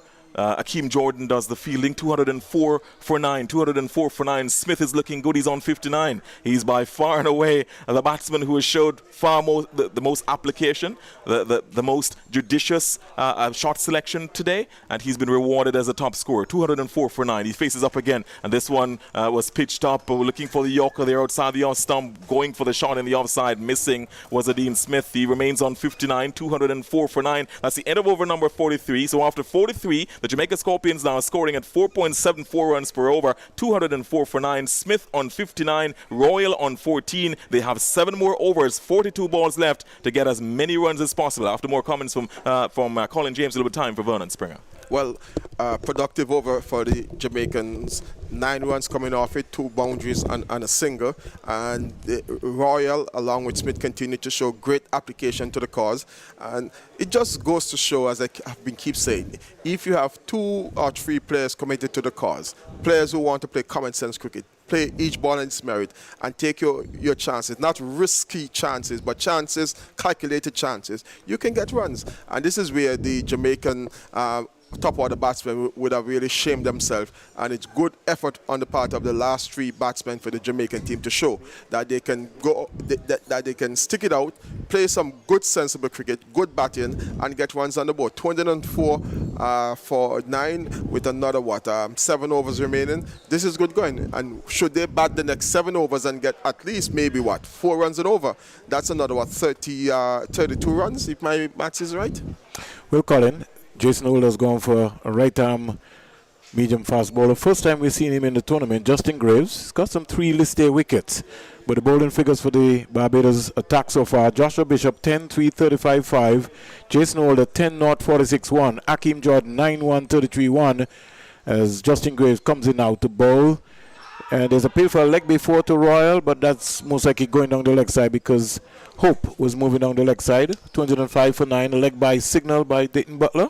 Yes, so I was saying another 4 runs and over in 7 would give Barbados, the Jamaican team, another 32, maybe 28, 30 runs, and that would be a challenging target. I mean, I'm not saying that the pitch is playing badly, but I'm just saying if you get upwards of 230, 240, you're in with a chance of winning the game. Jamaica Scorpions 200, give you the stats in a little while. As Justin Graves comes in now to bowl to Smith. Down the onside, wide delivery. Certainly Jason Holder wouldn't want this start here from Justin Graves. So the score goes up to 206 for 9. Their 200 came off 267 balls, 179 minutes, 16 boundaries, and 8 CG maximums. Bowling figures for Barbados Pride: Bishop 10-3, 35-5. Holder 10-0. Jason Holder 10-0, 46-1. Akeem Jordan 9-1, 33-1. Justin Graves is in now to bowl to Smith. He's back and punching that, but can't beat Shamar Brooks. And so the score remains on 206 for 9. Continue the bowling figures. Ashley Nurse 9-1, 51-2. 9-1, 51-2. Shamar Holder 3.5 overs, not 22 not. Jonathan Carter 1 delivery, 1.1 overs, 15 runs, no wicket. And Justin Graves, he just bowled 2 deliveries in his spell here so far, 206 for 9. And all of a sudden, the Jamaica Scorpions feel like they have something that they can work with in this day-night encounter. The winner goes to the semi-final of the CG Insurance competition. Already 3 teams waiting. Trinidad, Tobago Red Force, Guyana Jaguars, and Windward Island Volcanoes. Short delivery by Justin Graves. Lucky to get away with that, Colin. Very lucky to get away with that one. The only thing that would have saved it, maybe it was pitched just around middle stump and going down the leg side, but it was a lucky delivery. But can you believe it, that a team that would have lost their opening 3 matches would have come back to win their next 2 matches if it happens for the Jamaican Scorpions and they're into the semi-finals? Well, that's the thing about a 6-team competition, Colin, and that's why you got to be clinical. And anything can happen, and this is what's happening here right now. Justin Graves comes in out the bowl to Smith. He's just whipping this beautifully out the mid-wicket fielder. Carter and Chase advance. Chase gets here before Carter, and so they get 1 run, 207 for 9. Odin Smith goes up to 60 of 70 deliveries. Royal is 14. He's been a quiet player, Colin, and we saw him against the Leeward Islands Hurricane at the Sir Vivian Richards Stadium, where he shared in an important partnership with Fabian Allen, 85 runs, and then we saw a partnership today of 80. 207 for 9. Graves comes in now to bowl to Royal. Royal is just rolling his wrists and just timing this lightly. Justin Graves doesn't look bad at all, Colin, for a medium pacer. No, he hasn't done too badly with the ball, except for the wide and that he would have bowled. He looks to, be a bowler who can hold his own for 2 or 3 overs in a limited overs game. So we look and see that they're searching around to get something. It looks more or less like a Dwayne Smith roll. 208 for 9. Justin Graves, arms pumping in it. Oh, that's a no ball. High pitch delivery. And he quickly put up his hand. We saw that Shamar Holder was guilty for that. He bowled 2 in 1 over and he had to be replaced. And Holder is coming up to ask Justin Graves, what has been happening, my brother? The next delivery, he's off. Well, commentators curse. We're just complimenting him on how well he would have been bowling. Bowling from a relatively long run, just on the edge of the 30-yard circle, and seems to be bowling some nice seam-ups and almost a beamer, if not one. Free hit. And almost he missed out on that, Colin, because he was swinging for the fences too early. Odin Smith. I don't know if it's a tired miss, Colin, but all he had to do was just get bat and ball. He wanted to hit that out of the ground. Completion of over number 44, Colin. 209 for 9. The run rate is 4.75. Odin Smith is 60. And Royal is 15. Well, that last delivery from Graves wasn't the best he would have bowled, neither the fifth ball of the over, but the last one, which was a legitimate delivery, not capitalized on by Odin Smith, and he was very disappointed, very annoyed that he didn't make full use of that free hit. He remains there on 60, and with him is Royal on 15. But Vernon, how can you explain to anyone that Jamaica were 84 for 8 and they're now 209 for 9 and we're approaching the 45th over of this game? Can you go into your cricket think tank and pull out a reason why this has happened? The partnership is 42 from 43. Akeem Jordan comes back to bowl his 10th over, 9-1, 33-1. 209 for 9.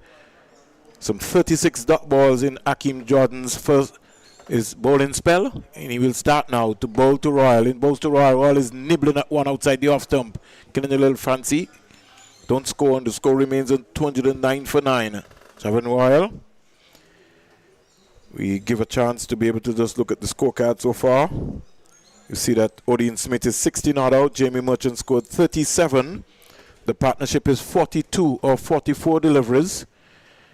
So this is an important partnership here. Royal has been among the partnerships in this tournament. Akeem Jordan in now to bowl to Royal. Royal is coming quietly forward. He says no, loud and clear. You could have heard that even as far as Kingston. 209 for 9. 209 for 9.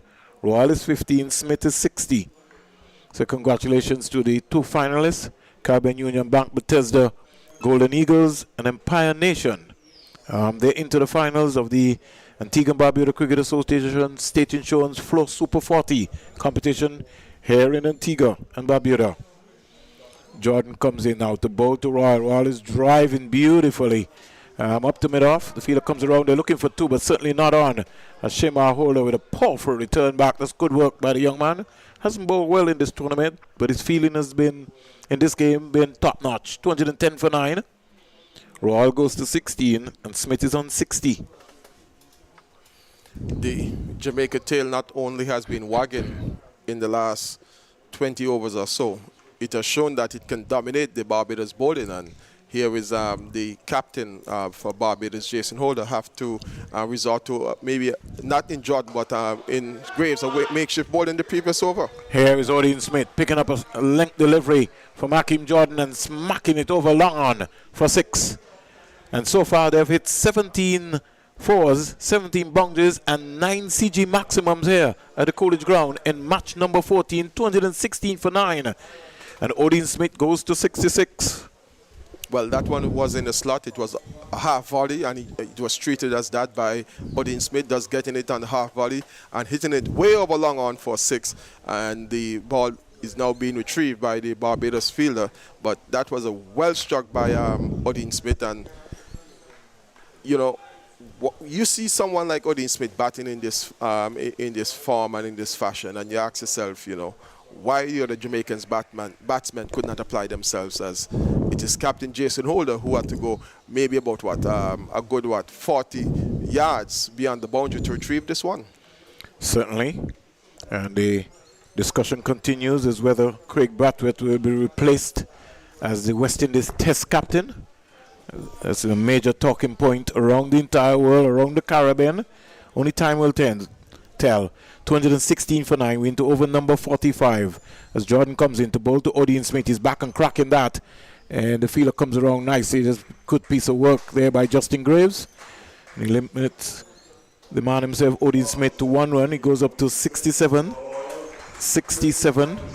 50 partnership between Royal and Smith. And so the Jamaica law order continues to wag, as we would say in cricketing terms in the Caribbean. 217 for 9. 217 for 9. The run rate is 4.84. Royal is 16. Waits for Hakeem Jordan. Comes into bowl to him. Comes quietly forward. Completion of over number 45. The latest score here at the Coolidge Cricket Ground. The Jamaica Scorpions are 217 for 9. Odin Smith is on 67 off 74 deliveries. And Javon Royal is on 16 from 20. 8 runs of this over, and 8 runs at any stage in a limited overs game is good batting by the batsman.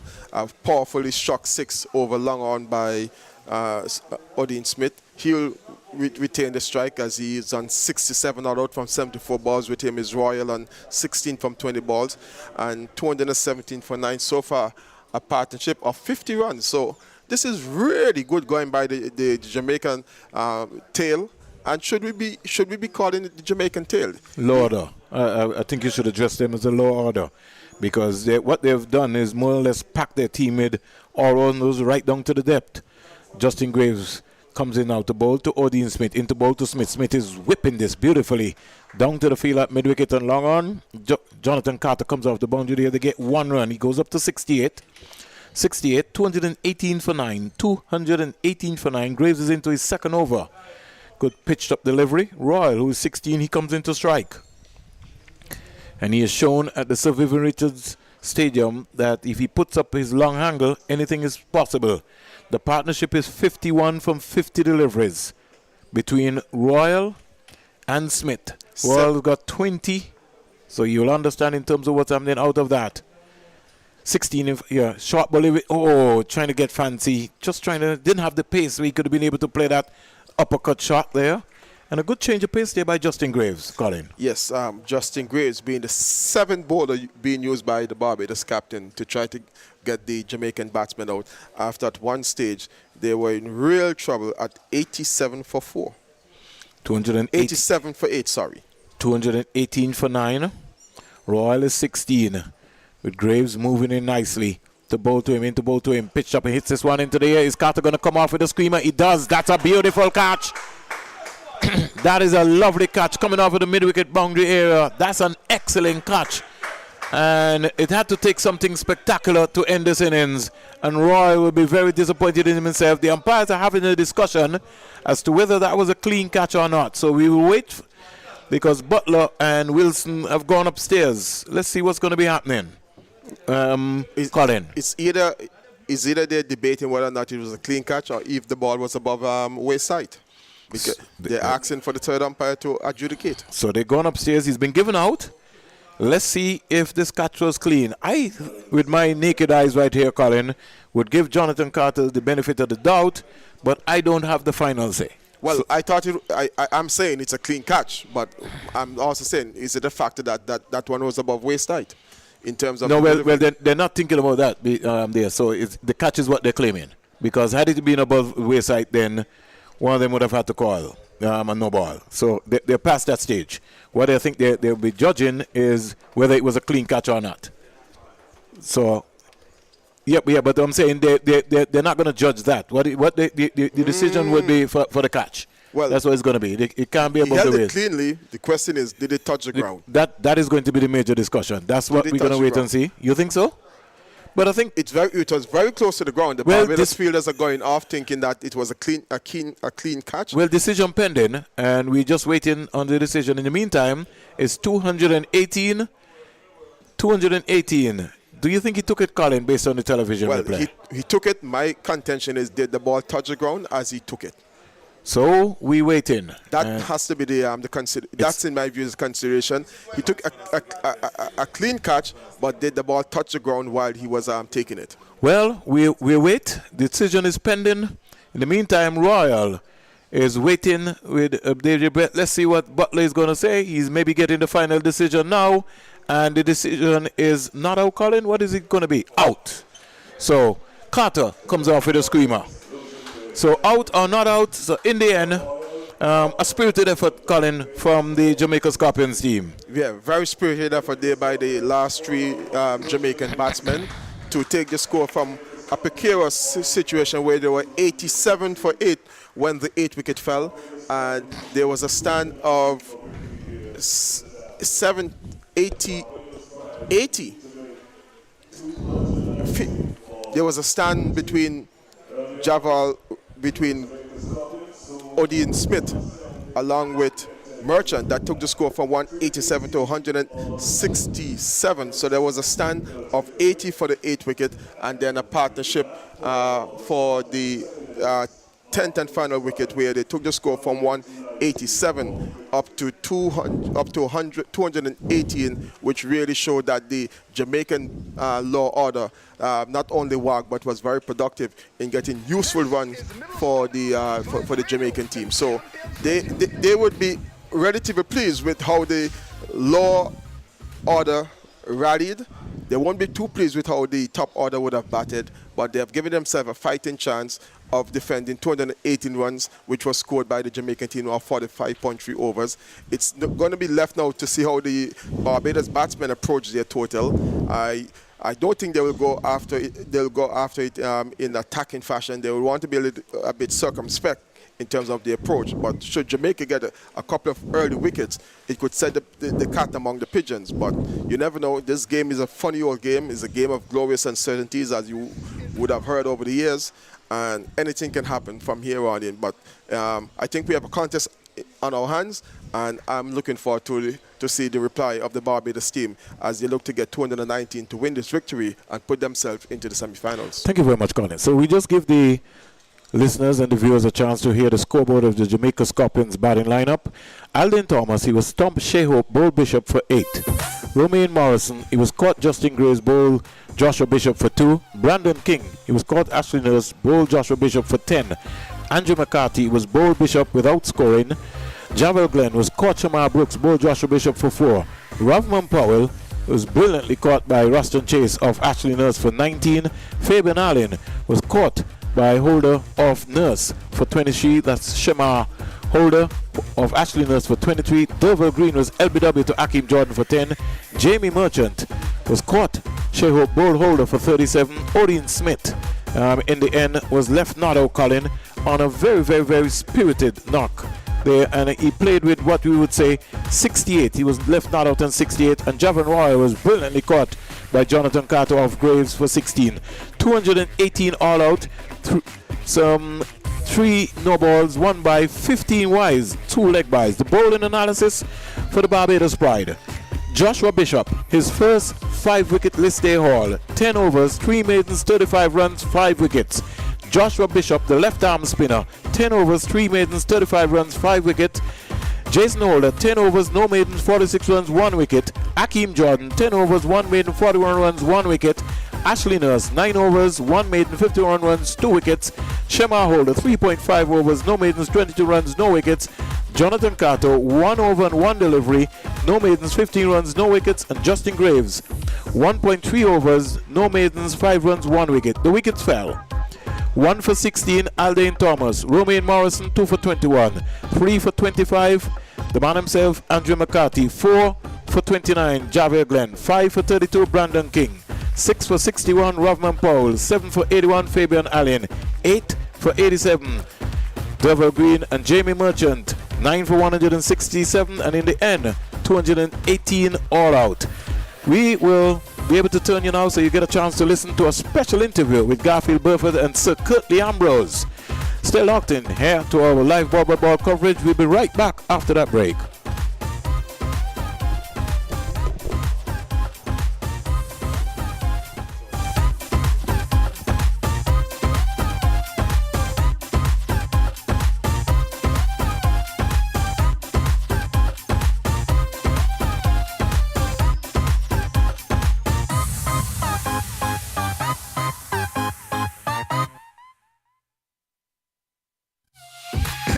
Is Middle Stump on Vibes Radio, the champion station.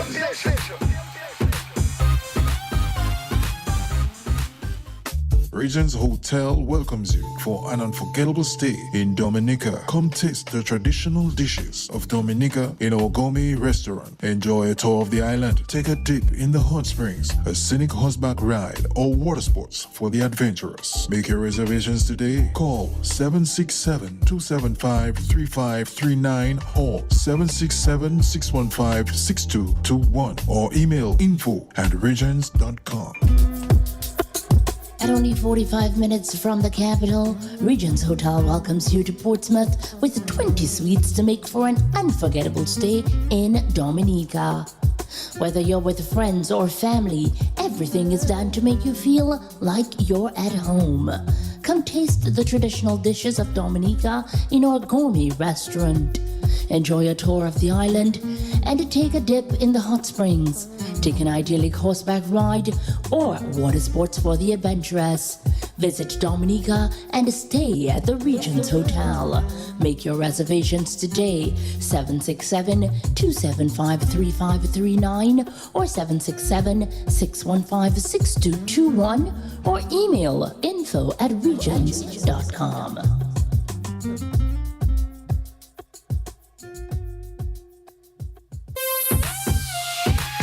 Is Middle Stump on Vibes Radio, the champion station. Speaking here with one of the greatest fast bowlers the game of cricket has ever seen, Sir Curtly Elkon Linwall Ambrose. Sir Curtly will speak with us about looking back at the Bangladesh tour, looking ahead to the Sri Lanka tour, and of course giving his musings on what has happened so far in the CG Insurance Super 50. Sir Curtly, thank you so much for joining us right here on A Middle Stump. Tell me about, firstly, your views on the Bangladesh series. I, like many West Indians, very, very happy with the way the team went in Bangladesh to have won that test series 2-0, considering that not many gave them a chance to compete, let alone beat Bangladesh with what some people call a second-string West Indies team. Well, I don't like those words, because the guys that went to Bangladesh are the next best in line, and I don't like second string. So I'm quite happy that they went there and did so well. Excellent. And what's your take about who are the standout performers for you? Obviously, Rakeem Cornwall, Kyle Mears, and Nkrumah Bonner certainly standing out. Who are the other players for you who would have stood out? Well, I mean, I thought that wicketkeeper Joshua De Silva had an excellent tour as well. And what made us so successful is that we didn't rely on one or two players to carry the bulk of the work. Everyone chipped in at different times. And that's what makes teams successful. When you have many different guys contributing as opposed to one or two. And that's exactly why we won that game. That series, sorry. Excellent. All right. So looking forward now to the Sri Lanka series, Sir Kirtley, what are your expectations? Well, there's a lot of talk going around in terms of the captaincy issue, right? Lots of people are saying that Craig Brathwaite should continue leading the team. Now, I disagree.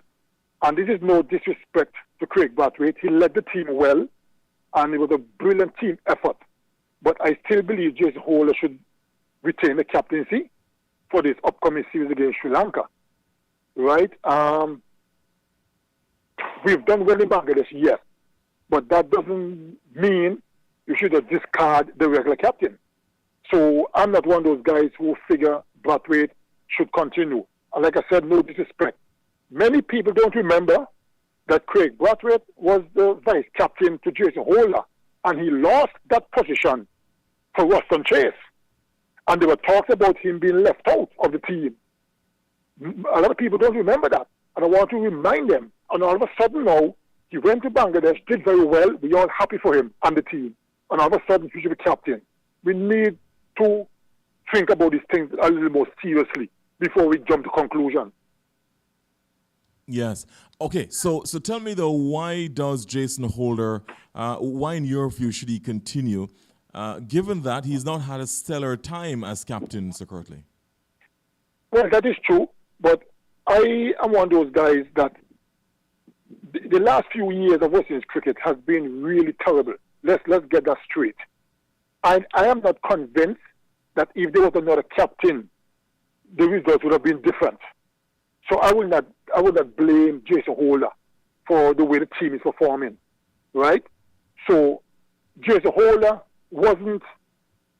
it's not like there was a situation where he could lose the captaincy prior to Bangladesh. Had he gone to Bangladesh, he would have been the captain. So for people to say, no, strip not the captain because Brathwaite led the team well, that to me is not a good way of doing it. You understand? Because if the same Brathwaite and the team did lose to Bangladesh badly, we would have heard a different story. So I'm not the kind of person who will jump up because we have some success all of a sudden, But I will say this though, what I like about the performance in Bangladesh is that competition for places against Sri Lanka coming up going to be very high. The selectors have got some serious issues to select the best possible team. And that to me is the key. Competition is always important. And some of these guys who didn't go to Bangladesh may miss out. Interesting. Let's segue into that now. But before I segue into that, just one final question on the captaincy matter, Sir Kirtley. So don't you think that perhaps it's a matter of leadership that would have contributed to them doing so well in Bangladesh, that perhaps the kind of motivation, the kind of confidence that they showed was a function partly of the leadership of Craig Brathwaite? I have no problems with Craig's leadership, but for me personally, I've watched a lot of the game. I believe one of the main reasons why we won that series so convinced, apart from the personal performances from a few of the players, these guys went to Bangladesh as big underdogs. Like I said, not many gave them any chance. So they had nothing to lose. So they went out there and just played cricket, and they won. So I wouldn't want to put it down to because of great leadership per se. I'm not saying Craig Brathwaite didn't lead the team well, but I think the guys were fearless. They had nothing to lose, and they execute well and end up winning. That, to me, was why we played so well. What would be your advice, finally, Sir Kirtley, on the captain's matter? What would be your advice to Jason Holder to make himself into a better captain? Because he's had his fair share of criticisms that perhaps he's too defensive, he's perhaps not as imaginative, perhaps not as innovative as he should be as a captain. What would be your advice to him?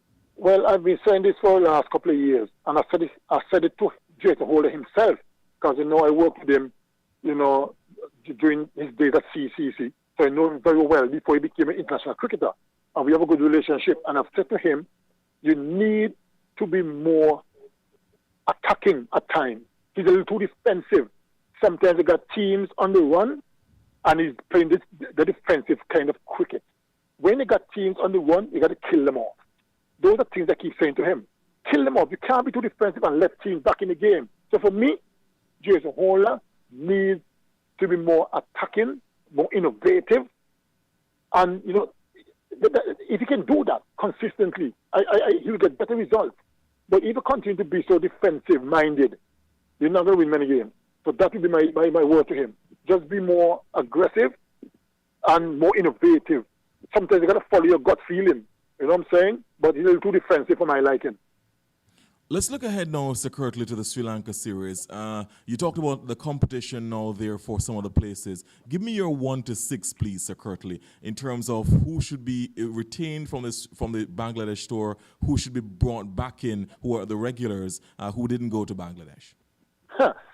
Well, obviously, Jason Holder, for me, will come back in as the captain as well. Apart from his wonderful cricketing knowledge and everything else, he's a wonderful cricketer.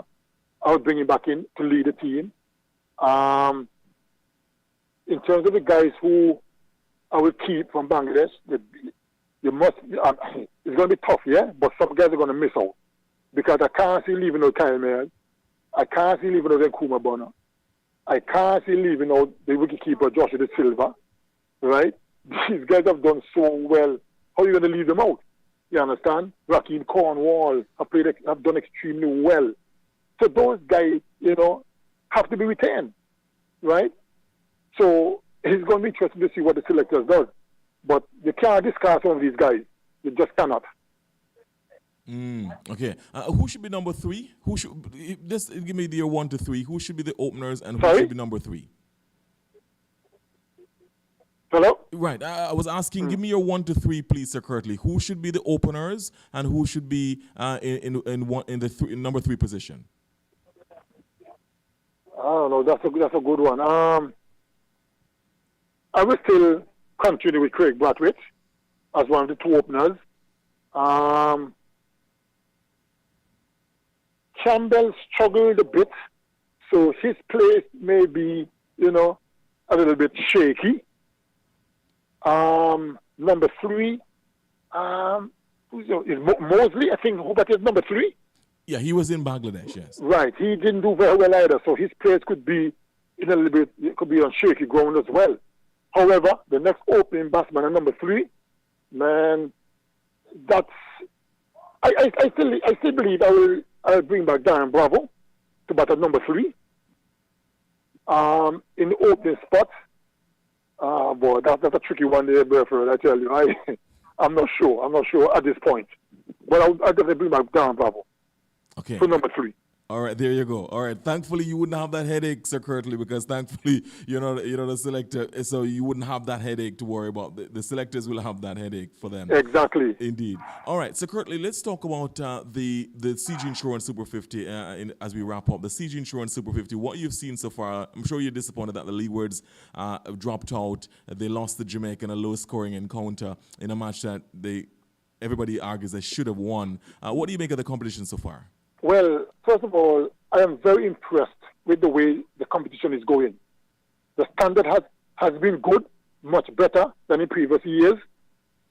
Yeah, I mean, runs have been scored, wickets taken, and, you know, the games have been exciting, and that's what we want. So I'm very impressed with the way the competition is going in terms of the out cricket. The pitches here at the Coolidge Cricket Ground has been excellent, so the ground staff need, you know, to get some kudos for that. And then, you know, in terms of Leewards now, they were disappointing. You chased down 302 to beat Barbados in the second game, I think it was. And after that, you know, deteriorate. And even the last game against Jamaica, right? You have Jamaica on the run. 7 wickets down for, 120 or something? And then you end up making that last pair put on 80-something runs. Come on, that to me is not good. So I don't know what happened, but whatever happened, it was terrible on part of Leewards. And who do you predict to be the winners? Sorry? Who do you predict will win the competition? Well, you never know in this cricket, Garfield Burford. I mean, I've been around cricket too long to I have been around cricket too long to make predictions, but to be honest, you never know. Things can happen, but I figure between Guyana and Trinidad. Okay, and just a final update. I know that you have to go now. Final update on any news from England, because I know that you had been interested in the bowling coach position. Any word from? Oh yes, I got a call from them on Thursday, and I wasn't successful. So I didn't get. This is Middle Stump on Vibes Radio, the champion station.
Pride innings, it will be Shea Hope to take strike from Javor Royal, and this one going to strike it into the offside. The ball coming off the inside edge down to short fine leg fielded. There is no run. There was a bit of almost leaving a gap there was Shea Hope as the ball just going to short fine leg. He's still to get off the mark. Just one ball gone. They want 219 to win. Here comes Javor Royal. He's up and bowls, and this one taken on the pad and going down leg side. It does appear there was a really enthusiastic shot there as I welcome Darwin Telemack.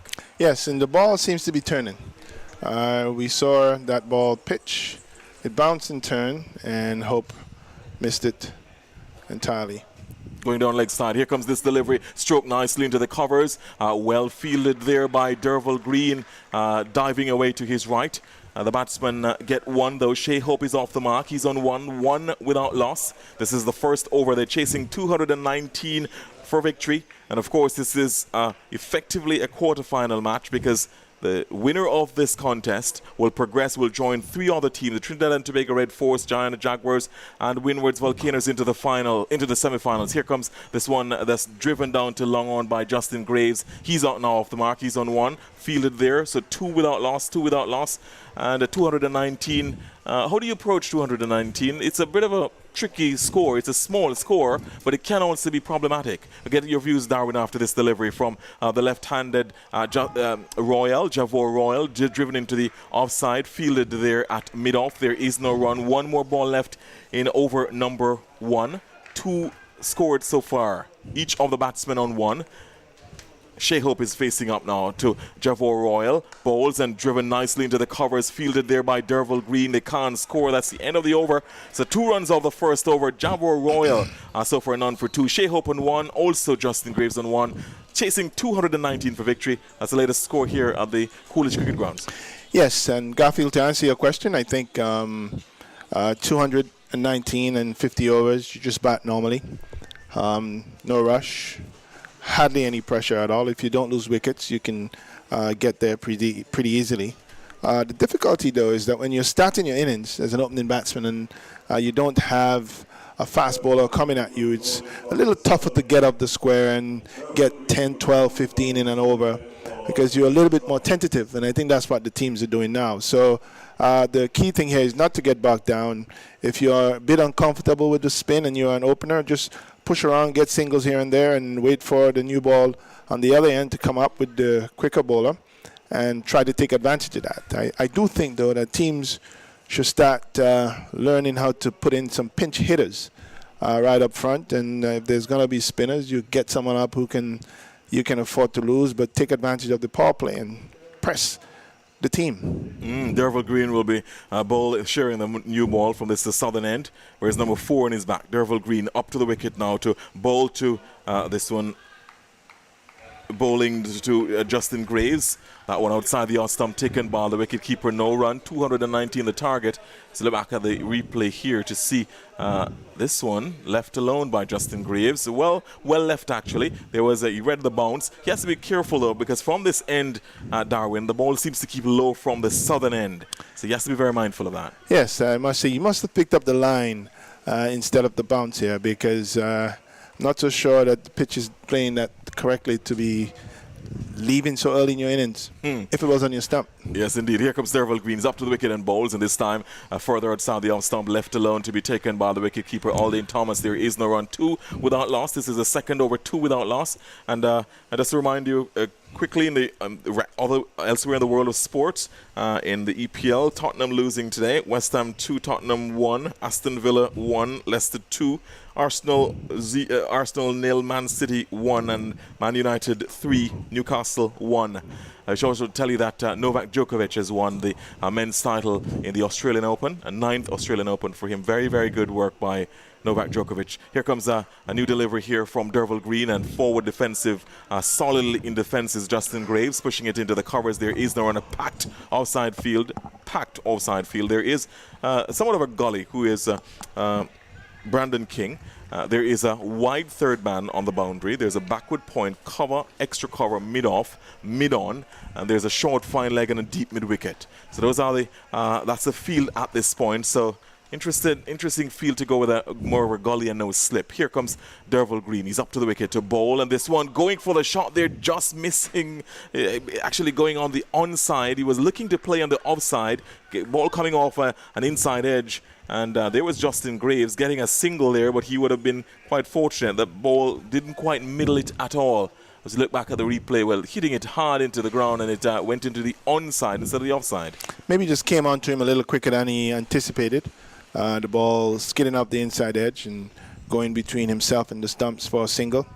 We see the ball here, Green, being a little skittish, but not looking to not seeming to be bothering the batsman too much. Here he comes. He is up to the wicket and bowls, and defensive shot here. Javor Royal is quickly onto it. You get the feeling that the Jamaica Scorpions are really making sure that they keep as much pressure as possible on the Barbados batsmen. They want to keep a stranglehold on them and possibly force a mistake. They really want an early breakthrough there, defending a modest target. Shea Hope has 17 50s, 900s in his ODI career, and certainly he'll be looking to really make an impact here. Shea Hope. He's got quite a good average, averaging over 50. That's very good. Indeed, he's facing up now to Derval Green from the southern end bowls, and defensive shot here again by Shea Hope. He's wearing number 4 on his back. Just dropping this one into the offside. There is no run. He remains on 2. The score 3 without loss. Shea Hope is on 1. Graves is on 2. The score 3 without loss. There's chasing a modest target. That's the end of the second over. So after 2 overs, 3 without loss. Shea Hope on 1, Justin Graves on 2. That's the latest score here as they chase 219 for victory. And certainly the Scorpions are going to be hoping that the left arm Royal is going to be able to do similar to the left-handed Bishop. It would be quite a benefit to them if that happened, but we may not see lightning doesn't strike twice very often, does it? Here comes Javor Royal. He's in and balls, and this one on the back foot was Justin Graves pushing it down to long on. Coming off the boundary to field, they get 1 run. They ran the first one hard and possibly were looking to steal a second, but they had to remain in their respective creases. We should tell you that Shea Hope is one of the replacements which was approved by the technical committee of the CG Insurance Super 50. We'll talk to you about that after this delivery from Royal, bowling to Shea Hope and pushed into the offside. There is no run. He remains on 1. So the technical committee of the CG Insurance Super 50 has approved replacements due to injury to 3 players. Another delivery there, pushed into the covers, fielded by Merchant. Very distinctive figure of Jamie Merchant, fielding there at mid-off position. Kyle Hope and Shea Hope have been named as replacements for Dominic Drakes and Keon Harding in the Barbados Pride squad. Kofi James was named to replace Nino Henry in the Leeward Hurricane squad. Of course, that's no longer... that's just of academic interest, because the Leeward's Hurricanes no longer in contention for a spot in the semis. There's now a catcher, the captain has put himself in a short mid-on position, in a catching position as this delivery. The ball goes to him, Robin Powell, in a short mid-on position, pushed back on the onside of the pitch by Justin Graves, who remains on 3. The score 5 without loss. 5 without loss is the third over. Here comes that Javor Royal from the northern end bowls and driven down to long on. There's a run around here for the fielder. He comes off the boundary very quickly indeed, and good work by him to limit them to 1 run. So the score moves on to 6 without loss. 6 without loss, 1 ball left in over number 3. And certainly the skipper came in there to try to stop that on drive, but Hope quite nicely just put it a little bit to his left and got an easy single.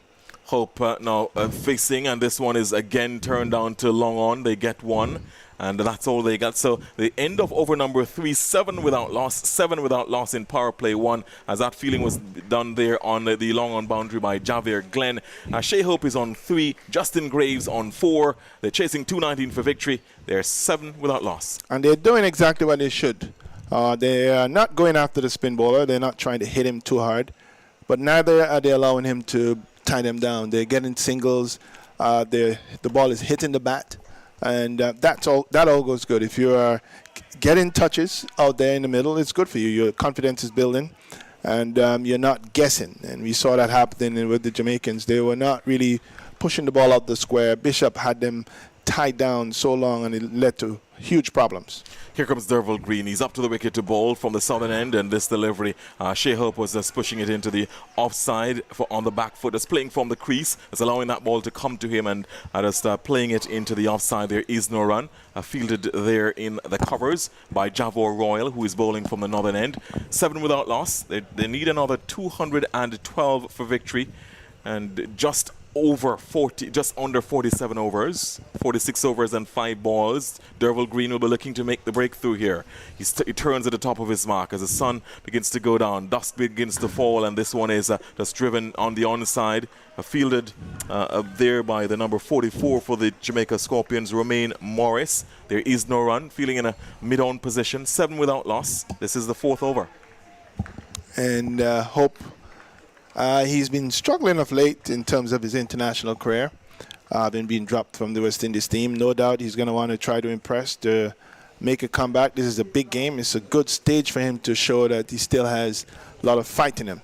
Here comes Derval Green. He's up to the wicket to bowl to Shea Hope, and Shea Hope displays this off the legs, and he'll get one. They'll come back for the second as the fielder Romain Morris had to run around in the leg side, a very expansive space on the leg side. They come back for 2, 9 without loss, and Shea Hope pushes on to 5. That one was just came back in his crease and is turning the wrist on that one into the leg side. Acres of space there. And yes, if you have a packed outside field and the ball is getting in the middle of the bat, the batsmen are going to turn it to the onside. That's risky, as they are playing across the line, but Hope did that very nicely. Here comes Derval Green. He's up to the wicket and bowls, and this one off the back foot, just playing it in the square cover, in a short square cover region. There is no run, fielded there. What do you make of the decision, Darwin? No slip, but a gully in Brandon King. There's a third man, backward point, cover. There's a mid-off, extra cover, mid-on, short fine leg, deep mid-wicket. What do you make of that? No slip, but a gully. Well, the total on the board makes it very difficult to have too much of an attacking field, especially if you don't believe that your quicks are going to be that fast and troubling outside the off stump. And maybe that's what the skipper is thinking. Derval Green bowls, and defensive shot again by Shea Hope. No run, 5 without loss. He remains on 5. Yeah, but it does to some extent establish right off the bat that they are not attacking, which means then that they're trying to bowl out the overs, because if you're not attacking to take wickets, then you're going to try to press the team, frustrate them, get them to not score, and so far it's been pretty easy to get the ball pushed around and get 1s and 2s. Here comes Derval Green. He's up to the wicket from the southern end, bowls, and this one is driven very nicely into the offside. Can't beat Javor Royal.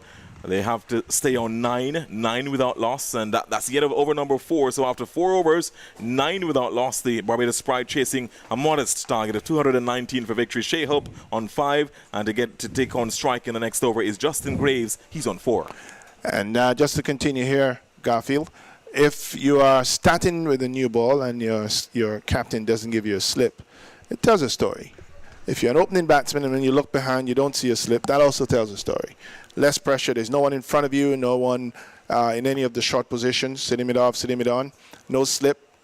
Gives you a lot less pressure on you. Javor Royal has a slip in place as he bowls, and this one is just played into the offside, and running around is Fabian Allen to field. There is 1 run for Justin Graves, who's on 5. So there's a slip in place for Javor Royal, and actually to Justin Graves, the captain, Robman Powell, had put himself in a catching position at short mid-on, but for Shea Hope, he comes out of that position and goes into the covers. And this one is played to mid-off.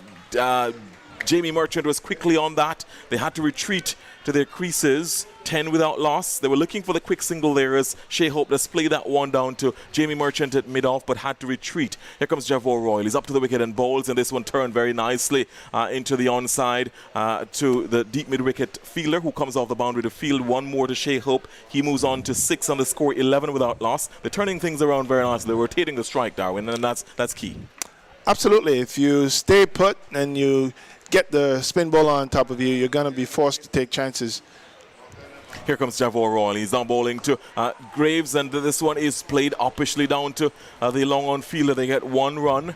I suppose you could argue that perhaps the captain is saying that, because for the captain, what he does, for Graves, he goes into that short mid-on position, but for Shea Hope, he doesn't.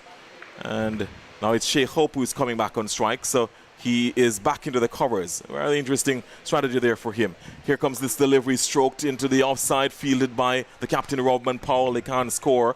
12 without loss. 12 without loss to score. Shea Hope is playing that one elegantly into the covers. So a very packed offside field. Robman Powell in the covers. There's a backward point. There's a cover and a mid-off. Here comes a new delivery from Royal. This one is stroked square on the offside, fielded by behind point by Fabian Allen. That's the end of over number 5. So after 5 overs, 12 without loss, the Barbados Pride chasing 219 for victory. Graves on 6, Shea Hope on 6 as well. That's the latest score here at the Coolidge Cricket Grounds as the dusk is starting to settle. And that was a pretty good over from Royal. Right. And he's bowled some 3 overs for 9 runs so far. The batsmen are getting the ball to hit the middle of the bat. That's all good for the Barbados Pride so far. And if they continue to do that, it could be a pretty early evening, because the more the ball hits the bat, the better the batsmen feel. It's a wide open field. No one close to the bat catching. A bit disappointing to see that. There should be someone trying to get a catch. Here comes Derval Green. He bowls, and this delivery is punched into the covers. Dravor Royal does the fielding. Graves is off the back foot. That's playing from the crease. That's stroking that one off the back foot elegantly. It's always good to see a shot of the back foot into the covers, whether it's a scoring shot or not. It does have a certain level of elegance and ring to it. You've played a number of those shots, haven't you? Well, yeah, but not when it's played like that. No timing. He's missed. Hit it into the ground, really. Yes, it could be that the pitch is really not coming through as they anticipate or as they would like, because the ball was short enough for the shot, but it just got all entangled. Here comes Derval Green. He's up to the wicket now. The ball to Justin Graves, who's on 6, and this one is punched on the onside of the back foot for 4 runs down to long on. That one, he just stayed on the crease and punched it, almost in a way of a pull. Just pulled it to the onside, and very nice on drive there for 4 to the vacant long on boundary. Yeah, he just stood up. The ball did not climb, and he sort of paddled it straight back down through mid-on, for 4 runs. And not a good sight for Skipper Powell or for the fast bowler Green. Yes, indeed. Skipper Powell will be thinking very vigorously at this point. Here comes Derval Green. He's up to the wicket, bowls, and this one is lifted this time over long off, and it goes into the boundary. 2 bounces for 4. So a 4 down to long on, and then a 4 to long off. So Justin Graves is the ball coming on nicely, and he's feeling his range now. That one is in his arc, and he just stepped forward and elegantly just lifted it over. Nobody on the long off boundary, 4 runs. Yeah, the timing was off a little bit, but well played, and you can see the intent from the Barbados Pride batsmen. They're going to go after the bowlers. The power play is on, the fielders are in, and they're going to challenge the bowlers. Let's see what Derval Green's response is. 2 consecutive boundaries, and this one is lifted this time over the long on boundary for 4 more runs. Over the mid-on fielder into the vacant long on region. 4 more runs, so 3 consecutive boundaries off one was off more the back foot and 2 off the front foot. He's looking good here, Justin Graves. Yes, certainly. He's taking advantage of the power play and the field that is set. There is really no one on any of the long boundaries. No one at long off, no one at long on. I see the skipper trying to figure out how he's going to come back here. They are trying to make some decisions, but Greaves is making his intentions very clear. You pitch it there, I'm going to hit it. So he's played some very nice shots so far. Still no one going back. The 2 fielders out are deep mid-wicket and third man on the boundary. Nobody at long off or long on. Here comes Derval Green. He's up to the wicket and bowls, and this time he's forward defensive and looking there to really grab the ball and throw it on the stumps. Justin Graves was just out of the way very quickly because he realized that the bowler was looking to field the ball quickly on his follow-through and throw it on the stumps. As it was, he didn't collect cleanly. 24 without loss. 1 more ball left in over number 6. And that one was in the zone to be smacked as well, but he decided to play it. It was a ball that was just short of a length. Nice height to just lift it over mid-off, and he played it down in front of him, and there was no run. There's a mid-off, and the captain, Robman Powell, has just had a quick word with his bowler, Derval Green. Bowls, and this one is in the air and down to deep backward square for 4. So 4 boundaries in the over. Justin Graves is certainly upping the ante here at the end of over number 6, 28 without loss. The Barbados Pride are really rollicking here. Justin Graves on 22. He's rushed on to 22 from 16. Shea Hope on 6 of 20. He's more circumspect. Graves is certainly looking far more ominous. Well, I think if you were to anticipate someone who's going to be there for a long time and score a lot of runs, it would be Shy Hope. But Graves here is certainly taking the challenge on. He is facing the fast bowler on this side, which was Green, and really made him pay. He took some four boundaries of that over. And at this stage, Jamaica were 25 for 2. While Bishop was on one end, there was Jason Holder holding it nice and tight. Not the case here for Green. Javor Royal starts a new over from the northern end. He bowls, and this one going for the shot there into the onside was Shea Hope. It didn't quite come on as it was the ball went back along the pitch to be fielded by Javor Royal on his follow through. Javor Royal so far, this is his 4th over, none for 9 so far. He's up to the wicket and bowls, and this one is into the onside, turned around. They can't score. Looks to be Andre McCarthy there doing the fielding in that mid-wicket position. He would have been very disappointed with his effort with a bat, Andre McCarthy, going bold without scoring. One of the 5 victims of Joshua Bishop. 28 without loss. 28 without loss. Here comes Javor Royal. He's up and bowls, and forward defensive comes Shea Hope. Back along the pitch onto the onside of the pitch. Fielded, they can't score. 219 they're chasing. They're 28 without loss already. 6.3 overs bowled. Graves has been doing most of the scoring. He's on 22. He's at the non-strikers and looking on as this delivery is punched into the covers. Can't score as Derval Green does the fielding. Derval Green would have been at the edge of the sword earlier in his over, his last over, from 4 boundaries from Justin Graves. He'll be possibly contemplating that, ruminating on that. If his captain is going to take him off, let's see what happens here. This delivery caught forward defensive comes Shea Hope, playing it into the onside. They can't score. 28 without loss. The score remains. One more ball left in this over from Javor Royal. He's up to the wicket now, bowls, and this one punched off the back foot into the covers. Back again to Derval Green. They can't score. That's the end of the over. End of 7 overs. 28 without loss. Shea Hope stays on 6. Justin Graves on 22. That's the latest score here at the Coolidge Cricket Grounds. Yes, and we're going to see what decision Skipper Powell is going to make. He's got Green. He's actually making a change right now. So Green is being switched over. There's going to be a new bowler. Let's wait to see who that's going to be. That looks like... Well, not yet. We'll see what the decision is so far, but it's going to be... It looks like it's going to be Jamie Merchant. So Jamie Merchant will be bowling from the southern end, and he'll be taking over from... the captain had to make a decision, obviously, because his bowler Derval Green was certainly taken to the cleaners by Justin Graves in the previous over, and certainly Derval Green has been dispatched to the long-on boundary. The other outfielder in this power play 1 is looking for the other fielder at this point who is out, not yet posted, but Derval Green, after having been punished in his last over, he's been replaced at the southern end. Jamie Merchant comes on, the spinner, so spin from both ends now at this point. Jamie Merchant, a very tall bowler, right-handed.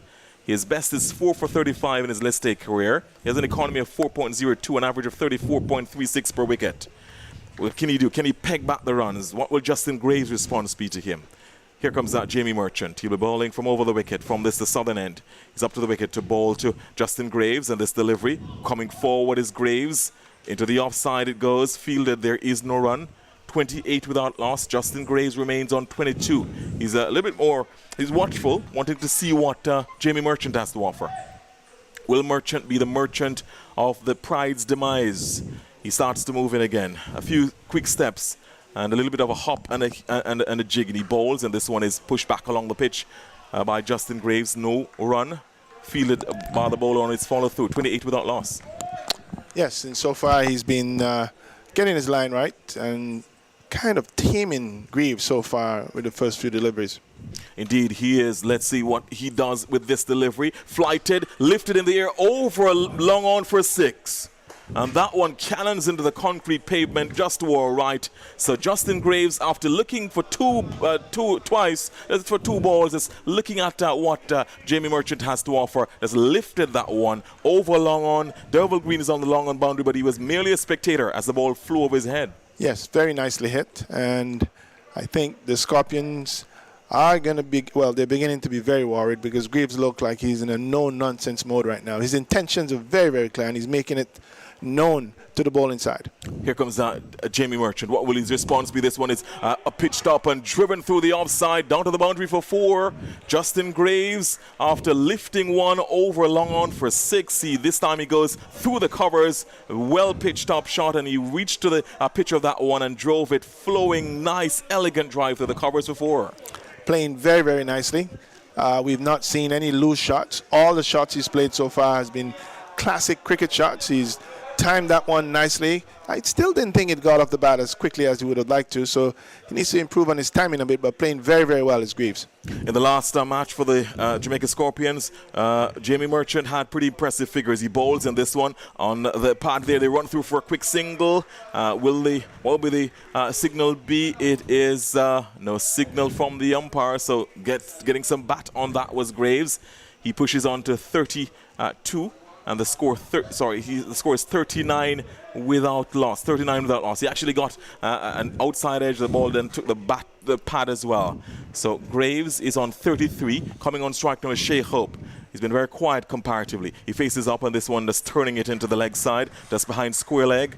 The fielder who is Morrison fields behind pretty much on the shoulder of the umpire. They get 1. So that's the end of the first over for Merchant. He conceded 12 runs in that over, so very expensive, and Robman Powell would be pretty concerned at this point. Consternation for Robman Powell because he replaced Derval Green because he was taken to the cleaners by Justin Graves, only for the replacement bowler, Jamie Merchant, to concede 12 in his first. At the end of 8, 40 without loss. Shea Hope on 7, Justin Graves going great guns on 33. Yes, and when your confidence is up, doesn't matter who comes bowling at you, you're going to keep going, and we can see Greaves demonstrating a bit of class here and batting extremely well, dominating the bowling. Here comes Javor Royal starting a new over from the northern end bowls, and this one is turned into the covers, fielded by a short extra cover position, and the captain, Robman Powell. There is no run. 40 without loss. 40 without loss. Shea Hope is facing up now to Javor Royal bowls, and this one is just turned down to the long on position. They get 1 run, easily ambling through for the single with Shea Hope. In the last match against the Leewards, Jamie Merchant had figures of 9 overs, no maidens, 44 runs, 3 wickets. Javor Royal, who is bowling, he had figures of 7 overs, 1 maiden, 31 runs, 2 wickets. A man of the match performance after sharing in that 85-run last wicket partnership with Fabian Allen in that encounter. Heroics performed there by Javor Royal. He bowls now on this one, is doing some fielding off his own bowling. He stopped the single because that one was driven on the onside of the pitch by Justin Graves pretty firmly as well. And coming across was Javor Royal. They're getting a right hand to that. There's a ball ricochet off his right hand. The fielding completed by his captain, Robman Powell. He's in a short mid-on position to Graves, looking to stop that shot down to long on. Here he plays this one into the covers, fielded by Fabian Allen at backward point. There is no run. The score remains 41 without loss. 41 without loss. Power play 1. 2 balls left in this, the 9th over. So far, Royal, this is his 5th over. None for 10 so far. He's been much tighter. Here he is, his bowls, and this one is driven and dropped! Dropped by Jamie Merchant at mid-off. A more regulation catch you could not have gotten. And there was a shot that was driven straight at mid-off and dropped. So Graves, they had the opportunity to get the wicket of Graves, and Jamie Merchant grasped a sitter. Here comes Javor Royal. He's up to the wicket to bowl, and Shea Hope is now turning this down to third man. They get 1. It's coming around to field is the player who is Fabian Allen from behind point, is running back behind point. But how on earth does Jamie Merchant drop that one, Darwin? Yeah, that was a very, very simple catch, and maybe too overjoyed to see what was coming at him. He probably just, I think, lost his concentration there, and it went in his hands. Maybe he almost smacked into his chest. That was a very, very simple catch, and he should have held on to that. And when you give a player such as Greaves, who is in no mode to play around out there, these chances, you can pay dearly for that. And if you're the coach of the Jamaica team, you just got a dagger in your hat. You wanted that wicket. You wanted to see some change, and the bowler who's going to start on the southern end just let his team down. Jamie Merchant is going to be, let's see if he can redeem himself. He has a perfect opportunity with the ball. He's bowling this time to Shea Hope. He's up to the wicket, bowls, and this one is lifted over long off for 6. Shea Hope just planting his left foot down and lifting that one high and mighty over long off, and more pain, more perturbation for Jamie Merchant. He dropped Justin Graves off Javor Royal in the previous over, and now his first ball of a new over from the southern end lifted elegantly over long off for 6 by Shea Hope. It can't be a good feeling for Jamie Merchant. No, not at all. And right now, if you could think of a place that Merchant wants to be, it's probably not where he's at. Everything is going wrong. He's being squawked all over the place. He's dropped the sitter, and his first delivery goes for 6. And the batsmen are going to target him right now. Well, let's see what Shea Hope does. Shea Hope rushes on to 15, the score 49 without loss, 49 without loss, as this delivery is played down to long on. Coming off the long on boundary is Derval Green to field. That's the 50 up. The 50 up for the Barbados Pride. The 10th over, 9.2 overs, 50 without loss, and a very good start here. A pretty brisk start as well. Shea Hope on 16. Graves, who's been doing more of the scoring, he's on 34, and 50 without loss, chasing 219 for victory. This is thus the 10th over, not even 10 yet. 4 balls left in over number 10. Here comes Jamie Merchant. He'll now be bowling to Justin Graves. He's up to the wicket to bowl to Graves, who's been far more attacking off the back foot. Just punches this down to Derval Green at long on. He comes off the boundary, 51, and they come back for 2 runs. Extraordinary. So that seemed to have been just a regulation 1, and they were the batsmen running hard, coming back for 2 runs. Justin Graves pushes on to 36, and very, very good running there. It was that was initiated by Shea Hope. Yes, he was the one who ran very, very hard. The non-striker Shea Hope. So let's see what happens here. As Jamie Merchant up to the wicket to bowl to Graves, and he's caught. So Graves is finally caught, this time at point, going for the drive, the ball coming off a thick, almost outside edge, and caught at point. So finally, the Jamaican Scorpions getting some relief. A breakthrough here for the Scorpions, 52 for 1. Graves goes, caught at point for 36 off 26. He was going berserk, and the Jamaican Scorpions will be very, very happy with that. Yes, and fortune favors the brave. As we saw the young bowler here, not really giving up. Graves is going all great guns. He dropped him. He was smart for 6. He had a very, very lackluster fielding being done where they got to, and then he came back again. Placed it where he needed to be. Graves tried to play an inside-out drive through the covers. The ball sort of spun away from him, and he was caught at backward point. By Javel Glenn. Yes, certainly that would not be what he would have anticipated. He was going very nicely, and I think since that drop catch, he may have just thought that you may have thought he should have settled down a bit, but he kept going, and he paid dearly with his wicket. But he's placed his team in a good position. They're 52 for 1 in less than 10 overs, and pretty much on their way here. Indeed they are. So Justin Graves didn't profit a lot from that missed opportunity. The new batsman coming is Shamar Brooks, who joins Shea Hope. Shamar Brooks, 96 is best in his list A career. He has an average of 29.5. He would want to increase that. He has 6 50s in list A cricket, Shamar Brooks. So 52 for 1, 52 for 1. This is the 10th over.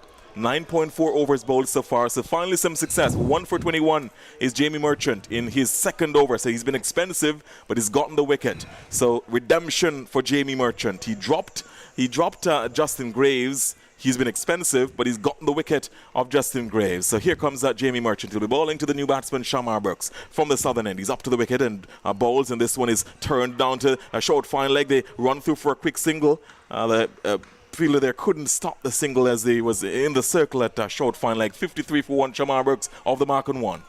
Yes, and when you get off the mark on your first delivery, that's a good feeling. And Brooks is off the mark. Basically, I think what we're going to see is Hope, who's going to probably take up the mantle here after Graves left. Here comes Jamie Merchant. He's up to the wicket and bowls, and this one turned into the onside. A chase on here for Andre McCarthy, converging as well as the deep mid wicket, and they get 1 run. The deep mid-wicket fielder does the fielding. Seems to be Morrison on the deep mid-wicket boundary. That's 54 now for 1. The score moves on to 54. That's the 10th over bowled. So after 10, they're scoring at 5.4 and over. They're 54 for 1, 54 for 1. The batsman going so far, Justin Gray, is caught by Javel Glenn at backward point of the bowling of a fortunate, you could say, Jamie Merchant, getting the wicket after dropping Justin Gray's 54 for 1. Yes, and a very, very nice little inning here from Graves. You would have hoped that you would have seen more of it. He was kind of striking the ball very nicely, but it was outdone by a nice top spinner from Merchant, who once again would have certainly gained a little bit more confidence after having been played all over the field and having a drop catch done off himself as well. But getting Greaves would have been some sort of redemption, and Jamaica must feel happy to see Greaves going back to the pavilion, and they can start again. It's going to be quite important that they take advantage of the opportunity here and try to slow down the scoring rate, put the Bajans under a little bit of pressure if they can. Let's see what happens. 54 for 1. We're going into power play 2, the start of the 11th over. Javor Royal bowls from the northern end, and this one is just stroked into square cover region by Shea Hope. He just sets off for a run, and he moves on now to 18. Shamar Brooks, who is on 1, comes back in strike. 55 for 1. 55 for 1. They're chasing 219. A modest score by the Jamaica Scorpions, but it could have been even more modest. It could have been paltry. In fact, it could have been almost a non-match had the tail end not wagged and had a sting in their tail. This one is stroked off the back foot. Can't beat backward point. Fabian Allen does the fielding there. They can't score. 55 for 1. The score remains. Brooks was just playing that one off the back foot to backward point. 55 for 1. He remains on 1. He's facing up now to Javor Glenn, who's kept things tight. None for 13. This is his 6th over. Javor Royal, has been really, really tight from the northern end. He's up to the wicket with his left arm spin bowls. Punched into the covers, can't score. And doing the fielding there was Derval Green. It's 55 for 1, the score remains. Derval Green has been very active in the covers. Very, very active, in fact. And the captain is making a bit of a change. So he's putting him into extra cover. And the captain, Robin Powell, is going into where he's pulled Derval Green from, which is in a cover position. So Derval Green is now at extra cover. He bowls, and this one is forward, back on the crease, is playing that one into the offside of the pitch was Shamar Brooks. He's on 1, 55 for 1. The Jamaica Scorpions would want to perhaps try to tighten the grip here on these batsmen, trying to deny them of the singles. This one is back along the pitch playing is Shamar Brooks. Back along the pitch fielded by Javor Royal. One more ball left in over number 11. Power play 2, 219 for victory. This is essentially a quarterfinal. The winner progresses to the semis. Here comes a delivery here, which is turned into the onside. Running around to field is Andre McCarthy. Does the fielding. The batsmen get 1 run. It's at the end of 11. 56 for 1. 56 for 1. Shamar Brooks on 2. Shea Hope on 18 of 34. Chasing 219 for victory after 11 overs. Barbados Pride 56 for 1. The latest score here at the Coolidge Cricket Grounds after more comments from Darwin Talamaki. It'll be time for Vernon Springer. Yes, and Royal continues to bowl well as he just conceded 2 deliveries. 2 runs, of that over. And he is keeping his end tight. He's a good support for the whoever is bowling from the other end. And what we've seen on that end is a little bit of untidy bowling there. And with the exception of that wicket taken by Merchant, there's been quite a few runs scored from the bowling on the southern end. So nice tight action coming from the northern end by Royal. And he needs to get some backing up from the bowlers on the southern end. Barbados Pride 50. 56 balls, 30 minutes, 5 fours, 2 sixes. Jamie Merchant, 1 for 23 from 2 overs so far. Shamar Brooks coming into this innings with some 198 runs, 2 half centuries, a 96 and a 61. 206 balls faced, an average of 99.00, strike rate of 96.1. Merchant comes in to bowl to Brooks. Brooks is back and playing it late. Down to the cover point boundary, pick up a couple of runs. He's hustling for 3, but Hope, he's contented to just relax. He gets 2 easy runs. He goes to 4, Brooks. Score goes up to 58 for 1. And Shea Hope will be looking to try to get a half century in this game. Shamar Brooks, 21, 96, 20, 61. Those are his scores in this tournament so far. Jamie Merchant from the Jamaica Scorpions. He's been the only wicket taker so far. Justin Graves, who came into this championship, into this innings with 184 runs, scored 36, 62 and 76, half centuries. Jamie Merchant comes in now to bowl to Shamar Brooks. Into Brooks. Brooks comes quietly forward, looking for a single that's certainly not on. Hope sent him back. And the score remains on 58 for 1. 58 for 1. We into over number 12. And they're really motoring along quite nicely. Jamie Merchant, tall right arm off spinner from Jamaica. From the major center end, is in now to bowl to Brooks. Brooks cramping himself, trying to pull away rather than standing up straight. On these wickets, you got to be as tight as possible. You don't want to end up like Andrew McCarthy, who lost everything, lost his stumps. Playing back or staying inside the crease. Here comes Jamie Merchant, thinking about it. 58 for 1. He comes in to bowl to Shamar Brooks. Shamar Brooks is undriving down the ground. Dover Green comes around nicely. And hit the ball being hit so hard that they can only get 1 run. And as Darren was saying, you have to be so careful when you stroke the ball on this ground. Whether you come for 2s, it depends on the pace of the ball going to the fielder. Well, there are not many 2s and 3s being had on this field. It's a small ground, and when you hit it, if you start off running like most of these batsmen do, you're never going to get a second one. So it's probably a good idea to start off really fast instead of the jog that we see most of the times. Shea Hope is on strike. He's on 18 for 34 and waits for another delivery from Jamie Merchant. He's back and sliding this down to the vacant third man arm, making the third man fielder comes in, which is Glenn. And he sneaks an easy single. He goes to 19. Brooks, who's on 5, comes into strike, and the score goes up to 60 for 1. A little chilly here because Jonathan Carter has a towel over him. Getting a little breeze here, Darwin. You think some showers might be lurking around? Well, it's been looking like this all day. Target is 219. Jamie Merchant. He comes in now to bowl to Brooks. Brooks is back and punching it. This time he can't beat the captain, Ravma Powell. And the score at the end of over number 12, 60 for 1. Shea Hope is 19. Shamar Brooks is 5. The Scorpion has to be thinking that they must bowl out this team to win. If the Pride bats 50 overs, they're going to win, or anywhere close to 50 overs, they're going to make 219.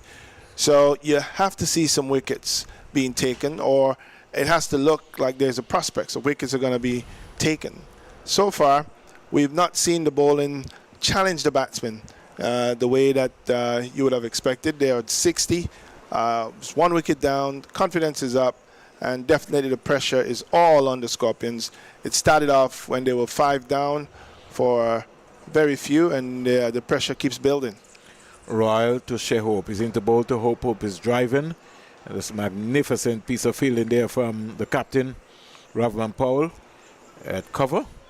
And the score remains on 60 for 1. 60 for 1. Target is 219. Royal into bowl to Hope. Hope is back and looking to turn it. This time he beats McCarthy. Should have done a lot better with that, Darwin. Going down to long on. Glenn coming off the boundary. The score goes up to 61 for 1. Hope is 20. Brooks, who's on 5, he comes into strike. It's a nice effort there by McCarthy. There's a little bit to his left, and couldn't quite get there. Made a big diving effort, but he just couldn't get there. Brooks looks around the field. He's on 5, 61 for 1. Royal starts from the Citizen by Investment Unit N. And as Darwin said, the Jamaica Scorpions will be looking to try to be able to get some wickets. They need to put some pressure on the Barbados Pride. Brooks is defending nicely. Brandon King at first slip comes across in front of the fielder, short third man, or point. And they don't get any runs at all. 61 for 1. Brooks is 5. Waits for Royal. He's sweeping. Let's go and pass Aldane Thomas. It will go down to the boundary. The fielder won't get there, and it goes for 4 leg byes. So 4 leg byes as Joel Wilson raises his right foot, as if he's in the marching band somewhere in Trinidad and Tobago. 65 for 1. The marching band? Yeah, the marching band. The jam band, you mean? Well, no, the marching. If you're talking about Trinidad and Tobago, well, I don't know if Joel. let's get it right. I don't know if Joel is a jam band guy, so that's why I said the marching band. I gave him, at his age, I don't think he'll be going in a jam band. Hey, watch out. 65 for 1. He might be in a walking band. Shea Hope.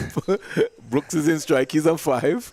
Royal is in now to bowl to Brooks and got an inside edge. We were talking about being careful. That kept low.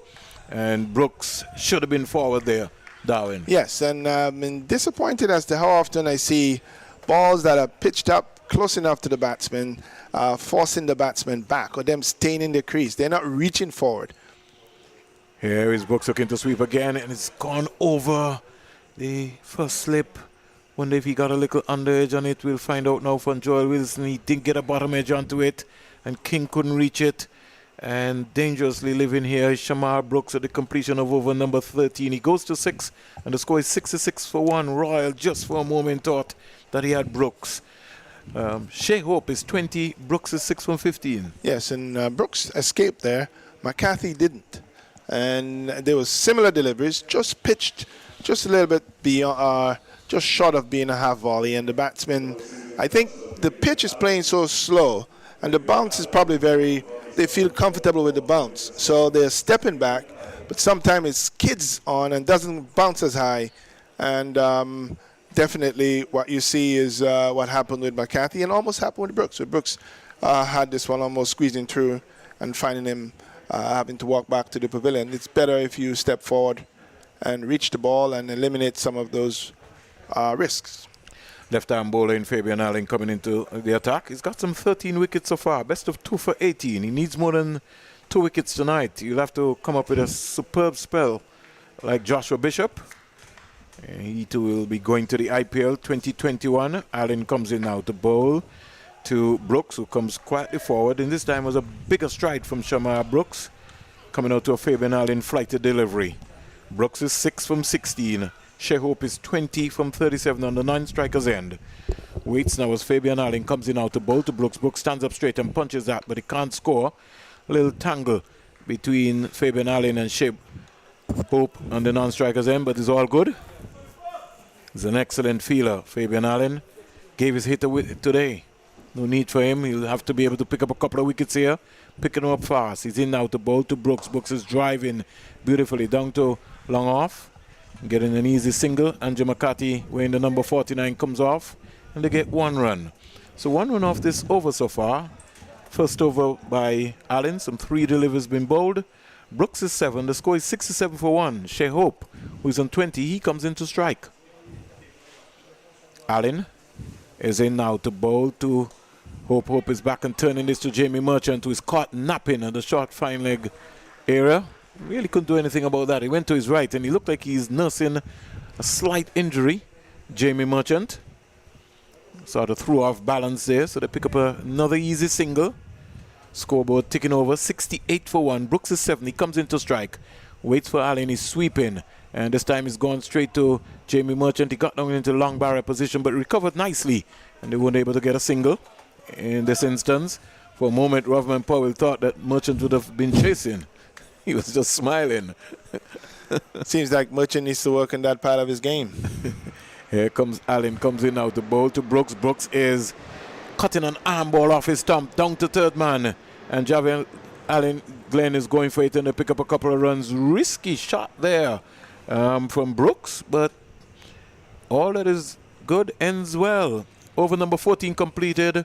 Shea Hope is 21, Brooks is 9, and the latest score here at the end of over number 14. Barbados Pride at 71 for 1. Caribbean Airlines just taking off here. Who will it take home at the end of this game? The best name in the world is on that airline.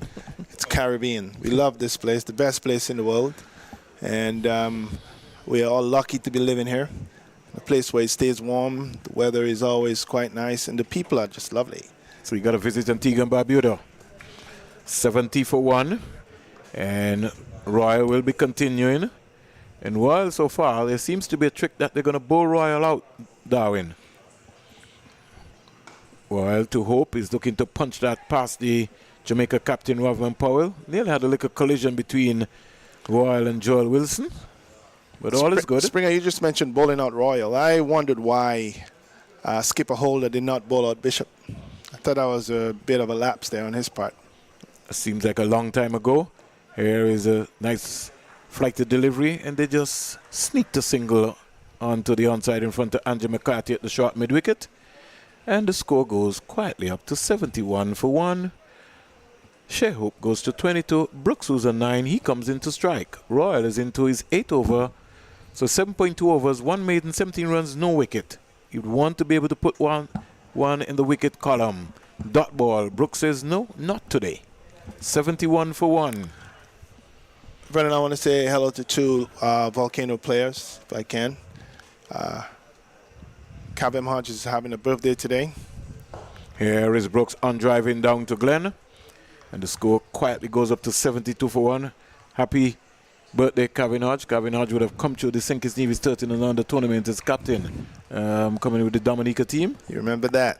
Always have to. 72 for 1. Shea Hope is in strike now. He's also on driving down the ground and picking up another easy single. I think maybe just needs to be a change here to cut that one out. But Jamaica just rolling along as if not they're hoping that something is going to happen, Darwin. But that's what they have to hope for. And hoping that the batsmen make some mistakes. But these 2 players are playing extremely well. Royal is in now to bowl to Brooks. Brooks is back and punching that. That's a magnificent piece of fielding there. Beautiful. By Fabian Allen. It's a live wire in the field. That's why he's picked. And so the completion of over number 15. 15 overs completed here in this all-important clash. Match number 14. The Barbados Pride are 74 for 1. Shea Hope is 23. Shamar Brooks is 11. And the target is 219, Darwin. So we had another birthday from the Volcanoes. Yes, so Cabem Hodge is celebrating his birthday today. Cabem just returned back. He's in quarantine with the West Indies team, who came in from Bangladesh. And I'm sure you know Tyron Theophil, opening batsman for the Volcanoes. Who had an accident? Who had a major accident some time back. But you know, we got to talk a little bit about those accidents because we break for like a while as Allen comes in now to bowl to Brooks, who's on driving down the ground to Durwell Green. You know, sometime Courtney Brown and his wife got into an accident, and then we lost Ezra Mosley.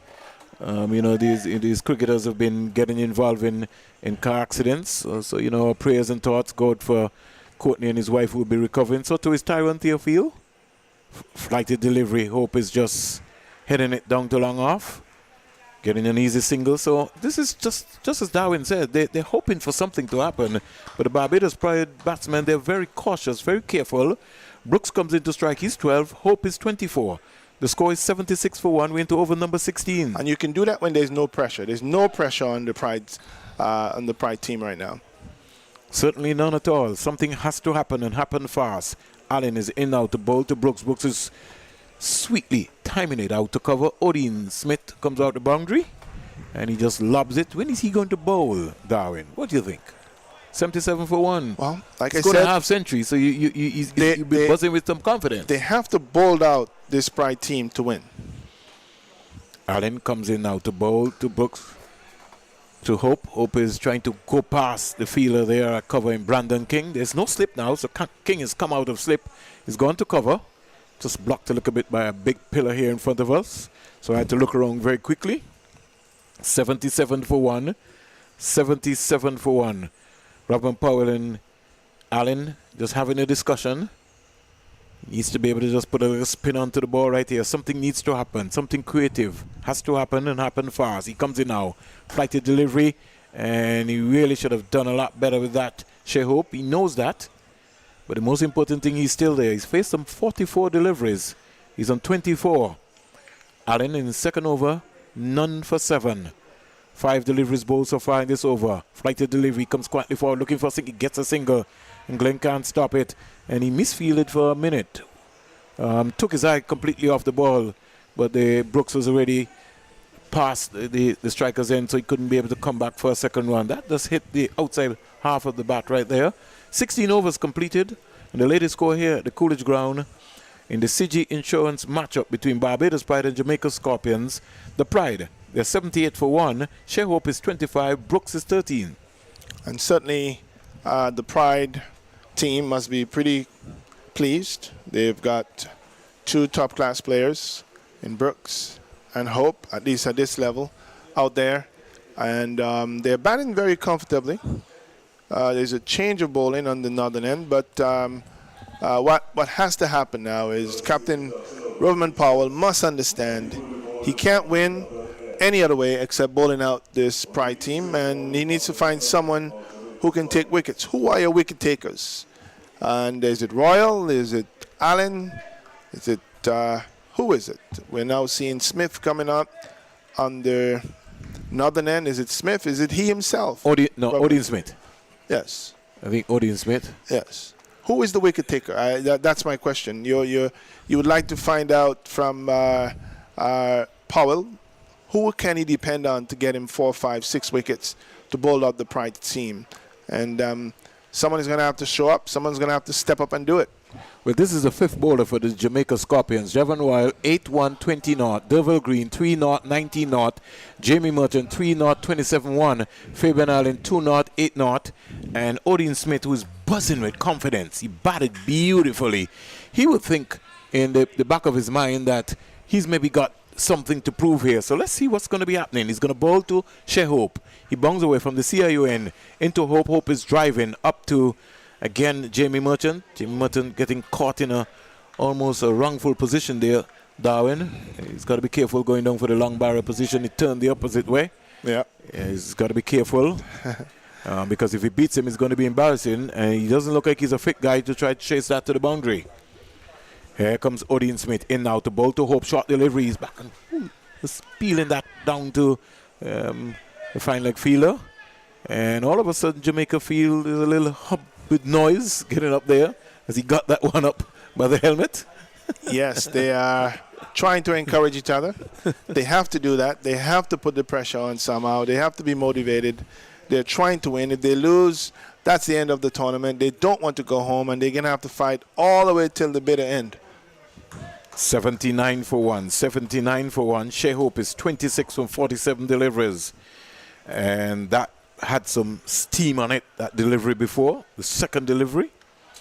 And here comes almost like a boxing cricket. Odin Smith is a big, strong guy. Comes into bowl to him, bang on target, and the link ball, they just worked away into the leg side. Think he might be looking to nip away. He got leg buys onto that, so that rushed him. And when you look at that, so easy little single, small single, as we would say, 80 for 1. 80 for 1. Smith blasted 68 of 75 balls, and he hit the ball very far today. 80 for 1. He's working up some pace here. Let's see what's going to be happening. He moves away nicely. He's going to move in now to bowl to Brooks, and Brooks is just easing the bat onto this. Through the cover boundary, down to the boundary for 4. It had width, and he just leaned into it, Darwin, and you get a half volley like that, you'll put away that any day. Yes, that one was a half volley. Yeah, it was just short of being a half volley. He reached on it. He had an elongated bat, stretched across outside off stump, and just caressed it nicely through the covers. The fielder had no chance. It was going down the slope. And there's a lot of shots being played on this side of the field because of that slope. You hit it on that slope, it's gone. And I like that one. Hope is 30, gets a short delivery, turns it, can't score. And so the pressure continues. Now, Darwin has been asking Rovman Powell, who's going to be the bowler who's going to put their hand up? Maybe Rovman Powell needs to come and bowl a couple of overs. Well, they have to find a solution. They must get wickets, so it's going to be too late, too soon. Shea Hope's 30. 28 dot balls, 18 singles, 1, 2, 1, 4, 1, 6. So it's been a little constructive innings. Working away here, Hope, down the onside. Umpire will signal a wide. And they've really got to get a little bit more discipline here. 85 for 1. It's almost like a stroll in the park here so far by the Barbados Pride here. The Jamaica Scorpions, they need a sting. They need somebody to put their hand up and come and bowl wicket to wicket and get some deliveries in the right areas, put the pressure back on the Barbados Pride team. But right now, Brooks and Hope are just coasting along. Odin Smith is in now to bowl to Hope. Hope is driving beautifully. And that's going for 4 more. That's a lovely shot. We know that we see Jamie Merchant have to change that one at mid-off and only to retrieve just to pick it up. Lovely shot. That was a lovely shot. That was the best shot Hope has played so far. Very, very nicely. He caressed it. Didn't really swing the bat to hand, just timed it nicely and placed it right between, right in the gap between the two fielders. One was at an extra cover and a mid-off, and 4 runs. Nicely played. And this just continues to build up the pressure on the Scorpion team as they try to find a solution to dislodge 1 or 2 of these batsmen and try to upend the road on which the Barbados Pride seemed to be matching towards. Well, the thing about it is that if you bring back Odean Smith, then it's pace on ball. And that's what the Barbadian batsman would love. You have someone like Andrew McCarthy who's bowled economically well. I would be thinking about getting Andrew McCarthy, and as you said, into the mix. Fabian Allen has really not started well here, and so Ravman Powell is just really confused in terms of what is going to be happening. He needs somebody to step up and step up fast. Shamar Brooks waits for Allen. He's back and pulling this. There's nobody at mid-wicket. Down to the boundary for 4. Short delivery. And that sat up. There was no bite in that delivery. No revolutions. He just rolled his hand over. And it was just like a throwdown for Brooks. Brooks pounced onto it. And he goes up to 17. And Jamaica Scorpions, they're certainly looking flat here, Darwin. Yes, and definitely what we just saw is a decision made by Brooks to deliberately put that delivery right in the gap. It's a big gap. There is no one at mid-wicket. There's a man square of the wicket, which is a little odd for the left-arm leg spin bowler. Should have been a little bit in front of square. But nonetheless, that gap was open, and Brooks just played it right between there. There is a ball that has to be cleaned because someone may have tossed it back in, and they're doing that now. But the Pride just seems to be muscling their way forward here. Hope has batted very inside of himself as well. He really hasn't gone out there and played very extravagant, aggressive cricket. He's done 34. He's just gotten to 34, almost as if after 50 deliveries, he's taken a few singles, had a few boundaries here and there, but nothing as extravagant as Grieve was going in the first part of it. Brooks just came in. He's a little bit more aggressive himself, but he's just in 17. And yet, the Barbados Pride are 93 for 1. And getting closer to the target, needing about 126 or so runs for victory. Yes. When we into over number 18, and Allen has certainly not spun the ball here today. It just looked like he's not found his rhythm, and he needs to get onto his bike very early. He's in now to bowl to Brooks. Brooks is on driving, but can't score, and so the score remains on 93 for 1. 93 for 1. Devil Green and the not Devil Green. We come back to that delivery there. He comes quietly forward looking for a single, certainly, and they get it in the end. Odean Smith caught napping on the short third man boundary. And the Jamaicans in this attack so far, Jamaica Scorpions have just looked like they're waiting for something. They got to make something happen. A spectacular run out, a spectacular catch, something got to happen, and happen very fast. 94 for 1, the Barbados Pride. The batsmen are not giving them any chances, Springer. They have been very circumspect, taking few chances and dispatching the bad balls when they need to. Dot balls. That's what it has to be. Here is Hope just beautifully, just using his feet nicely inside out and just playing it to the left of Ravman Powell cover. And Brandon King had to come in and cut it off, but they got a comfortable single. 95 for 1. Hope goes to 35. Brooks is 18. He comes in to strike. He's back and cracking that. Down to the boundary for 4. Square drive. Played late. And poor bowling by Fabian Allen. Yeah, that was a nice, lovely cut shot. He saw it. It was short. He waited on it and just cracked it square of the wicket. Right square of the wicket. There is no one there at point. The cover fieldsman, who is the sweeper on the boundary, had no chance to get around. It was nicely hit. And 4 runs. So the runs are coming in a flurry right now, and all of that just adds to the pressure that's building on the Scorpions. 10 runs off this over so far. Here is Brooks again getting a little not casual, need to be tight enough. Completion of over number 18. The latest score here at the Coolidge Ground in match number 14. The Barbados prize at 99 for 1. Their target is 219. Shea Hope is 35. Shamar Brooks is 22. Brooks almost looked surprised there a while ago.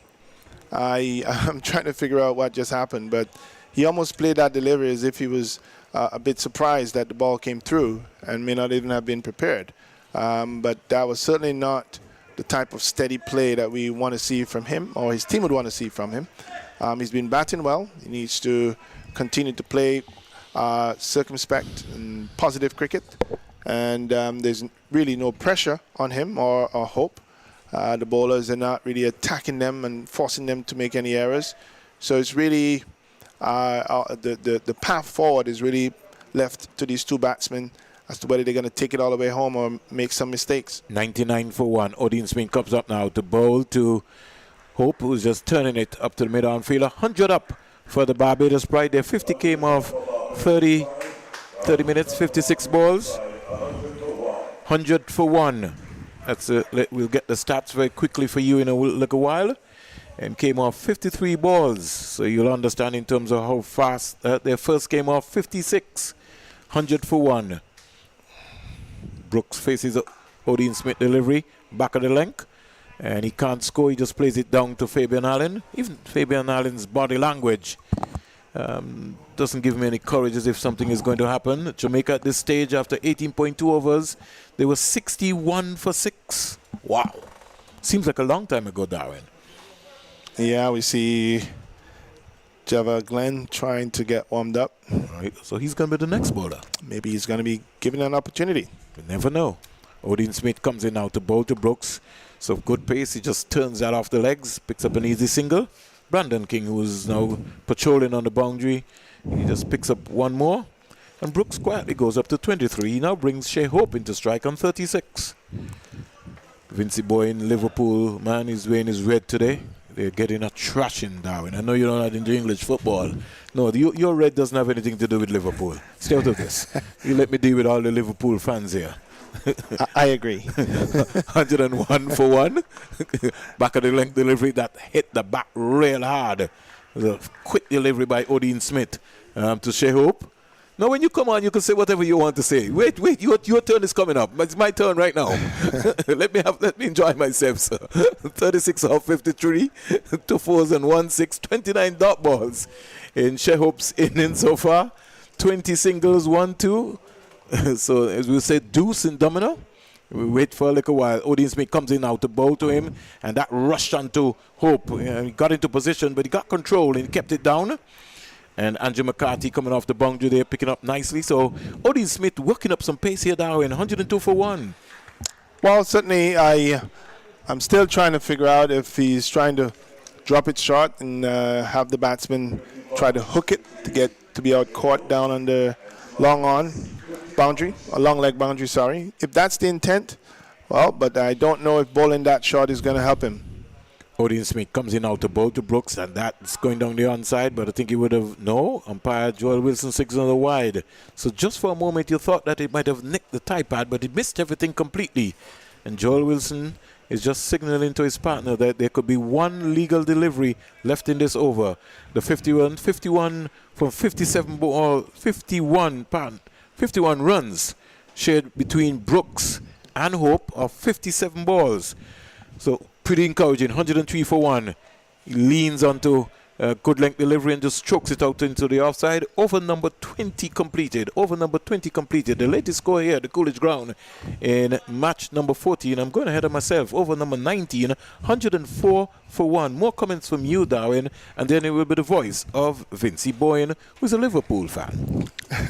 Well, Springer, what we are seeing here is a match that is definitely poised to determine the future, at least in this tournament, for one of two teams, the Pride or the Scorpion. Right now, the Pride seems to be right on top. They are probably looking, it's inevitable they look like they could win this. Cricket, however, is a very, very interesting game. It can change. It can really, really change really fast. As we can see with the Scorpion, they were really in trouble. At one point, they were 5 down for 40-something runs. if I can get this right, and they managed to come back and score 219 with the tail end doing very, very well, Smith and Royal and that group doing extremely well. So as much as the Pride are on top, fortunes can change really quickly. And let's hope that in the end we see a thrilling finish to a match that's going to determine what happens to the top 4 team that's going to go against each other going forward in this tournament. All right, well, we see a new over about to start. Javar Glenn. Oh, that's a very wide one. Just starting. First delivery. Radar, very not spot on at all. That one was wide of the off stump and going away. Signal wide by the umpire. Oh, another short delivery there by Glenn, and you could see it's pulled away by Graves to Brooks to the deep mid-wicket position. Those were some very, very short deliveries, long hops you'd call those. Yes, long hops, and I think what is happening here is that Glenn is looking to create something, do something, and he's trying. You could see that he's trying to get a bit of turn on his deliveries as he bowls right arm over another long hop, and this time it's pulled away by Shea Hope to the long on position. Green coming off of the boundary, fielding and throwing it back to the keeper.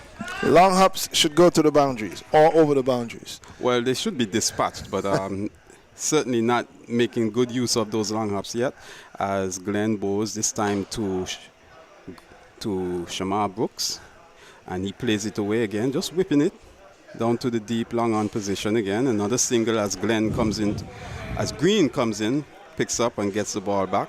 So we have Glenn, who is bowling to a short third man a point, an extra cover sweeper as he delivers another long hop, and this time pulled away by Shea Hope into the gap as we see Morrison. Is that Morrison? Morrison running around to his left, and he could not save that one, and that one goes into the boundary. 4 long hops so far, 5 long hops so far in the over. The first one being a wide, and this one being dispatched by Hope into the boundary, and Hope it looks very well set at this moment. This one was less than a long hop, but nonetheless very short. But it was smashed away by Hope. Well played. Yeah, so Hope moves on to 42. This one, another shortish delivery going down going down on the leg side, coming off the hip as Hope tried to whip this away. The score is on 112. We're in the 20th over. 20th over being bowled, so the Barbados Pride are going along very well, and they look like they're going to effect a victory in this game as Glenn, another short delivery again, and Hope pulls this away to the deep backward square leg, the deep mid-wicket position as Morrison runs in, the number 44 on his back, and relays the throws into the keeper to bring up the end of the over. A poor start there by Glenn so far in this over. The score, 9 runs coming from that over. The score, 113 for the loss of 1 wicket after 20 overs. And there's something missing in the Scorpions team, clearly. We need to see a wicket taker. What we just saw from Glenn does not suggest that he would be that player that, at least at this moment, that Roveman Powell would be looking forward to bowl out the Pride. He bowled 5 deliveries. The last one went down the leg side. It wasn't too much of a great delivery, but certainly not the one that's going to bother these 2 batsmen that appears to be getting more and more set. Hope comfortably could have had a few boundaries with some of the short deliveries that he got. Chose, however, to get a few singles off of it, and we see Brooks settling in more and more. So Powell has some consideration to do as they huddle. He has the demand of his players, his bowlers in particular, and his fielders as well, to come up with something. Something special has to happen. It could be a run out, it could be a catch, it could be a stumping. Something has to happen. If it continues that way, it's going to be quite easy to see that the Pride is going to be sending the Scorpions packing to Jamaica. I believe that may be the case. Obviously, the Barbados Pride are ahead of the run rate, and they're well set with 9 wickets in hand. Shea Hope is looking very good. He certainly wants to put in a very good performance here and for the rest of the tournament, barring the advancing of the Barbados Pride, which they look like they're going to do.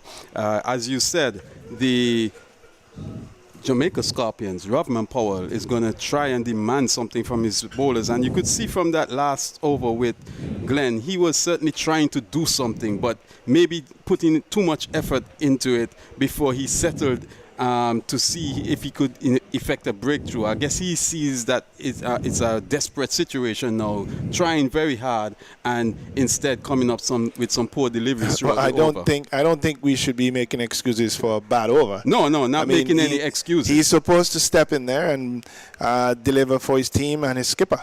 That was a horrible over and something that he needs to improve on. At this level, you don't show up and bowl the way he just did. It was quite an ugly over to look at, and I'm certainly sure he's not proud of it. So there's not much to say except that he needs to improve going forward with the next over if he's allowed to continue bowling. Certainly needs to improve. But just to get you up to speed on the game so far, the Jamaica Scorpions, they were put into bat and first, after having a disastrous start, losing their first 5 wickets with just 30-odd runs on the board, they were able to pull it back, and with 2 good partnerships, one a 70, let me just get that for you, that information for you. The first one would have been a 80-run partnership between Jamie Merchant and Odin Smith, and then a 51-run partnership between Javar Royal and Odin Smith. At the end of the innings, those 2 partnerships really gave them some sort of a fighting total, taking them up to 218 after 45.3 overs. In reply, Barbados batting, they are presently on 113 for the loss of 1 wicket. Shea Hope is not out on 43. Shamar Brooks not out on 26. And the bowling figures so far, as we resume here, we have Smith bowling, and this one is a quick one down the leg side. They are appealing for a catch behind the wicket, but it seems as if it may have only brushed the pads of Shea Hope. Umpire is unmoved, so no wide signal. So it suggests that there may have been a touch onto the pads as it went through to the keeper. No run there, so we see Smith running in over the wicket, and this one is on the off stump, and Shea Hope just pushes it away into the onside up to Glenn, and scampers a single. So score up to 114 for the loss of 1 wicket. Smith bowling to a mid-off, a cover, a third man, a point. He is another ball going down the leg side again. This time, Brooks fans his bat in disgust, thinking that he could have gotten more from that, but wide signal by the umpire. The score moves on to 115 for 1. We're in the 21st over, 2 deliveries bowled, 21st over, 115 for 1. Barbados Pride currently ahead of the run rate. 63-run partnership between Hope and Brooks, as they're scoring at a clip of 5.66 runs per over, and another shortish delivery there by Smith, putting in some effort, but just tapped away by Brooks into the offside. And the point fielder, Fabian Allen, runs around to his left, fears a run resulting, so the score now moves up to 116 for 1. Barbados Pride 116 for 1. Brooks moves on to 27 as Hope takes strike. He's on 44. Smith bowling with a mid-off, a cover, a point, and point comes into play as McCarthy runs around to his left and fields cleanly, gets the ball back to Rovman Powell. So no run resulting. You were talking about effecting a wicket or trying to make a breakthrough. I haven't seen Powell show enough confidence in himself to try and do that all throughout the tournament. As we see Smith running in now again to Hope, and Hope just taps this away onto the onside of the pitch, exploring a single, but no run resulting, as he realized that both the bowler and the short mid-wicket fielder were converging on the ball. Looks like Royal in mid-wicket. Yes, it seems that way, yes. So See Smith again. He's certainly running in and putting some effort in. The broad-shouldered football built player, and another Yorker length delivery and guided away nicely by Hope down to the third man position where Derval Green picks up and gets the throw back into the keeper. A run resulting, and this brings up the end of over number 21, 117 for the loss of 1 wicket. And the struggle continues as Rovman Powell continues to look for a result. He's going to continue with Glenn, and certainly he's standing next to him and he's demanding that we see better. Glenn is right arm orthodox leg spin bowler. Maybe he does bowl a googly or two, I'm not sure if he does that, but he has to pitch it properly. If he continues bowling that shot, he's going to make it very easy for the batsman. Yes, Glenn. Oh, this one is a full toss. Tried to swing it away, was Hope. Ended up getting it to the backward square leg fielder, the short backward square leg fielder there, and no run resulting. Would that be Royal there? Here we see, this one is pitching good length now. This one, he's now starting to get it right. And you could see Hope reaching forward, pushing forward, playing it a bit in the air, but still safe nonetheless, as he was reaching for that one. Glenn again, another delivery. This one is a little short. Looked like it was a flipper, just rushing on to Hope, who whips it away towards the backward square leg position, getting a single. As Royal runs around, picks up and gets it back into the keeper. Jamie Merchant, runs around and gets it back into the keeper. Again, this ball is a full-length delivery as Graves plays it. Brooks plays it away and he's run out. Brooks is run out. Very disastrous for the Barbados Pride. Brooks played this ball into the mid-wicket region. Around came Royal, picked it up. Hope had responded and ran all the way down. Brooks hesitated and then decided to go for the run. By that time, it was too late. The fielder at the time, Glenn, collected the ball and was able to break the stumps with Brooks way out of his ground, and so they have effected a dismissal. Yes, and I like the passion from Glenn. I think, as I've been saying, something has to happen. I know how cricket is such a brutal game. You're batting so well, everything is going nicely. There is no reason for that to happen.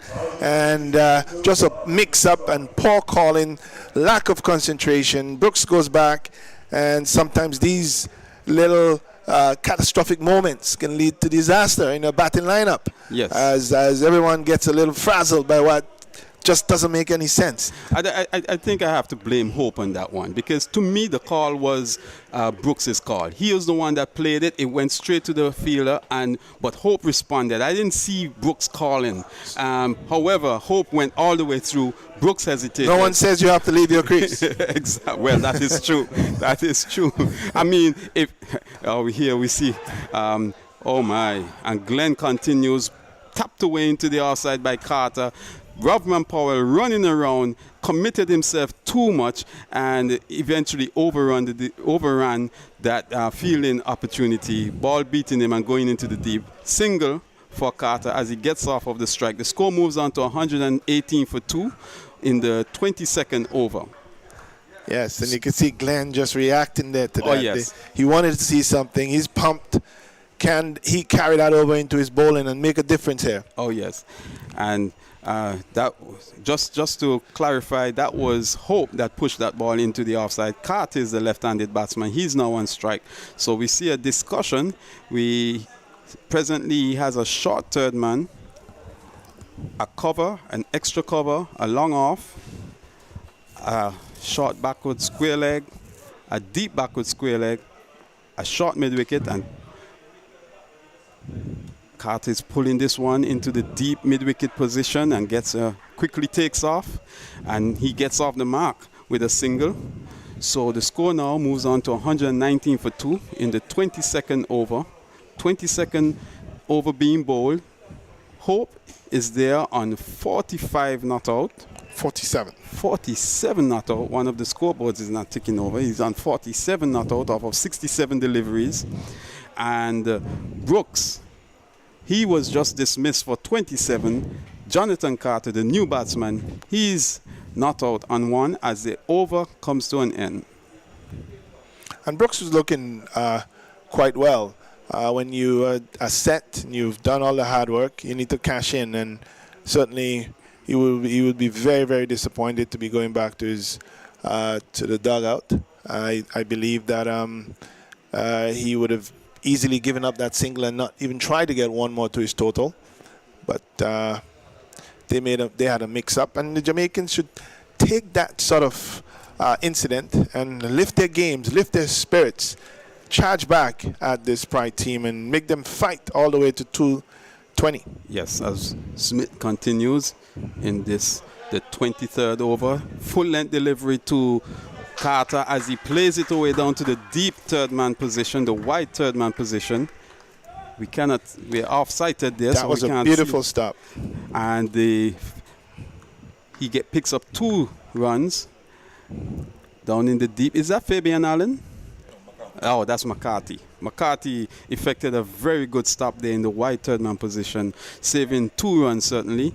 As Carter scores 2, he moves on to 3. The score is on and 122 for the loss of 2 wickets. A good delivery there, just back of the length by Odin Smith. You could see him putting in some effort. Ball goes through to the keeper, no run resulting. And Smith has to try to get it right. He looks by far the fastest bowler on this Jamaica team, and certainly has to pressure the batsman a little bit more. Target the stumps, let them play, let them question what he's doing a little bit more. Yes, as he comes in around the wicket to Carter. And Carter leaves this alone as it goes through to the keeper. Smith bowling seems like he's going to be warned by the umpire.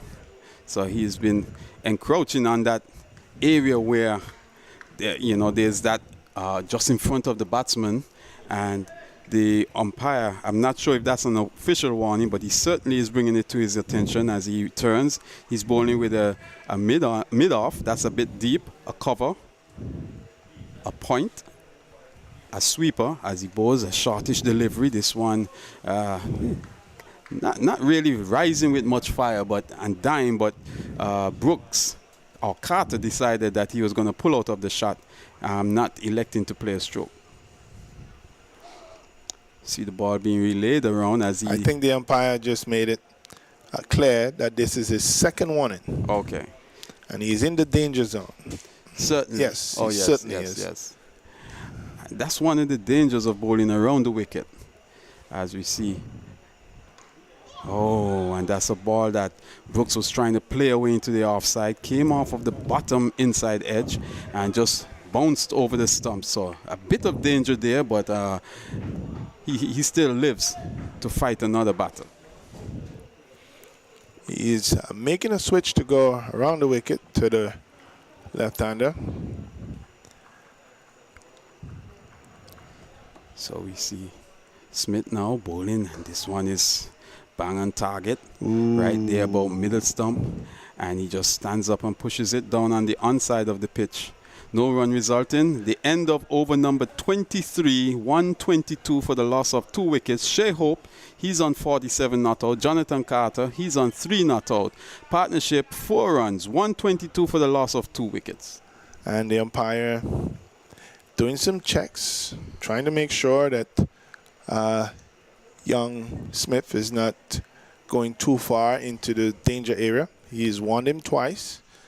Just once again came up down the pitch and did some tapping with his leg, just kind of indicating if he goes there again the next time, then he will have no choice but to do something that Smith, Norman Powell would really like, because I suspect the next warning it's going to be someone else bowling.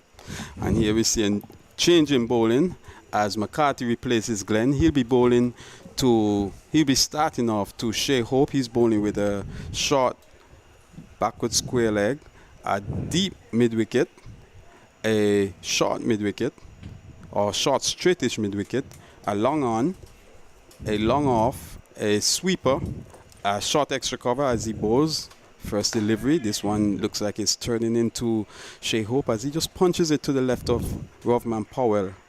Is that Powell on the pitch? No, it's not Powell. It's actually Royal on the pitch.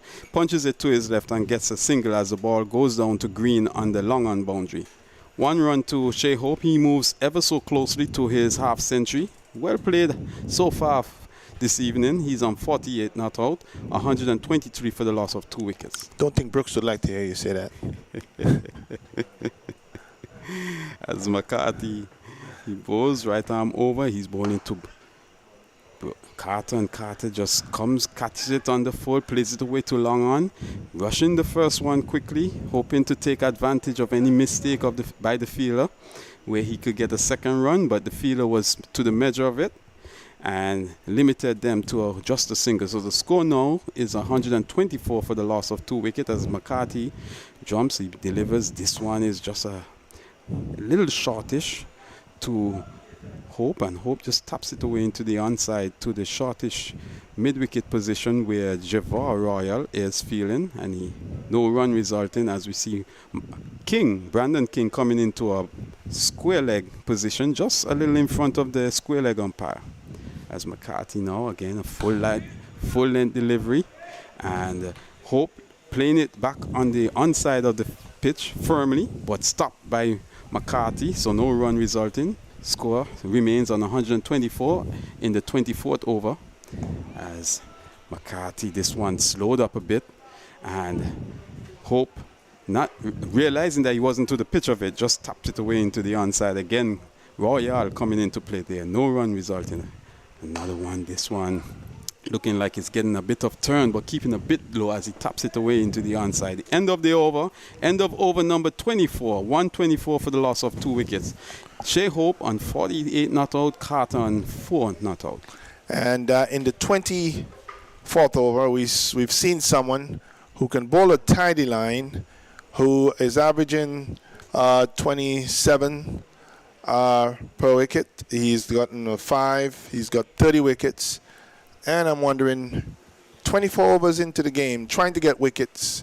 The bowler that looks like he can hold the tidiest line was just introduced. I think Powell is either not paying too much attention to his bowlers or a little bit tardy in making the better decisions. But he has to find someone who can get some wickets. And this young man, McCarthy, looks like he can keep a tidy line and press the batsman a bit. Well, McCarthy has had a steady tournament so far, and he has been economical and has also made crucial breakthroughs as Smith is coming around the wicket again, this time a little wide of Carter. Carter tried to play this away through the extra cover region, short extra cover coming into play, and Royal fielding cleanly, no run resulting.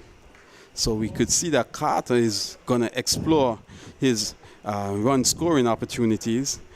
Certainly wasn't successful there, but played away firmly into the offside. As Smith again comes in around the wicket. This one looks like a slow delivery, and it looked like it would have caught him a bit off balance, but he was able to get his bat and keep the ball out, so no run again resulting. Yes, and Smith just has to be careful that he doesn't go across there. Umpire is paying close attention to him. Yes, a good delivery there. I think that very good delivery, yes. Yes, so Smith again is coming around. This is the 25th over being bowled, 124 for 2, as this one is just a bit short, and it rushes into Carter. Not sure if that cannoned into the pads, but certainly an appeal there by Smith. Umpire is unmoved though, so no run. 25th over being bowled, as we see it in the replay. That ball looks like he played it. It was an inside edge onto the pad, so no danger there. As we see Smith now running in again, certainly putting in some effort around the wicket. At this one, just about on the hips of Carter as he plays it away into the square leg region, and Morrison runs in quickly and limits the batsman to 1 run. So Carter moves on to 5. The score moves on to 125 for the loss of 2 wickets. We're in the 25th over of the game, and Hope comes back into strike. He's on 48. He'll be looking to score his half century here this evening. And Hope certainly has a very impressive 50 over record, as we see Odin Smith again, this one to Hope on his legs, and he whips it away to the deep square leg position.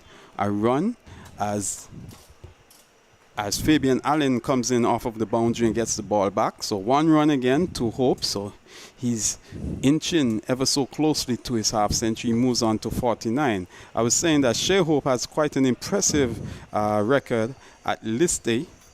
He has played 104 matches.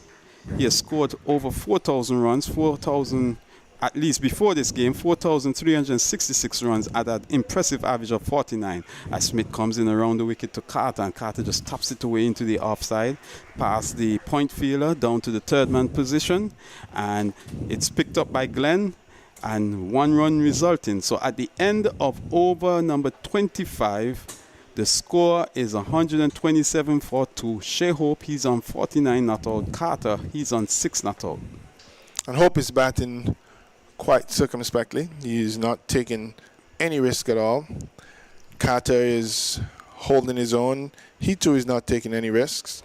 And the Barbados Pride batsman, realizing that there's no need to rush, no need to play any rash shots, just allowing the singles to trickle by. And when the boundary comes, they are executing it very well.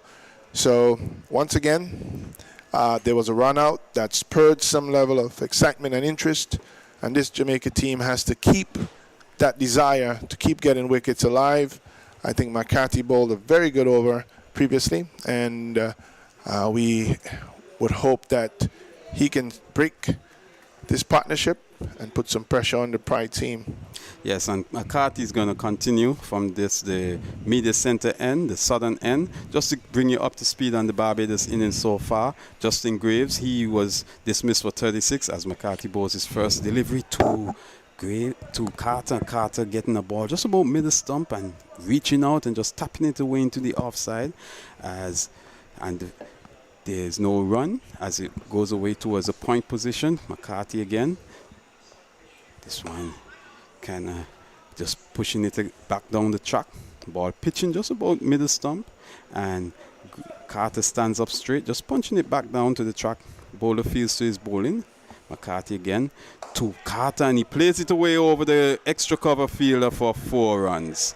You could see that Royale was jumping, a tall fella, trying to see if he could pluck it out of the air, but that ball was tantalizingly close, but not close enough as it went away for 4 into the extra cover position. It was well played, uppish, but he played it deliberately. He knew there was a big gap there, and he hit it exactly where he wanted it to go. 4 runs. Yes, so McCarthy again, he's bowling again this one, and he beats the batsman outside the off stump. Looks like it may have straightened and beat him outside, beating him all ends up, but no danger there as the score remains on 131 for the loss of 2 in this, the 26th over, being bowled by Andrew McCarthy. McCarthy again around the wicket to Carter. This one full length delivery, just about off stump. He comes forward, plays it back down the track. McCarthy feels to his own bowling. 131 for 2, the score remains. 26th over being bowled here as McCarthy again bowls to Graves, and he's getting through these overs quite quickly, taps it away into the offside to the extra cover fielder. Over comes to an end. The score after 26 overs, 131 for the loss of 2. Shea Hope remains unbeaten on 49. Jonathan Carter, he's unbeaten on 10. McCarthy is averaging 3 runs and over, and certainly with that, wait not for that boundary from Carter, would have had a very nice over. Nonetheless, it was still an aggressive shot that went uppishly over the fielder's head. Still, you can't say it's a chance, but he is bowling a nice, tidy line, and if he continues to do that, I think that's going to be an opportunity for the best. Well, it seems so far this evening that would probably be the best opportunity for the Scorpions to effect some breakthrough here. Fabian Allen will be starting back from the northern end. He has none for 18 off 3. So 3 overs bowled by Fabian Allen so far. He'll be bowling from the northern end. 26 overs gone, 131 for 2. He'll be bowling to the right-handed Shea Hope bowls, and this one is stroked into the square on the offside, just behind point, fielded by Derval Green. There is no run. The score remains 131 for 9. Shea Hope 49, a 1 away from his 50. Shea Hope. Of course, he's been one of the players brought in as replacements in the Barbados Pride squad. This one is driven back along the pitch, can't score. Fabian Allen fields on his follow-through, 131 for 2, 131 for 2. Power play 2, the 27th over. Fabian Allen is dot balls 9, his economy 5.4. He bowls in this one, beaten outside the off stump was Shea Hope. That one that's going to be taken by Aldane Thomas, the wicket keeper. Shea Hope is pushing out there, hanging out the bat for to dry almost. That one, the beaten outside the off stump as the ball is spinning past the outside edge. It's Shea Hope. There is a short third man, a backward point, an extra cover, and a straightish mid wicket. He bowls, and this one is he plays it down to the mid-on fielder, and that's it. The long-on fielder comes off the boundary. That's 1 run, 50 runs for Shea Hope, 50 of 77 deliveries, and 132 for 2. 132 for 2. He raises his bat to acknowledge the applause from his teammates in the dressing room. Of course, no crowd here, no crowd for this CG Insurance Super 50 because of COVID-19 regulation. So Shea Hope, a 50 for him as he seeks to play himself back into some sort of form, Darwin. Yes, and he's gotten 30 singles in that 50. That's exactly what is needed at this point by the Barbados Pride. They're 132 for 2. Here's Fabian Allen bowling now to the left-handed Jonathan Carter, who turns this one into the mid-wicket region, fielded by the captain Robman Powell. There is no run. 1 ball left in over number 27. This is effectively a quarter-final. Whoever wins this advances to the semis. This delivery is just a late cut, nice late cut. There's a chase on here. Will they be able to pull it back? He does. The fielder is able to dive on it, and they get 2 more runs. So 2 more runs as there was a chase on there for the fielder, Andre McCarthy, down to third man. A late cut there. The end of over number 27, 134 for 2. Shea Hope on 50, Carter on 12. That's the latest score here at the Coolidge Cricket Grounds, the home of West Indies cricket, which, as we told you yesterday in that interview with Dominic Warren, will play a crucial role in the development projects here for the West Indies, for Cricket West Indies. Yes, and that's a wonderful news, and we all can look forward to seeing all the developments and the advancement that are intended to be here. It's a good combination between the Cricket West Indies and the government of Antigua to pull this off. And Cricket West Indies and West Indies cricket on a whole will certainly benefit from this investment and this facility here at Coolidge. Beautiful ground, nicely prepared. And wonderfully kept as well. Yes, just a beautiful, beautiful ground. Indeed. It's smaller than the Sir Vivian Richards Stadium, but it will be the home of international cricket in the Sri Lanka tour. A new over started by Andre McCarthy. This one is as driven down to long on, coming off the long on boundaries. Derval Green to field. There is 1 run for the right-handed Shea Hope. He moves on to 51. The score 135 for 2. We should, of course, tell you that next month, this competition ends on the 27th of February, and then next month, perhaps a few days, just a week later, will be the start of the Sri Lanka West Indies tour. Sri Lanka tour of the West Indies.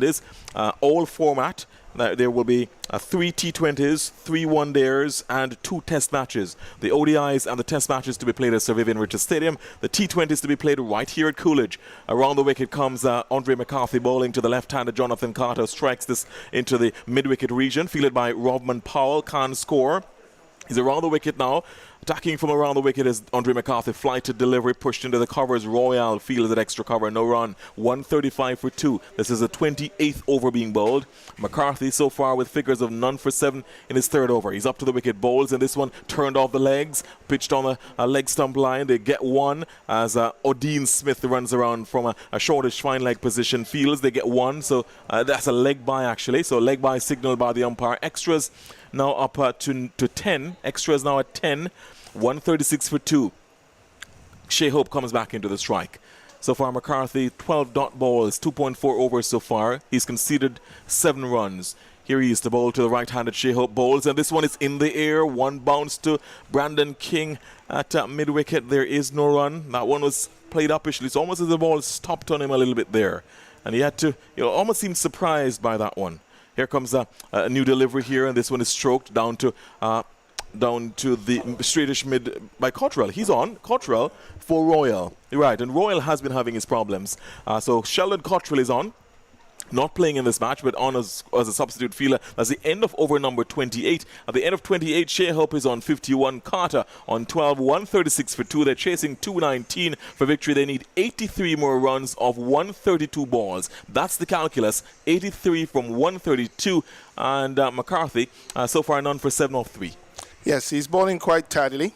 He's being well supported by Allen at the other end. So these two bowlers may for the next 5-10 overs actually prove to be the group that can make a determination as to what happens with this game. They're going to be held on by Rovman Powell. Excellent. Here comes a new over here started by Fabian Allen. He bowls and a left-handed Carter strikes this one into the covers, fielded by Sheldon Cottrell, the substitute fielder, who wears a distinctive orange boot. Yes, you can see him. Absolutely. By his shoe. Shocking color, we call that. Here comes Fabian Allen. He's up to the wicket to bowl to the left-handed Carter, and Carter goes and cuts into the leg, into the offside, 4 runs. Once that beat the inner ring of fielders, that was just cannoning to the boundary for 4. Carter on the back foot, cutting through the offside, 4 runs. He moves on now, Carter, as Rollickton. He's now on 16. The score 140 for 2. 140 for 2.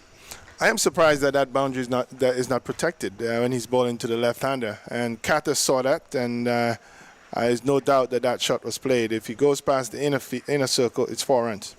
Here comes Fabian Allen. He's up to the wicket, bowls, and this one turned into the leg side. Coming off the boundary is the two fielders actually converge on it. The captain, Robin Powell, did the fielding. Brandon King was also running out of the deep to field that one, as it was Robin Powell fielded it. 1 more run to Carter. He moves on to 17, 141 for 2. By the way, we should ask you, Darwin, they're also playing cricket on ice, you know, but if the ice breaks, there's a new meaning to feeling in the deep. This one is driven and caught. Brilliantly caught. And that was by Brandon King at backward point. And Shea Hope's innings comes to an end. Caught brilliantly by a diving Brandon King at backward point. He went for 51, 141 for 3 in over number 29. They need 78 from 128. A 3rd wicket going down. Yes, and certainly as the skipper of a team, you'll keep searching for 2 things. You're searching first for one bowler who can give you what you want, and he got that in McCarthy on the northern end.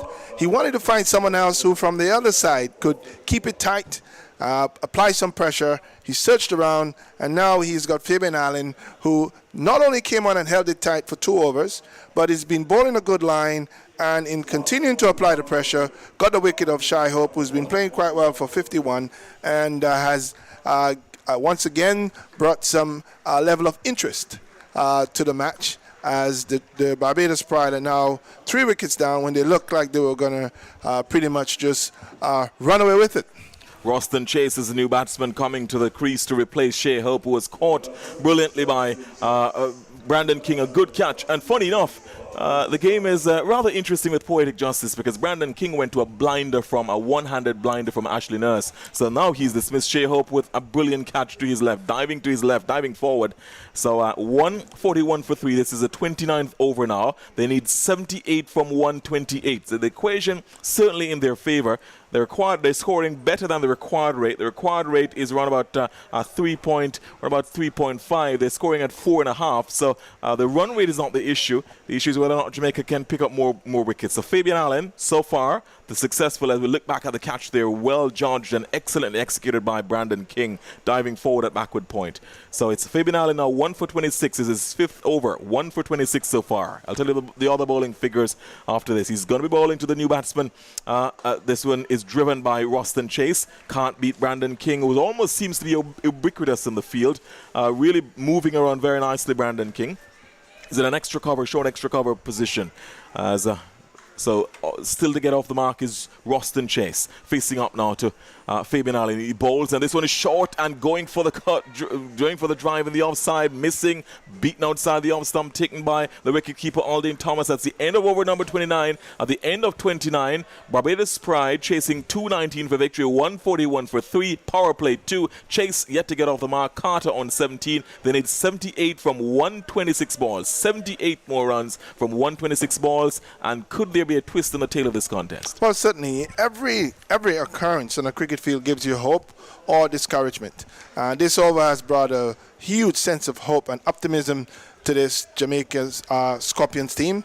They got a wicket, and that last delivery didn't get a wicket, but it sort of whizzed past the edge of Hope's bat, Chase's bat, and certainly brought him alive again. So good going for the Scorpion, but they're way behind.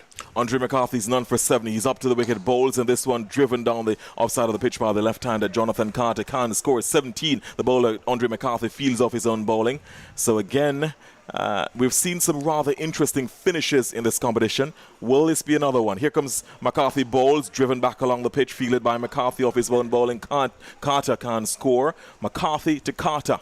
Chase at the non-striker's end, yet to get off the mark. He's faced 2 deliveries so far. This is the 30th over, 78 from 124. This one is driven into the offside and fielded there by Brandon King.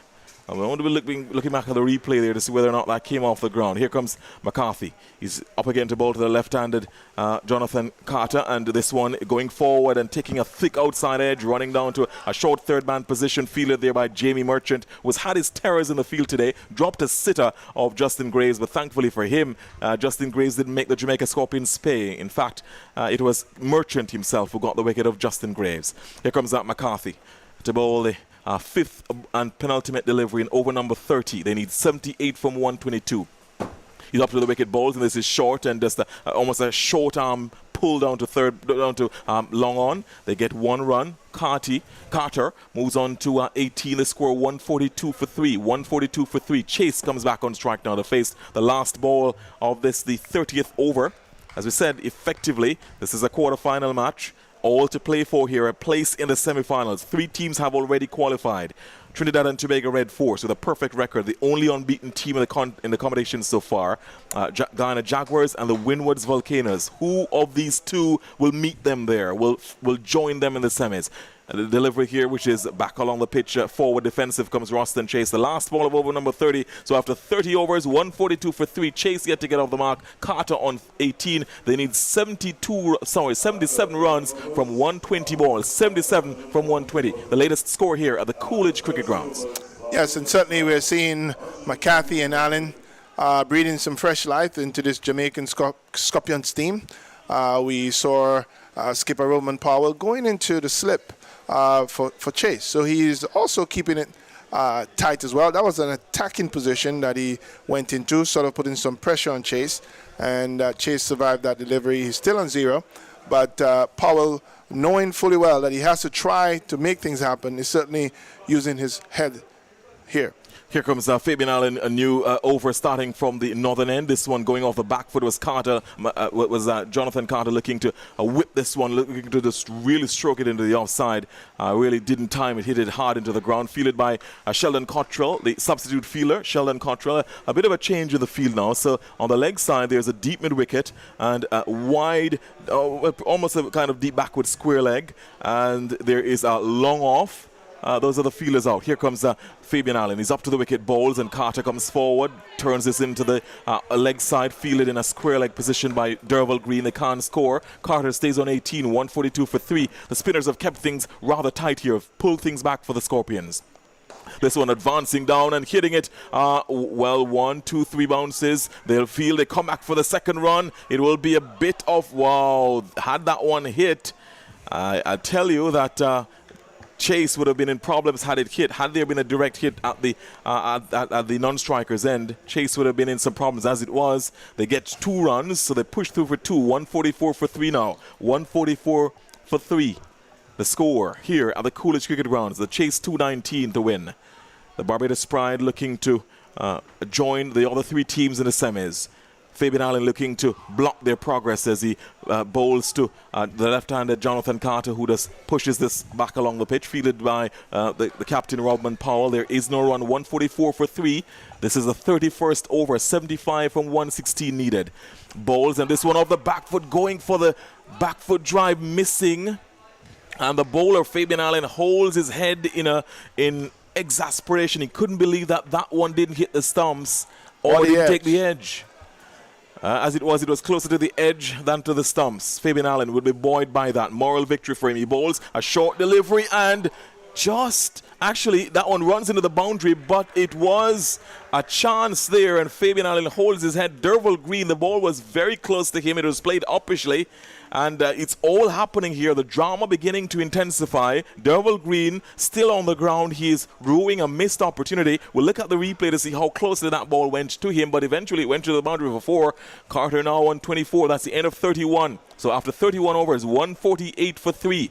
And they need 71 from 114. That's the equation. 71 more runs to win from 114 delivers. Chase yet to get off the mark. Carter on 24. Yes, and Carter smacked that shot delivery just forward of square. The fielder looked like he made an attempt, but I don't think he was that close to catching that delivery. He struck it very, very well. We're going to have a look on the screen here to see. Yes, that was close. Yeah. It was close to him. Well, he dived to his right. He may have had a better attempt at that. He was pretty close in. Yes. Anyway, it's 4 runs to Carter, but the bowlers are making the batsmen think, and that's a challenging time right now. Andre McCarthy bowls to Roston Chase, the right-handed batsman who comes forward, plays it back along the pitch, fielded by Andre McCarthy, who just lets the bowlers run alongside him as he walks back to his mark. 148 for 3. This is the 32nd over being bowled. They need 71 from 113 bowls, and this one coming forward again is Roston Chase, playing it on the onside of the pitch this time. Fielded at a straightish mid-wicket position by Brandon King. There is no run. 148 for 3.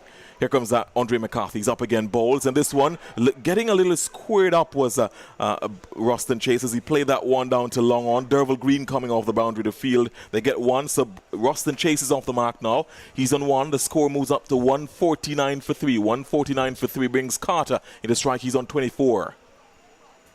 And that one was played a little uppishly by Chase as he didn't quite get to the pitch of that delivery. Got himself kind of tied up in his pads there, and Chase is not really looking himself out here.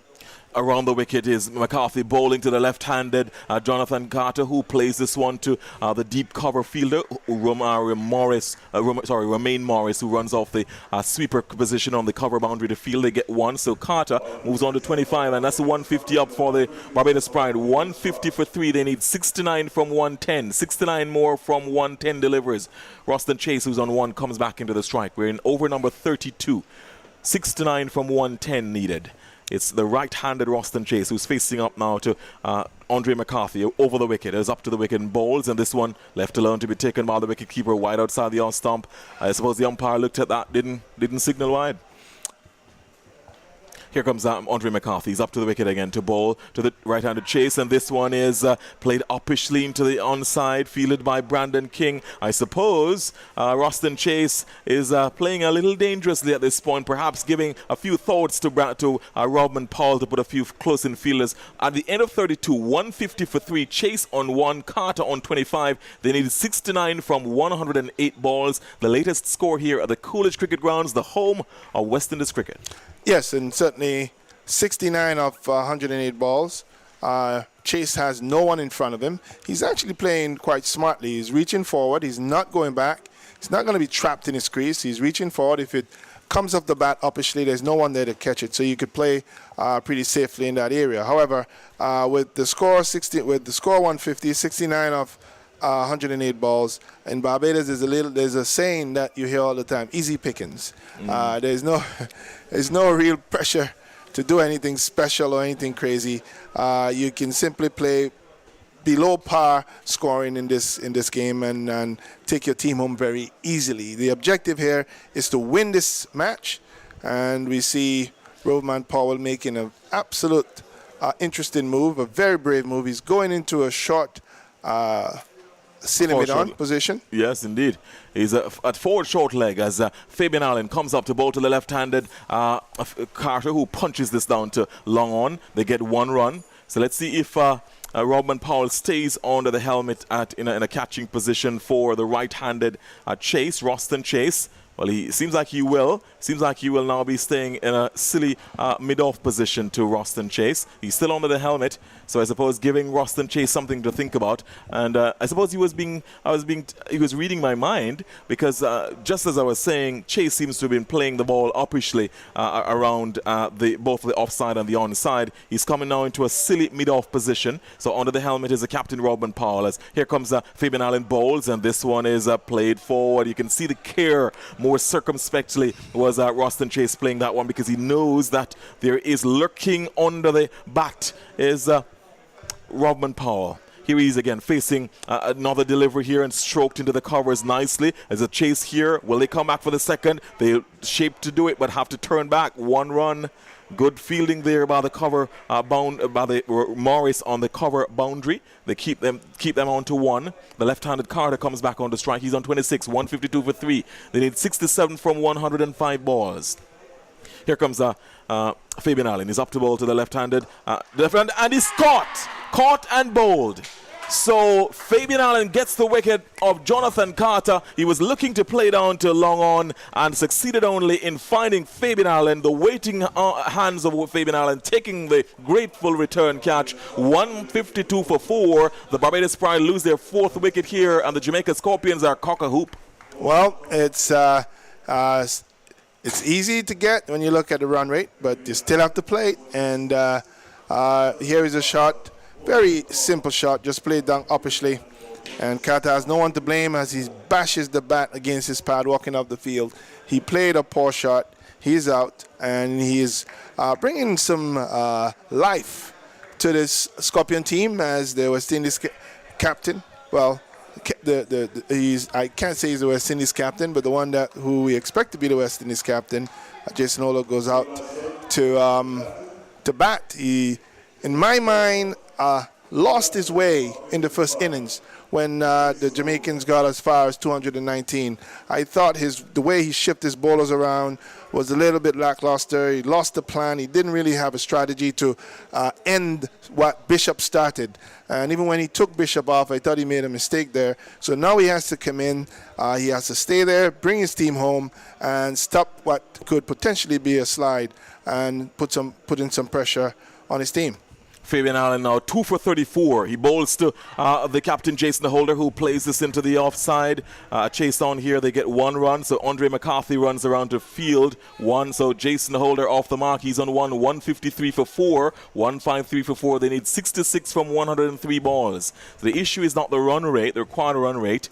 The issue is whether or not the Jamaica Scorpions can make more inroads. Here comes Fabian Allen. He bowls, and this one is this time Roston Chase is playing this to the extra cover fielder, and there is no run. Derval Green does the fielding. The end of over number 33. After 33 overs, the score 153 for 4. Power play 2, 153 for 4, with Roston Chase on 2 from 11. Jason Holder on 1 from 1.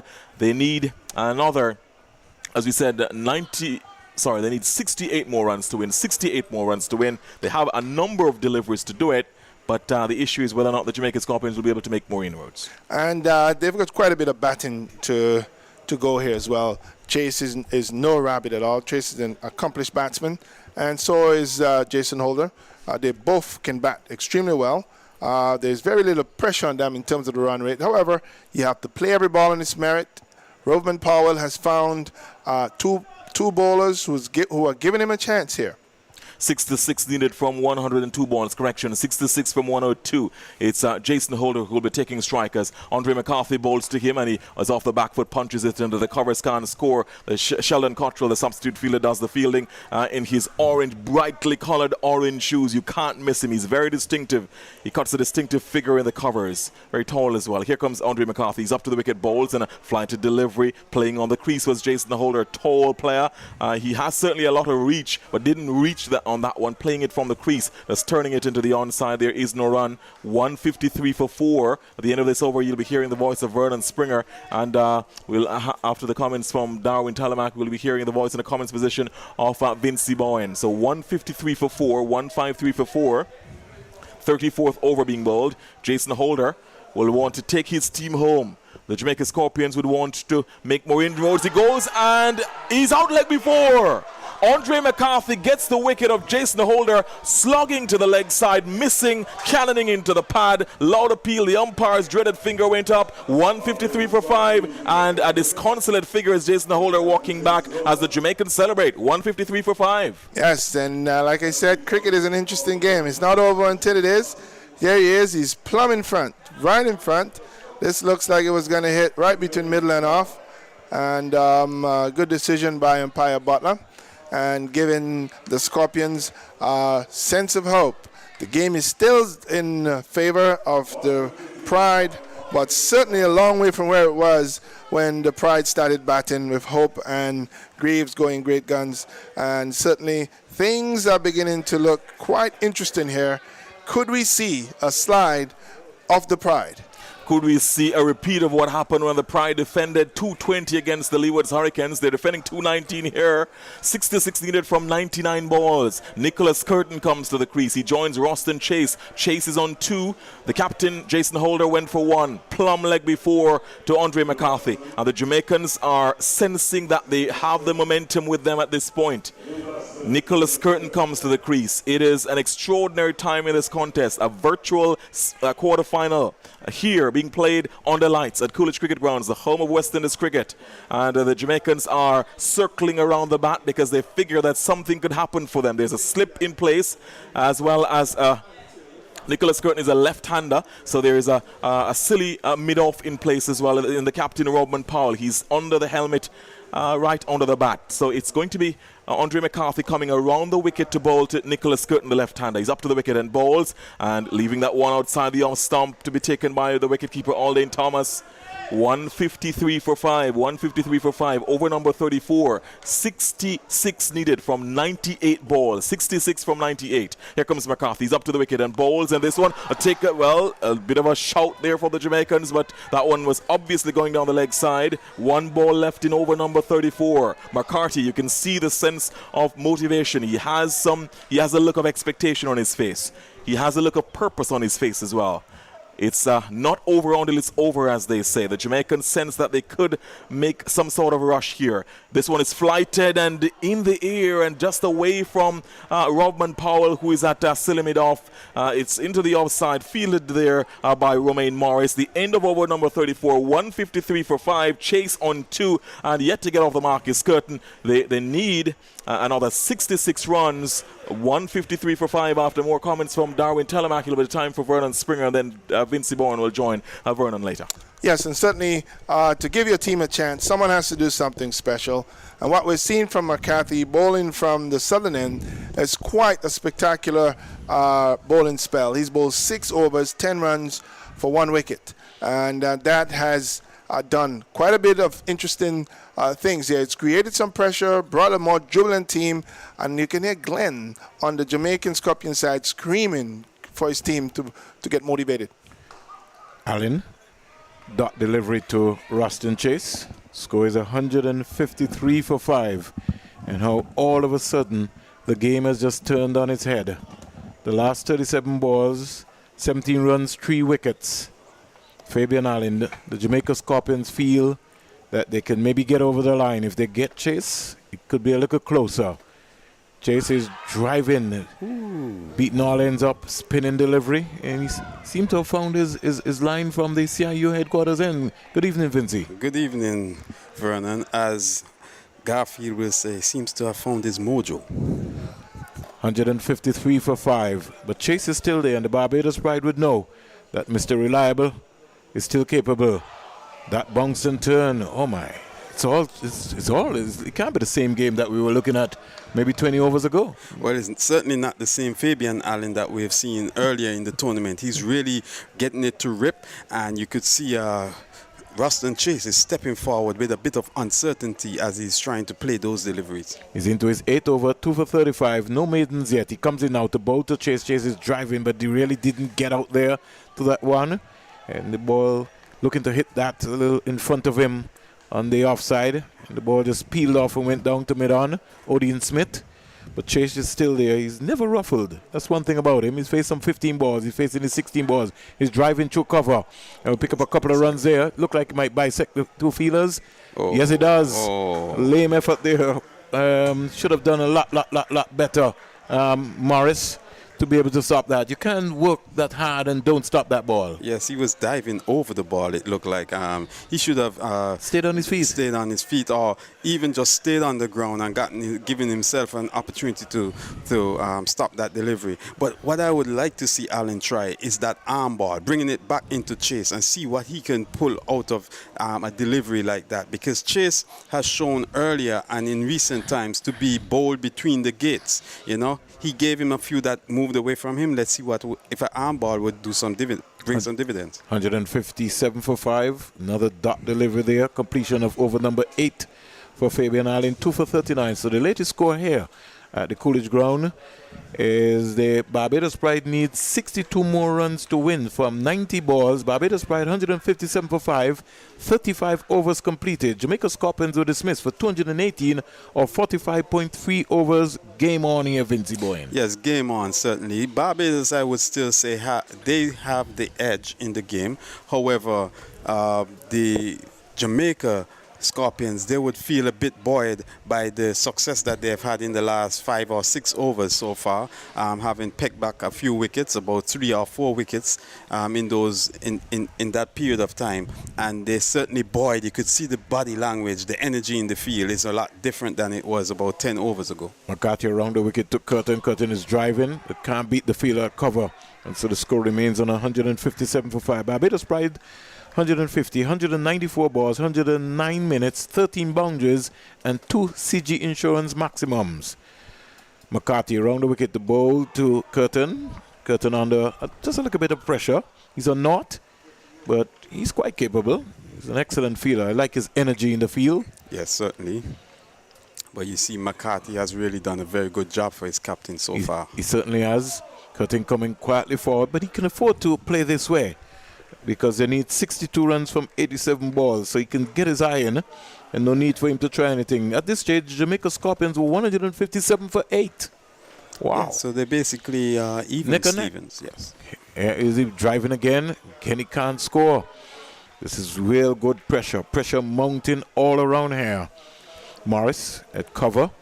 McCarthy will be looking to come up with something special. 62 from 86 balls. That's what the Barbados Pride needs. McCarthy's into bowl to Curtin. Curtin is not ruffled, and he knows that he just has to stay there with Rustin Chase. He's got a level head. That's what I like about him. He's not ruffled.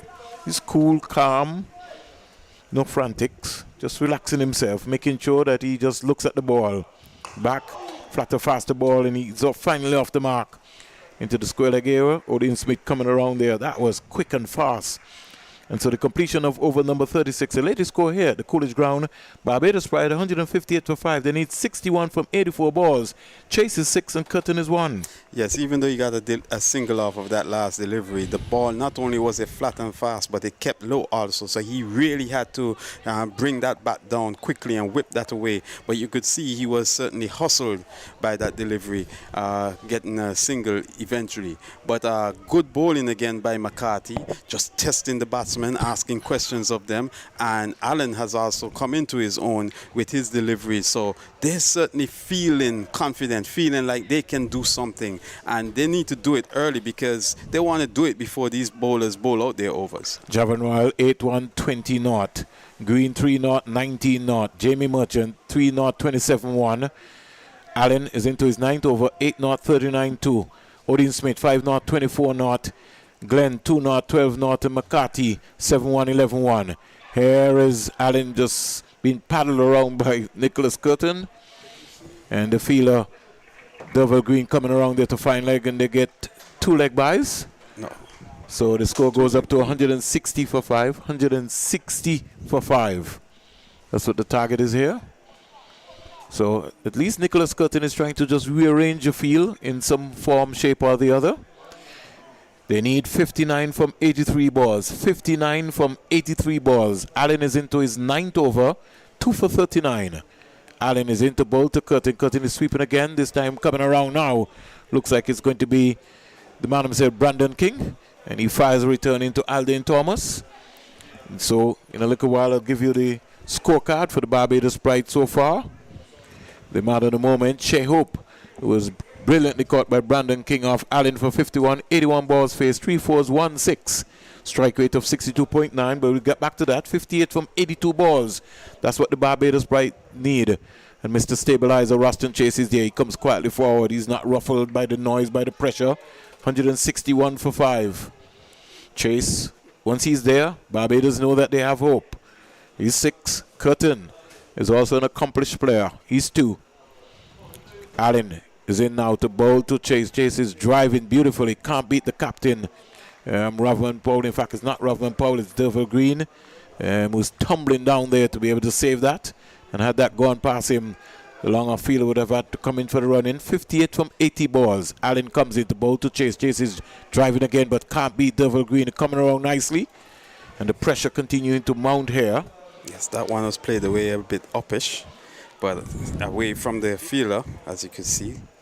2 leg buys a and bit uppish. Yes, that's what is going to happen when the pressure is being mounted on you. He's backing across and punching that. Oh my God.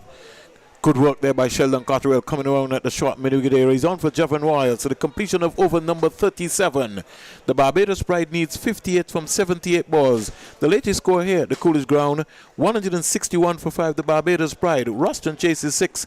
Nicholas Curtin is 2. And Allen has completed his 9th over. 2 for 40 so far. 2 for 40, but it represents a sort of a comeback for Allen, because he has certainly not really had the best of tournaments as a bowler. But tonight he has certainly been looking good, at least in the latter stage of his spell. He has certainly been looking good.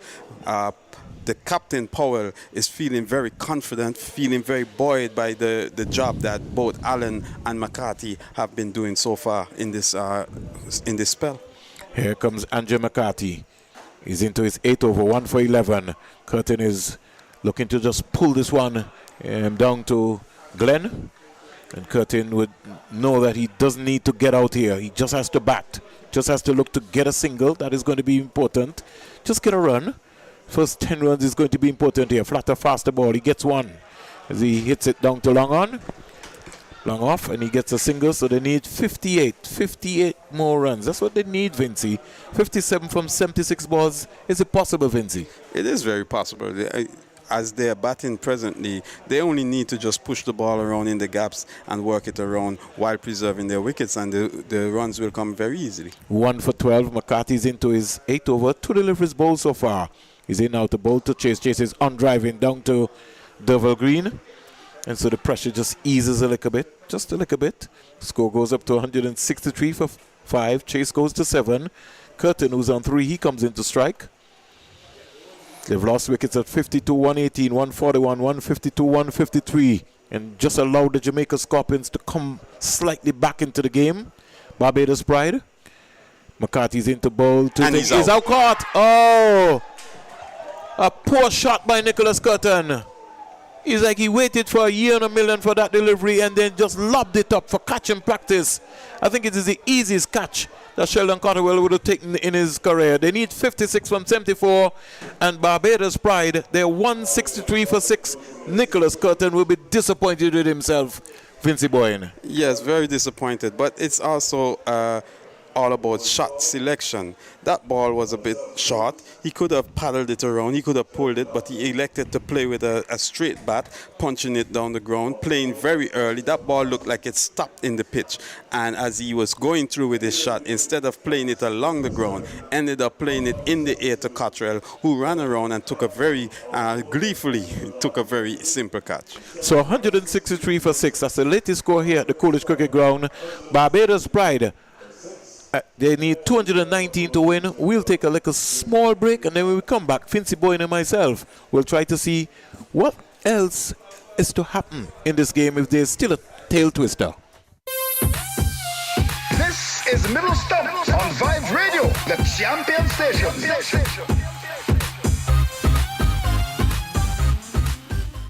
Regents Hotel welcomes you for an unforgettable stay in Dominica. Come taste the traditional dishes of Dominica in our gourmet restaurant. Enjoy a tour of the island. Take a dip in the hot springs, a scenic horseback ride, or water sports for the adventurous. Make your reservations today. Call 767-275-3539 or 767-615-6221 or email info@regents.com.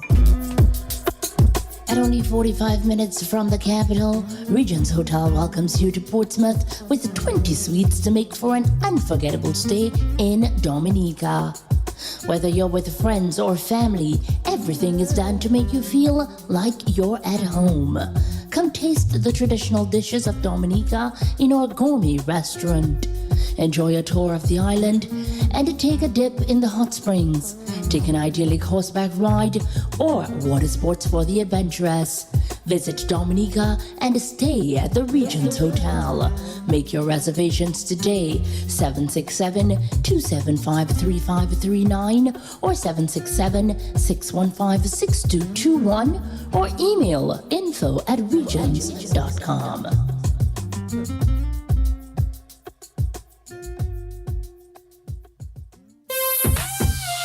This is Middle Stump on Vibes Radio, the champion station.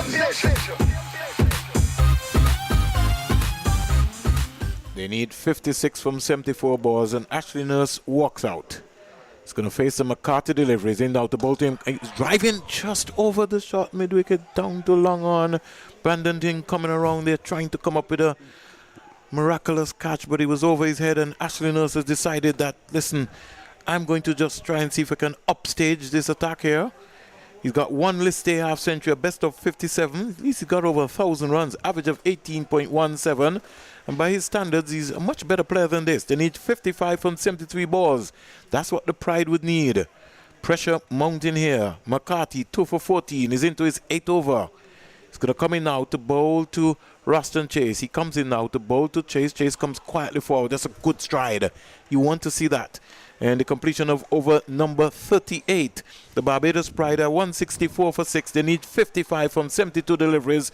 McCarthy has completed his 8 over, 2 for 14. Chase is still there. Mr. Dependable. Nurse is 1, Chase is 7. Extremely good bowling figures there by McCarthy. 8 overs, 14 runs, 2 wickets.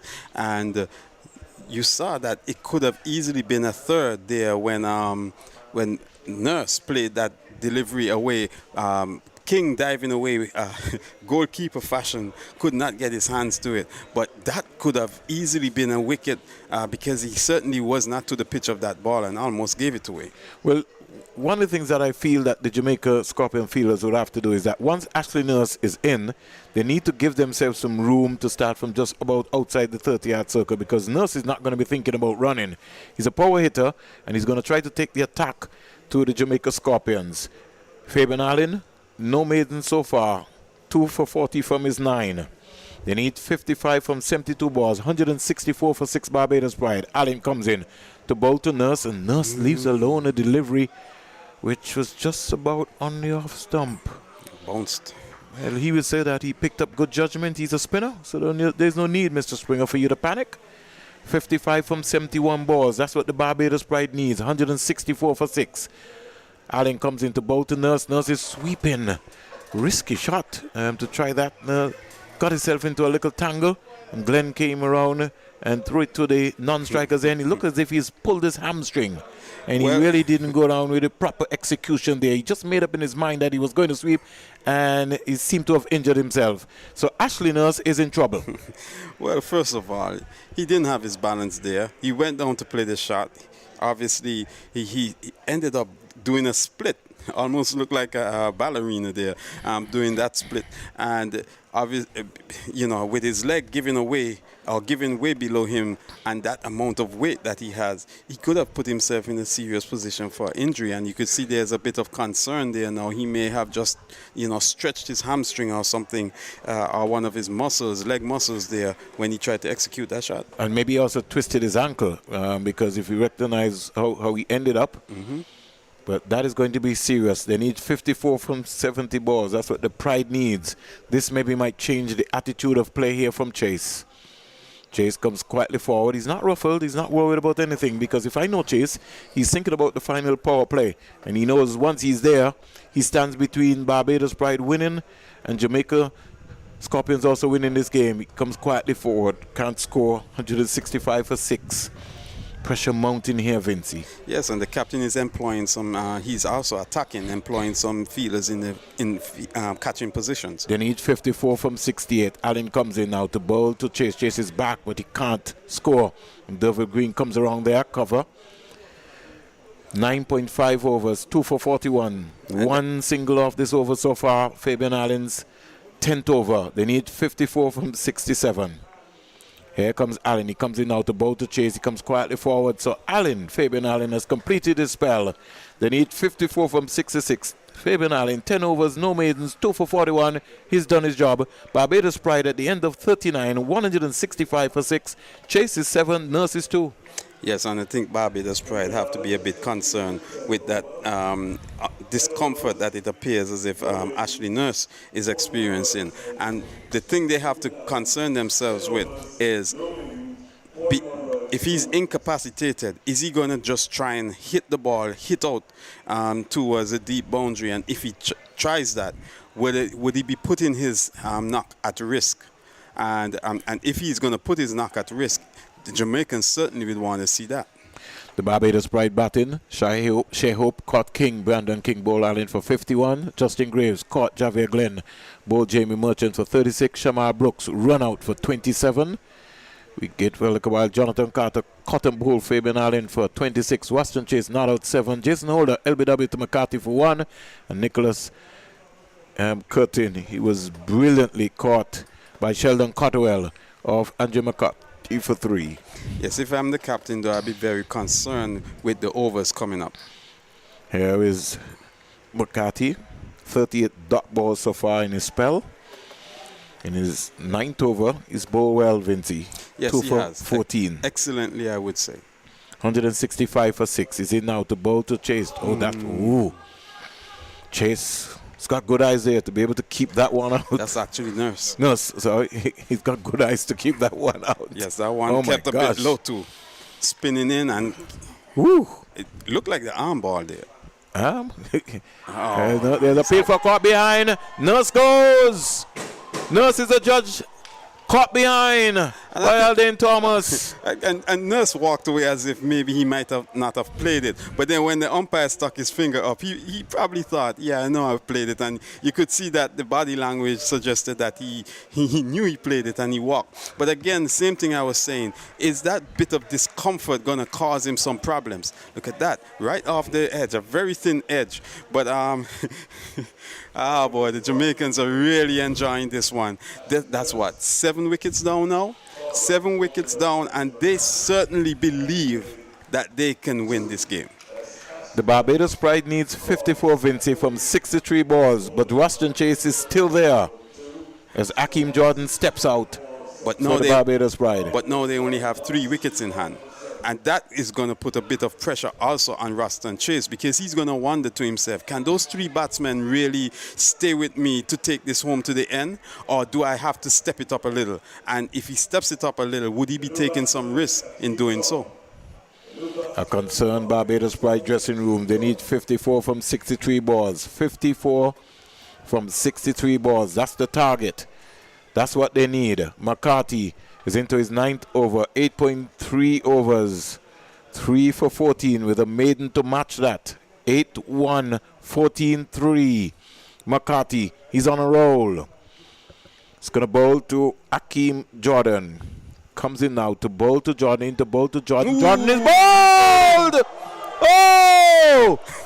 It's all happening here. Akeem Jordan beating all ends up. Andrew McCarthy, 4 for 14. What is happening here with the Barbados Pride?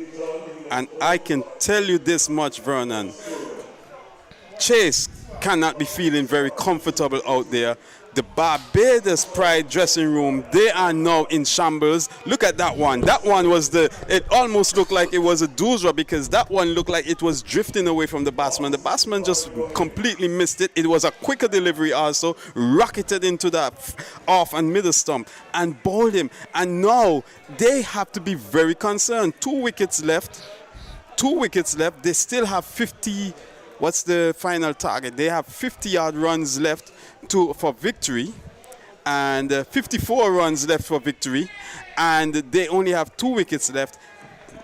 Ruston Chase is at the wicket. He has been playing quite comfortably, but now he has to wonder to himself, do I step up the tempo and take full control of this game by taking the strike, taking as many deliveries as possible?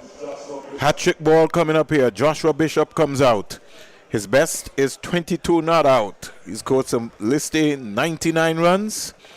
So by comparison, all Ruston Chase just needs for him to do is give support. Give support. Jamaica Scorpions are on top here. Hat-trick ball. Can Joshua Bishop, who's been the hero with the ball, can he be a hero here with the bat? Well, he'll be hoping that he has similar results and success with the bat as he did with the ball, because the Barbados Pride team certainly needs it. All of a sudden, this game has turned upside down. Upside down. What a game of glorious uncertainties. Barbados Pride, 165 for 8. 165 for 8. 8.4 overs. 1 maiden, 14 runs, 4 wickets, 41 dot balls by Andrew McCarthy. He's on a hat-trick. He's on a hat-trick, and he's really floating on cloud 9. He has more than mojo working in his favor. Jamaica. But you'll be saying Barbados. Sheldon Cotterell comes up. He's going to leg slip. So they're really attacking. A short leg, a silly point, a leg slip, a first slip. Wow, this looks like a test match. And you have to give the captain Rovman Powell credit for attacking, because he knows the only way he can win this game is to bowl the Barbados Pride team out. McCarthy's in now to bowl to Bishop. Bishop is bowled! How is it? He's bowled him! Oh my God! Oh my! They're running for the 100-meter sprint! McCarthy's a hero in Jamaica tonight! Hat-trick! Oh my! 54 from 61 balls. Barbados Pride are in trouble here. Chase can't believe it. They're in more than trouble. They're in deep trouble. Oh my. I've lost my voice. What a delivery. 5 for 14. And what a delivery, and a hat-trick at that. That looked like it was the ball leaving the batsman. Again, the similar delivery that got the wicket of not Chase. Hakeem Jordan. Jordan. Look at it. Pitching, just beating the outside edge and coming back in and just gently nudging the off stump. But that was enough to remove the bails. And so they are gleeful. Look at them. Oh, they're like they're trying out for the 100-meter dash. Well. It's all happening here. Can't believe it. It's all happening. And I told you, Vernon, Chase cannot be feeling comfortable at the other end. And as I said that, 2 wickets have fallen. He now only has 1 partner left in this game. And he is going to have to take control of this game. He is going to have to take some risks if Barbados are going to win this game. Well, Shamar Holder comes out. 165 for 9. Barbados Pride needs 54 from 61 balls. That's what they need. Andrew McCarthy, he's been the 4th bowler in this championship to pick up a hat-trick. 5 for 14. He's into his 9th over. They need 54 from 61 balls. And Shamar Holder, based on his listed career, 28 runs, a best of 6, Vinci. With an average of 2.8 runs per innings. That doesn't spell much. That doesn't say much for or give the team much confidence if he has to stick around for the next 54 runs. 42 dot balls. What a spell. 8.5 overs, 1 maiden, 14 runs, 5 wickets. Andrew McCarthy made his debut for the West Indies again on the Bangladesh tour. He will start. He comes in out the ball to Shamar Holder. Shamar Holder sneaks one down to third man. They're looking for two. Fabian Allen is coming back. Are they going to come back for it? And yes, so he's off the mark with two runs. So over number 40 comes to an end. 167 for 9. The Barbados Pride. Holder is off the mark with 2. And what a spell here so far by Andrew McCarthy. What a spell indeed. And he still has one more over left in this game, so who knows what could happen. But he certainly has been the magic arm for his captain, Rovman Powell, as Darwin was saying earlier, that they need to try something. And Powell found a man to do the job in McCarthy, and McCarthy has done quite an excellent job. Barbados Pride needs 52 more runs from 60 balls. Andrew McCarthy's figures: 9-1, 16-5, 42 dot balls, an economy rate of 1.78. But it's not over yet. The final power play. 52 from 60 balls. That's what the Barbados Pride needs. They are, right as we speak, 167 for 9. Chase is 7 from 27 deliveries. Shamar Holders just coming his 2. Odin Smith is going to pick up the attack. Yes, and I suspect that we may see a few short pitch deliveries here to Chase. Probably test him and see what he's going to do, because they certainly are going for their quickest bowler. They're hoping that he can effect. And he has been, even though he has not really taken any wickets, he has he's been asking questions while he was bowling in his earlier spell. What will happen? Game on here. Game on here. And all of a sudden, the ratings have gone up that Jamaica could win this game, but you never know. Barbados never gives up, and the Barbados Pride, they're going to be fighting. Shamar Holder and Roston Chase, Mr. Dependable, he's still there. Well, if we're to go from the last 2 games that the Jamaican Scorpions have played, remember last game they fought with a last wicket partnership to get up to 220. Today they fought with a 9th and 10th wicket partnership to get up to 218, and they were just waiting, lurking in the dark, waiting patiently, and took and stung just like a Scorpion would. Here is Odin Smith with a pitched up length delivery to Chase, not getting past a drive, but not past Rovman Powell. They need 52 from 59 balls, 167 for 9, Vinci. Yes, I would say that the Jamaica Scorpions have really operated like Scorpions in the last 2 games, patiently waiting for their moment to strike, and they have done that. Odin Smith comes in now to both to Roston Chase. Roston Chase driving, but again can't beat Brandon King. Quiet moment of play here. Chase just looking at the bottom of his bat there, and he knows that pressure is mounting. 52 from 58 deliveries. And as you can notice, Smith is keeping a very full length, attacking the stumps. Now, Chase has to be very circumspect in attacking, but he still needs to keep the bowler out. Odin Smith from the CIUN, it comes in now to bowl to Chase, into bowl to Chase, stands up straight, can't score. And this has been a good length delivery here by Odin Smith. This is a good start. 3 dot balls here so far by Odin Smith. He's buzzing with confidence. Buzzing with confidence indeed. And he has been really putting in the effort out there. Broad-shouldered, big-chested young man. Looks like he could compete well as a running back in the NFL. It's a big guy. He's got good pace. Comes in now to bowl to Chase. Chase stands up straight and just stares it. Just opens the face of the bat. Slides it down to Brandon King.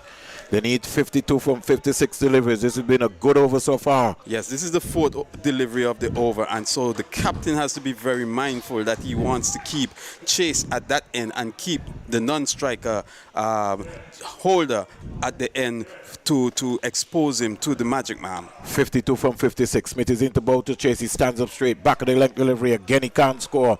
This has been an impressive over so far from Odin Smith. Barbados Pride 167 for 9. Chase is 7. Holder is 2.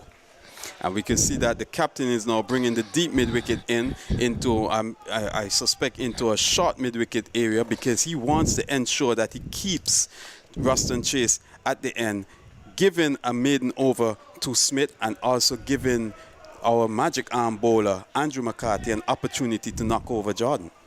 Not Jordan, but Shamar Holder. 167 for 9. Smith has bowled 5 dot deliveries so far. He's into his 6th over, none for 24. Everybody glued to their television. Smith is in now to bowl to Chase. Chase driving loosely at the delivery out to the off-stump. Maiden over here by Odin Smith at an important time. 167 for 9. Over number 41 completed. Chase is 7 and Shamar Holder is 2. Yes, and Chase is certainly feeling some pressure because he was trying to play that away into the offside. He was trying to see if he could pick the gap to pick up the single, and it almost resulted in him getting an edge through to the keeper also. Well, this is going to be the final over for Andrew McCarthy. 41 overs have been bowled, extras 12, 167 for 9, 167 for 9. And the pressure is mounting here. Pressure mounting. Who will be the hero? Who will keep their nerves? We're into the final power play. That's what we need. They need 52 from 54 balls. 167 for 9. Andrew McCarthy. He has 6 deliveries to bowl to Shamar Holder or Ruston Chase. And this looks like the end of a test match where you're crouching around the field. You have many attacking fielders around the batsman. Look at it. 1, 2. Well, he has removed some of the attacking fielders, but he had 4 of them around the bat just a while ago, but 2 of them have removed themselves, but he's still attacking. 52 from 54. He's bowled him! Oh my! Jamaica Scorpions have won! Shamar Holder is bowled! And the Jamaica Scorpions are into the semi-final. What a game! They've won by 51 runs. And trust me, this has been a remarkable turnaround. Who is the hero? Andrew McCarthy is the hero here at Coolidge. The Barbados Pride, they're sent packing. They're in shock. They can't believe they've just lost a semi-final spot. And Jamaica Scorpions have stunned the Barbados Pride here at Coolidge. Not only have they stunned them, they've stunned them with the sting of the Scorpion, because there's no way we would think that they were in for victory. But again, the Barbados Pride just gave it away. And Andrew McCarthy with that magnificent spell, 9.1 overs. And he took 6 wickets. Amazing stuff tonight. Amazing stuff. And I tell you this much. There is nothing that you can tell me that when a team fights, positive things happen. They fought with their 9th and 10th wicket partnership to give them a respectable total to defend. And then they were just patient, and they just waited for the moment to strike. And as the moments presented themselves, they took full advantage of it, fighting, waiting patiently, and it brought positive returns for them. And the interesting thing is, for a team that started this tournament and didn't look as if they had a clue of getting anywhere, just that fight in those last 2 games have brought them into a semi-final position. What a match. What a match we've had. What an extraordinary contest. And if this is any sort of harbinger of what is to come in this competition in terms of the semi-finals, we are in for a treat. This is cricket at the highest regional level. This is cricket at its best. Barbados Pride is shell-shocked. Barbados Pride is in a daze. They cannot believe it. They thought this is a nightmare because they were on course to win this match, a rather facile victory, and now Jamaica Scorpions snatching defeat from the jaws of victory. An absolutely talismanic performance by Andre McCarthy. What a match we've had down in Telemark. Jamaica Scorpions, if you're just joining us, if you went away from your radio for perhaps half an hour to 45 minutes and you just returned, Jamaica Scorpions have won the match, winning by 51 runs. And who would have thought that Jamaica Scorpions making 218, a paltry score in the context of one international cricket, making 218 and successfully defending it in a rather facile way, winning by 51 runs. Darwin Telemack, as we welcome you. What can we say about Andre McCarthy? He has been an absolute genius with the ball. 6 for 16 in 9.1 overs. He just needed 1 ball in his last over to dismiss Shamar Holder. Darwin Telemack, tell me what you're saying. Unbelievable. I must say that he came on in the 25th, in the 25th over. Having had 24 hours bowled, and the question at that time was who was going to deliver, and we kept asking the question which bowler was going to show up. He bowled a tight line, he kept it steady, And boy, did he unravel the Barbados Pride batting. In the end, he took 6 wickets. But I must say, there was one player who chirped his way through all the way. His name is Glenn. He was the only one when they were down. He screamed and yelled, you must believe, you can do it. And when the run out was effected, you could see Glenn pumping the team. Come on, let's try. Things were looking a little dry. He brought the fight back to the Scorpions. They fought well. The skipper came alive. And in the end, McCarthy and Fabian Allen bowled the spell that I think unraveled this whole thing. There were some poor shot selections. There were some batsmen who gave it away. This proves the old adage, when you're in, stay in. Don't believe that someone else can finish it for you. You can't give up when you've been set. And there were some mistakes made, careless mistakes made by some of the batsmen early on in the Barbados Pride innings. And that certainly is now showing up to have been deficient. And they have lost big time. A game that looked like they could have easily done it. They withered away under a mystical spell of spin bowling from McCarthy. Andre McCarthy, 9.1 overs, 1 maiden, 16 runs, 6 wickets. That has to be said again. 9.1 overs, 1 maiden, 16 runs, 6 wickets. Let me just recap for you. And of course, there's no question who the man of the match will be. Absolutely no question. It will, of course, have to be Andre McCarthy. Let me just recap for you what has happened. So, the Jamaica Scorpions winning the toss earlier feels like about centuries ago, eons ago, when the Jamaica Scorpions won the toss at 1 o'clock Eastern Caribbean time, decided to take first strike. Well, it didn't go well for the Jamaica Scorpions when they batted first. It was pretty much a procession back to the dressing room. Aldane Thomas going for 8, stumped hope of the bowling of Bishop, and Bishop was absolutely mesmerizing, taking a 5 for the Barbados Pride. Aldane Thomas out for 8 after facing 14 deliveries. Romaine Morrison caught Graves, bowled Bishop for 2 after facing 12. Brandon King caught brilliantly by Nurse at first slip of the bowling of Bishop for 10 after having faced 15.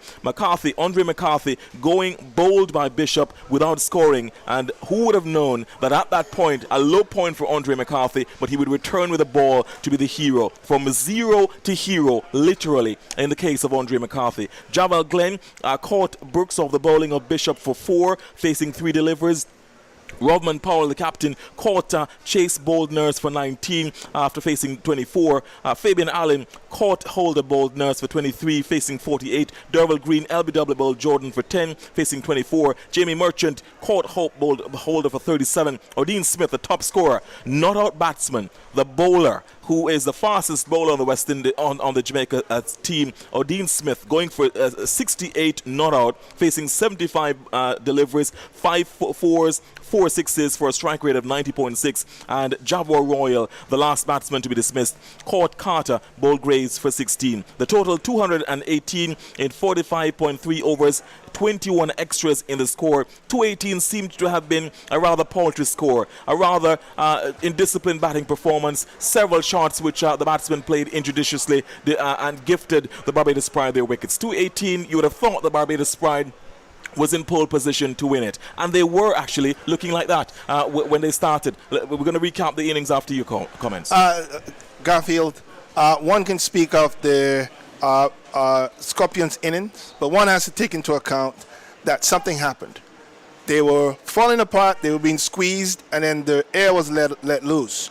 I thought that some decisions made by Skipper Holder must be looked at and examined, because if you've got a team down, you can't let them get away. And somehow some decisions were made. I thought when he switched over Bishop, that may have been a mistake. I thought he didn't really show that sting, that Scorpion sting, in trying to defy the massive effort made by the tail end of the Scorpion team. And in the end, that proved the undoing, because those players gave some impetus to that paltry performance for the top order, and they came back strong in the end. That led the way to the resurgence of a Scorpion team that never gave up. With the chirping of Glenn, they went on to the to go after the Pride. You can't crush it. You never get rid of a scorpion until you crush it. The Barbados Pride did not crush the scorpion. The scorpion had a sting in its tail and it came back. Because when the Barbados Pride batted, they were chasing 219 for victory. Shea Hope and Justin Graves looked good at the top. Shea Hope was eventually, in fact, Justin Graves was the first man to go. He was caught by Glenn off the bowling of Merchant for 36, having faced 26. He went berserk at one point, hitting 5 fours and 1 6. Justin Graves did. Then things started to go a little bit later on. Things started to get a little shaky, but we didn't quite get the sense that things were going to go really dramatic and the game would have turned on its head until later. Shea Hope, as we said, caught King, bowled Allen for 51. A half century there from Shea Hope, facing 81 deliveries, 3 fours and a 6. Justin Graves, 36, caught Glenn, bowled Merchant, facing 26 deliveries, 5 fours and 1 6. Shamar Brooks run out for 27. Brilliant work eventually to run him out. There was a bit of a mix-up between the batsmen. He faced 38 deliveries, 2 fours. Jonathan Carter caught and bowled by Allen. And when Jonathan Carter went, you got the feeling that things were going to go awry because the middle order didn't click for the Barbados Pride. Jonathan Carter going caught and bowled by Fabian Allen for 26, facing 41 deliveries, 3 fours. Ruston Chase, he was not out batsman on 7. He looked on, and you have to feel it for Ruston Chase because he looked on from the non-striker's end and saw the carnage on the other end. He saw his Barbados Pride batsmen fall one after the other, and he was there almost in a daze, bewildered, obfuscated, in a daze because he was seeing from the non-strikers end what was happening. Then it was pretty much the McCarthy show because Jason Holder, LBW bowled McCarthy for 1. Nicholas Curtin caught off the bowling of McCarthy for 3. Ashley Nurse caught Thomas, bowled McCarthy for 2. Akeem Jordan bowled McCarthy without scoring. First ball. Joshua Bishop bowled McCarthy. First ball. Shamar Holder bowled McCarthy for 2. Facing 2 deliveries. It was from then on the McCarthy show. McCarthy took this game, turned it on its head, and has handed Jamaica a semi-final berth. As it is, an effective quarterfinal, a virtual quarterfinal, has ended in a dramatic fashion. Jamaica, after making 218, bowling out the Barbados Pride for 167, 12 extras in the total. The top scorer was 51 from Shea Hope, but after that, things fell away badly for the Barbados Pride. Dismissed for 167, Jamaica winning by 51 runs on the back of sublime figures of 6 for 16 by Andre McCarthy. In addition to Andre McCarthy's 6 for 16 in 9.1 overs, Javor Royal, he went off the field injured. He has ice on his left ankle. 8 overs, 1 maiden, 20 runs, no wickets, but he kept things tight. Derval Green, 3 overs, no maidens, 19 runs, no wickets. He was pulled from the attack because he was expensive. Jamie Merchant, 3 overs, no maidens, 27 runs, 1 wicket. Fabian Allen, 10 overs, no maidens, 41 runs, 2 wickets. Dean Smith, 6 overs, 1 maiden, 24 runs, no wickets. Jabal Glenn, 2 overs, no maidens, 12 runs, no wickets. And Andre McCarthy, we have to say his figures again because these figures are the stuff of legend. 9.1 overs, 1 maiden, 16 runs, 6 wickets. And he unraveled the Barbados Pride. The Barbados Pride, not a proud performance for them. They're out of the competition. They will be facing the Leeward Islands Hurricanes in the 5th and 6th place match on Friday. And certainly what we saw from McCarthy, there's a movie called The Scorpion King. So I like to hear you speak so well about the Scorpions and the Sting. McCarthy was the Scorpion King tonight. He really came out here and proved that in a very difficult space, when all the odds was against this young man, he came through for his team and stung the Pride. Extremely amazing performance from this man. One must not underscore the timing of his performance. Everything was going against them. They had a low total. Hope was going well. Everything looks like they were going to lose. He kept it together, kept it tight, supported by Fabian Allen, and they brought it together nicely. And I can't stop thinking about Glenn. You may not think that Glenn was bowling. He bowled 2 bad overs. Yes, he got squacked around a bit. But he kept it going. He kept shouting, "We can do this, believe." You heard him from all over the field, screaming, encouraging his players. And boy, what a what an encouragement that must have been for his team as they pulled off an excellent victory here. And certainly one of the things that I believe is going to be questioning throughout this tournament is why is it that spin bowling keeps demolishing all of the batting of all these teams? There must be some concern with that. It can't be that our batsmen at this level cannot handle decent spin bowling. That is a problem, and it proved to be one yesterday. We saw that happen when Can took 5. We saw Bishop took 5. Now we're seeing McCarthy taking 6. It speaks to some concerns around the coaching of our batters, because we ought to see better than this. But tonight, it just wasn't there. McCarthy was unplayable. And we should tell you that, as you mentioned, the bowlers who are dominating this tournament so far, the top 5 bowlers before this match, and as we're seeing Rodman Powell, the Jamaica captain, being interviewed on ESPN, he should also be commended because he went for the jugular when he realized that the Barbados Pride, the Pride had been wounded. The Barbados Pride had their pride wounded. He really went on the attack, went on the offensive, and his field placings really contributed to the fact that the Barbados Pride batsmen were on the back foot. Gudakesh Moti from the Ghana Jaguars, 11 wickets so far. Larry Edward from the Windward Islands Volcanoes, 7 wickets so far. Akil Hussain, 7 wickets. So the 3 of the top 5 bowlers, the leading wicket takers in this tournament, are spinners. The other 2 being Quinton Boatswain of the Leeward Hurricanes and Niall Smith of the Ghana Jaguars. Both are medium pacers who have taken 11 and 7 wickets respectively. But of course, after this fascinating performance by Andre McCarthy, he will of course be very high up there in terms of the wickets and certainly will make his place into the top 5 bowlers so far. This has been an amazing victory. Jamaica Scorpions plucking victory from the jaws of defeat, snatching victory from the jaws of defeat. This is what regional cricket is, and it's really sad that no spectators are here. Understandable, of course, because of the fact that there's the COVID-19 protocols, safety protocols. But I'm sure that all the viewers across the region who will be witnessing our coverage on the YouTube channel of Cricket West Indies and listening across all the archipelago of the Caribbean will be absolutely enthralled. This is what cricket is about, the game of glorious uncertainties. Never say die, never say never, and that's exactly what happened today. I will disagree with you one thing. This was not victory out of the jaws of defeat. This was a trashing of the Barbados Pride. They lost by 51 runs. One can say it would have been taking it from the jaws of defeat if they lost by 6 or they lost by 7. This was really a demolition of a team with exceptional batting, at least on the books. They batted horribly in the end, and it showcases the challenge around batting. The strip looked good.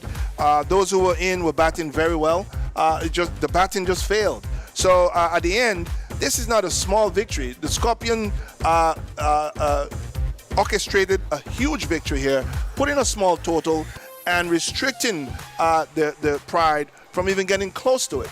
I think that speaks volumes, and I don't wish to underscore that effort. It was a big effort, especially when they were running away at greater than 5 and over, going at great guns. They pulled it back nicely. So good captaincy, good commitment from 3 of the bowlers. That would be Royal, Fabian Allen, and McCarthy. They did it. They pulled it together nicely and restricted the Pride and orchestrated, like I said, a massive. This is a big victory on a big game on a big stage. Well done, Scorpion, and well done to the Scorpion King, Mr. McCarthy. Andre McCarthy, his name will be ringing across the entire length and breadth of Jamaica, from Morant Point in the east to Negril Point in the west, from Ocherius in the north to the plains of St. Catherine. Andre McCarthy will be a hero across Jamaica today. We should, of course, tell you that earlier for Barbados Pride, the Joshua Bishop, of course, we cannot, notwithstanding the fact that 6 for 16 by Andre McCarthy is still the headlines, but Joshua Bishop, of course, had his day in the sun as well, because he took 5 for 35 off his 10 overs, 3 maidens, 35 runs, 5 wickets for Joshua Bishop, and he would have thought that might have been the talismanic performance of the match, only for him to be upstaged by an even better talismanic performance by Andre McCarthy. 6 for 16 in 9.1 overs. That is the stuff of legend. Absolutely, and if you are looking at these 4 teams that are going forward, if you're coaching, if you are part of the technical team, you're thinking of how do you get your spinners to bowl a tight line, keep the ball in the right slots. If your spinners can do well, you're going to do well, because spin is dominating, spin is making the difference, and the team that bats better against the spin is going to be the team that goes furthest and ultimately wins this tournament. All right, so the semi-final berths have been decided. It is Trinidad and Tobago Red Force, Guyana Jaguars, Windward Islands Volcanoes, and the Jamaica Scorpions, after winning a virtual quarterfinal match today, demolishing Barbados by 51 runs after putting a rather modest total on the board, 218. The Barbados Pride, I figure at this point they're still in a daze, still in amazement, still shell-shocked that after coasting for the first half of their innings, the second half of the innings was absolutely upended and turned on its head for them to have lost by 51 runs. Well, that's it for our coverage. We tell you that you can join us at 9 o'clock tomorrow morning for the next match in this CG Insurance Super 50, match number 15. It pits the Windward Islands Volcanoes against the Guyana Jaguars. Both have, of course, already qualified for the semifinals, so a match of academic interest only. But in addition, a psychological advantage will also be gained here, because both these teams, who knows, they may also face each other in the semi-final as well. We'll see how the semi-final pairings go. So the Windward Volcanoes, Ghana Jaguars, tomorrow at the Sir Vivian Richards Stadium, starting at 9 o'clock. Our coverage will kick off at 8:50. On behalf of Vernon Springer, Vincey Boyne, the great Darwin Telemac, and Colin James, I put the great because he's disagreed with me on a few things. We thank you so much for listening to our broadcast and for watching it on Cricket West Indies YouTube's channel. See you, or you'll hear us tomorrow when, of course, we start at 8:50 for that match. Windward's Volcanoes against the Guyana Jaguars. Thank you so much for joining us. Goodbye.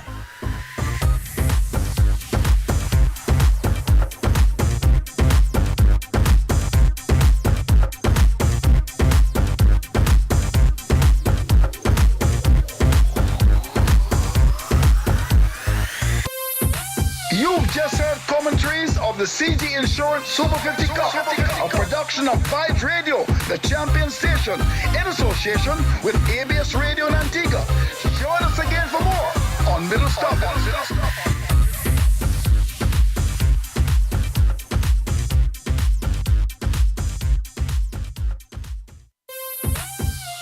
This is Middle Stop on Vibes Radio, the champion station. Regents Hotel welcomes you for an unforgettable stay in Dominica. Come taste the traditional dishes of Dominica in our gourmet restaurant. Enjoy a tour of the island. Take a dip in the hot springs, a scenic horseback ride, or water sports for the adventurous. Make your reservations today. Call 7